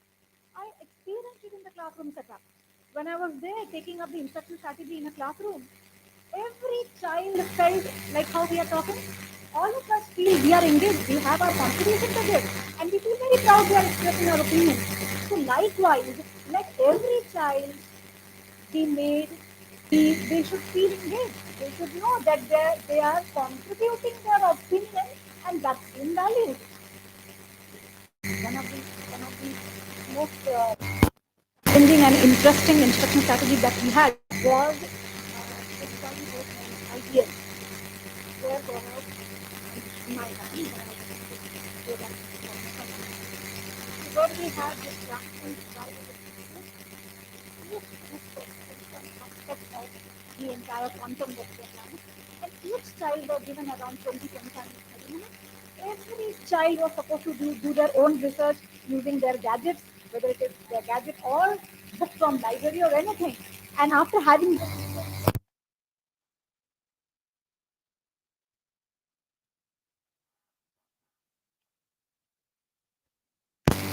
because it was expected from them and it was mandatory. Every child should speak up their opinion, their ideas, their understanding.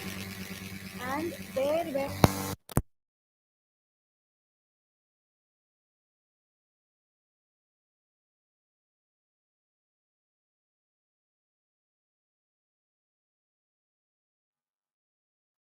I've gone a little out of context, I'm sorry. So we can carry forward from now. Yes, ma'am. So one application and one challenge that you have faced in your school or you have applied in your school. In my school, we thought that we have to have not just inside the classrooms, outdoors also. Bring your own device is not all of them are good, but few of them can bring their own device. Some of them so we take this device, go out, we travel to different cities around, stay there, learn about the culture, learn about the surroundings, learn about their habitats, learn about what the thought process,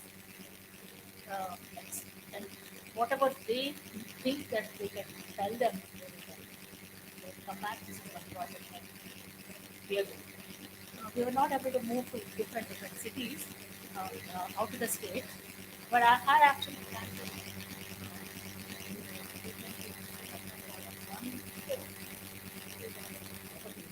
to learn about the just like the modular excavations. There was some colony over there or something like that. So we are taking them on treks and the walks. Work by planning, budgeting, and time management, organizing, cooperation.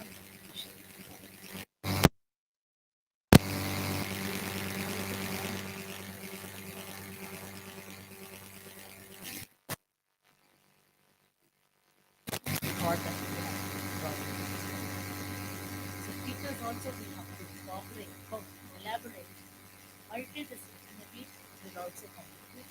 So most of the energy changes that should be implemented are real time. Yes, ma'am. Maya, ma'am. So,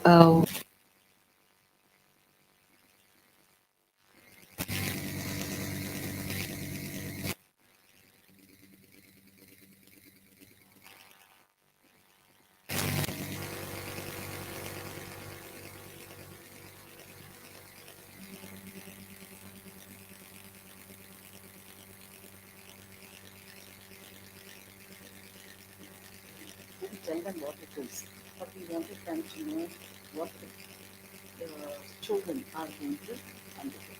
So it was a middle school that we introduced with STEM education. Now, the coding that they have learned, um, preparing 3D models on ThinkPad, did good so every child was a compulsory uh, operation that every child should undergo this training program. And with that, what happens is you need, as the child grows, especially when they are in class 11 and 12, will not believe they have come up with their own, using that as what they have learned before. They have come up with these 3D models, which are used with the VR, headset. And so what happens is they are able to see, especially when it came to the commerce students, what we do is we integrate the subjects, accounts, business studies, economics. So it would be, actually we leave it open to the, when we start a topic, we leave it open to the students and come up with some ideas because you need to develop the entrepreneurial skills too. So on one particular idea, we pick up and the topics are all, the subjects are all integrated. That's the place where they need to have instead of going and taking permission from various, companies, corporates, we give them, they design the corporate area and that is shared with everybody. So the 3D model is prepared by the student and everything the teachers are there to say, yes, this is required, that's required, just to guide them. So I wouldn't say they are teachers, they are only facilitators helping the student. The students are finding out things and they are presenting it. And one such thing just last week, one of the ideas, somebody came and saw it, and he said, this is something which is very innovative and I need it to be presented at ISD. I said, see, it's your hard work. Children have to present it and it is their hard work that is recognized. This encourages the others. So I used to chase the founder of ALM. I want all my students, teachers also to learn coding because I need coding to be integrated in every subject. So ultimately, they had designed the program with the training program with the teachers, and I told them at the end of the year, every term the teacher is going to show how they have integrated coding in the subject and present it to you. And so that's something which I thought it's not only students who should learn, it should be teachers also. Then I had that in mind. I want AI to be used for reinforcement and for enhancement. For some students, you need to reinforce. So, some children are introverts. How are we tackling those children? So I thought this is the best way. You will not believe, I have been to some talk somewhere and I got a small clue. And there are so many people coming and visiting. So like that, I had a parent who came with some relative of theirs who just come back from US. And the girl has done her master's in AI. I said, I want you to start, just gave her 1 week's time. And I've told all my departments, I want FAQs prepared for every person. Now I got the complete view on how I want to go about it. So AI is definitely there within a month or so. I think things are all getting set, wherein it's going to be absolutely freely available to all the students of my school, wherein they can, it would be kind of a chatbot that I'm planning, wherein the students can put in questions and we will have that answering it. Questions that cannot be answered will be directed to the teachers, and the answers would be there within a few hours. So this is what ultimately I don't give up. So that you learning has to be there, and you have something in mind. How do you chase it? Once you chase it, you'll definitely be able to achieve. And observe, look around, and see how you can utilize people around. That's a very, very important thing. So I think this pandemic was entirely learning phase. It ensured that I could learn and ensured that every teacher, there's nothing called you're a second language teacher, you will not be knowing how to use it. No. Everybody, I think, in our school, will have even a third language Telugu teacher also who is equipped to, handle their own classes with all the facilities that is available, technology there at the desk. Very well said, ma'am. If we trace for it, we will definitely achieve it. That's all for today. It was definitely an insightful and an impactful session for all of us. Thank you, panelists, and thank you, lovely audience, for hearing. Thank you.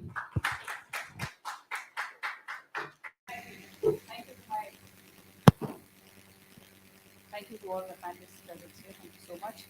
May I request Mr. Hari Prasad, Director, candidates to please come on stage and present small objectives to our panelists on stage.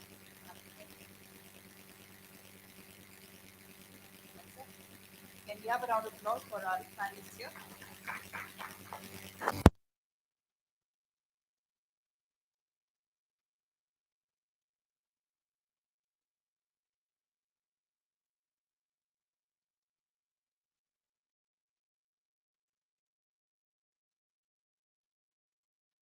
Principal Poddar Brew International School, Badlapur, Maharashtra. Thank you so much, ma'am. It was wonderful having you.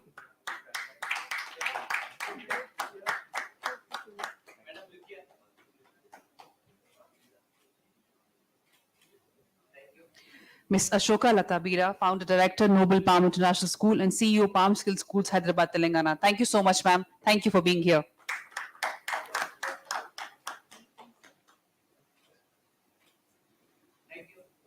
And to Ms. Maya Sukumaran, Principal, Geetanjali Senior School. Thank you so much, ma'am, for being here with us. Thank you so much. Round of applause, please.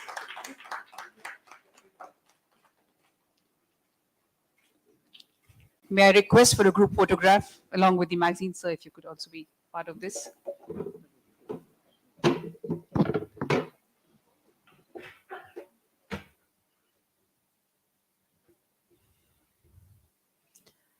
Round of applause, please, for our panelists here.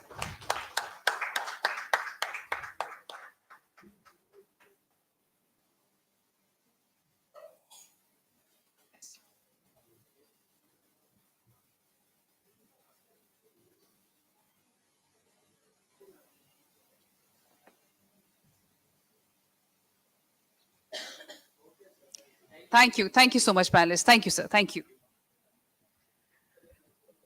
We now have a presentation by Mr. Unnikrishnan Nair, Regional Head South Quest Plus. May I request Mr. Nair to please join us on stage? Thank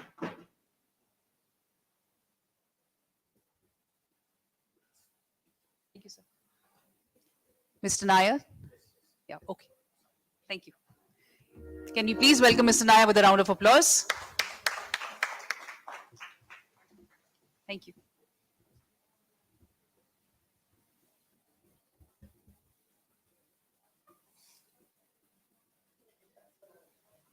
Good evening, all.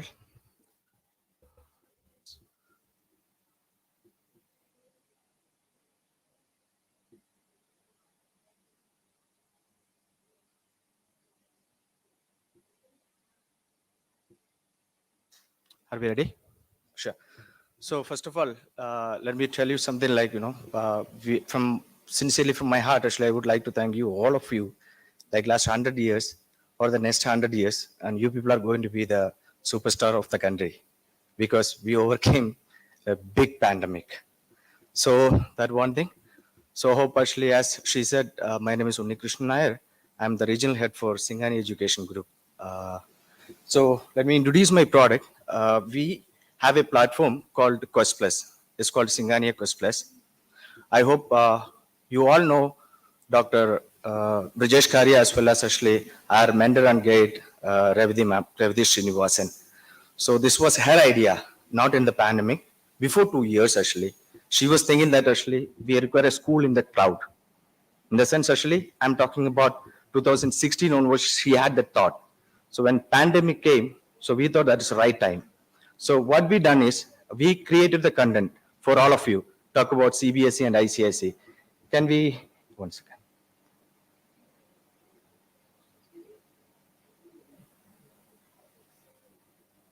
Yes. Can you have the video, please?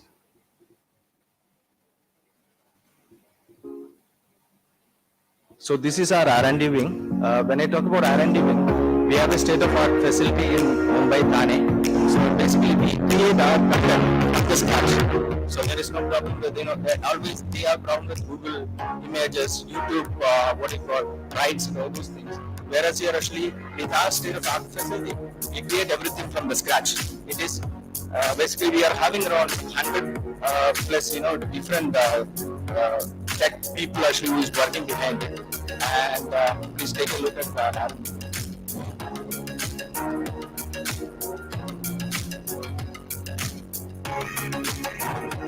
This is our post-production facility.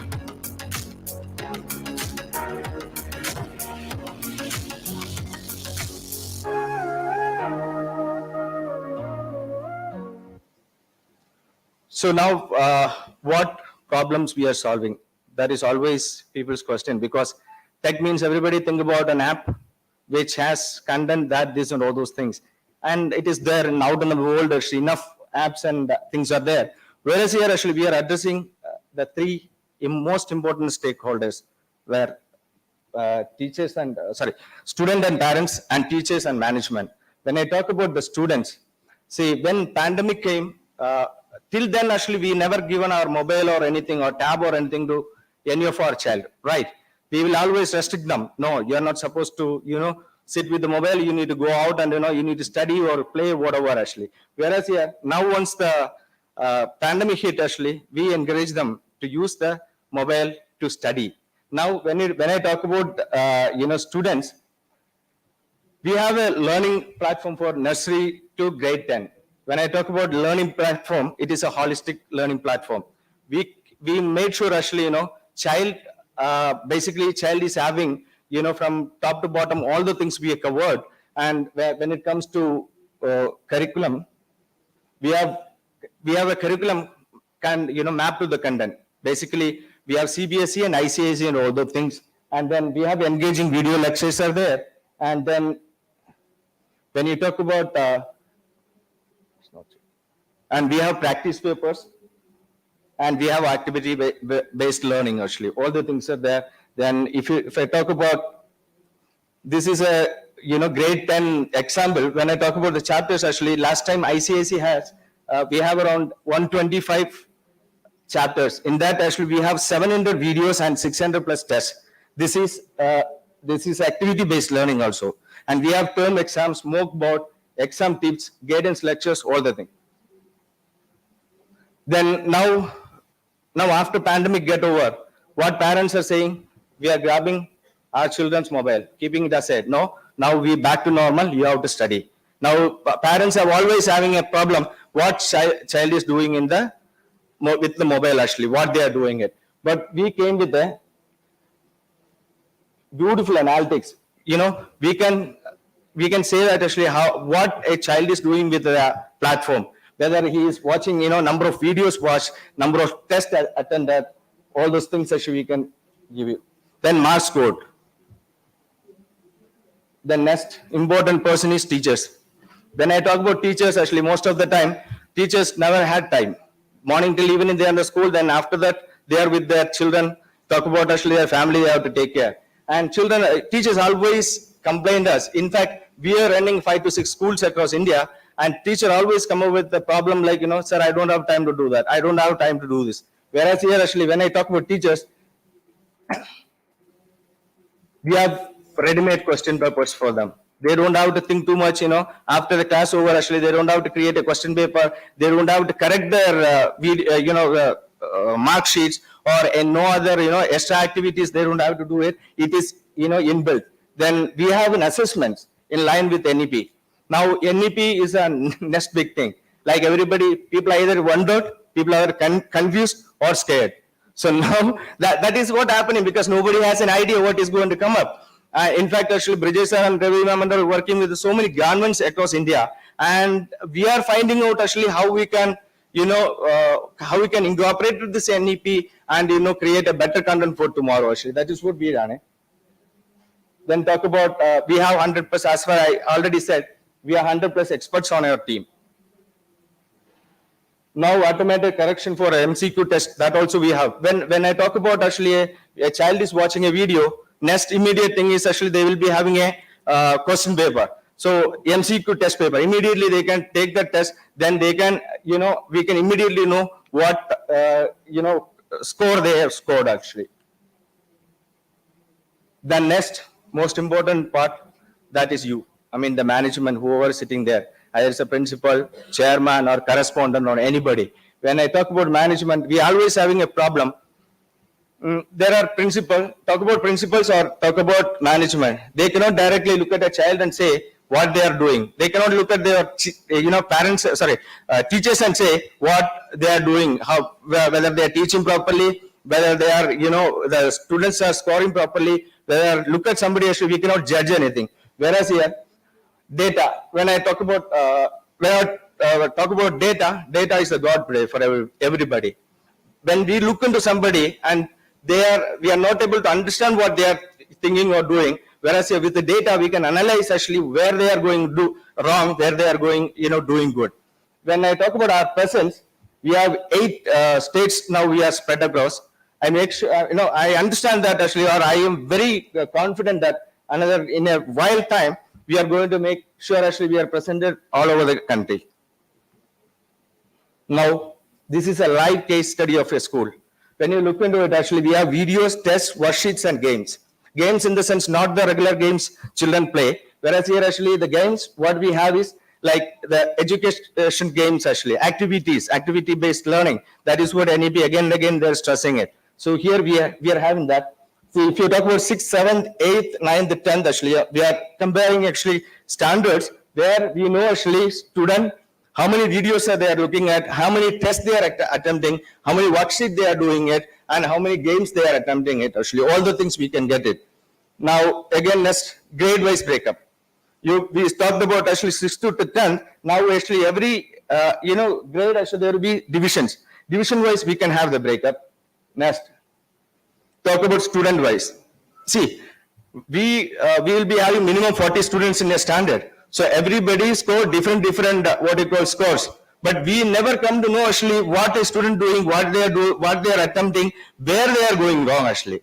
Out of 100 actually some student will score 90 marks, some students will score 80 marks like that. Whereas here actually we can pinpoint it actually where they are going wrong, what they are doing, video tests, worksheets, all the things actually which one they are giving more importance. That also we can know.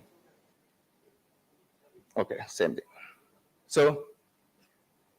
So this is a analytics we can give. We will be having a special dashboard for you, principals and management. You don't have to just think too much. Just take a look into that. Actually, we make sure you are getting all the data on your table. Just a click of a button, you'll be getting everything. Now, data driven. Obviously, we know actually if we have a data, actually we can make better decisions. And if you talk about actually, this company is not a tech company. Obviously, we are tech, I could say that, but it is created by educationists actually. So we make sure education come first, then only tech.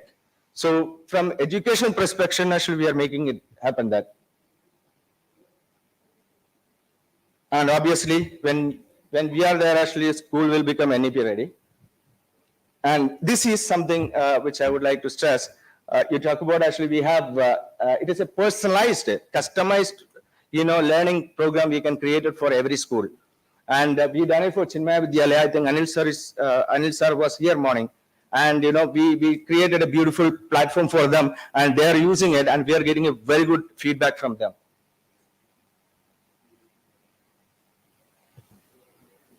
One sec. Now, sorry.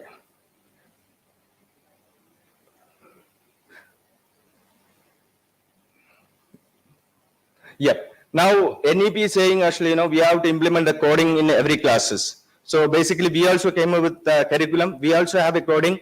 So coding program, if it is which is aligned with the curriculum. So then now, yeah. Now we talk about actually, anyway we came up all the way here. Actually, we would like to compliment something from for you. We don't want you to go back empty-handed. So if you can contact our style, actually, next 1 year, actually, we would like to give you the grammar videos lectures for grade 1 to 10. Thanks a lot. Thanks a lot for your time.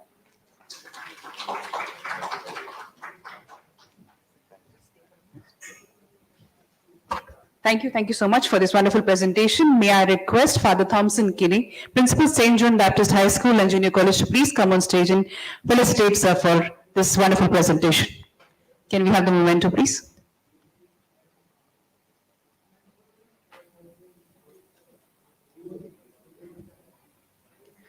Can we have a round of applause, please?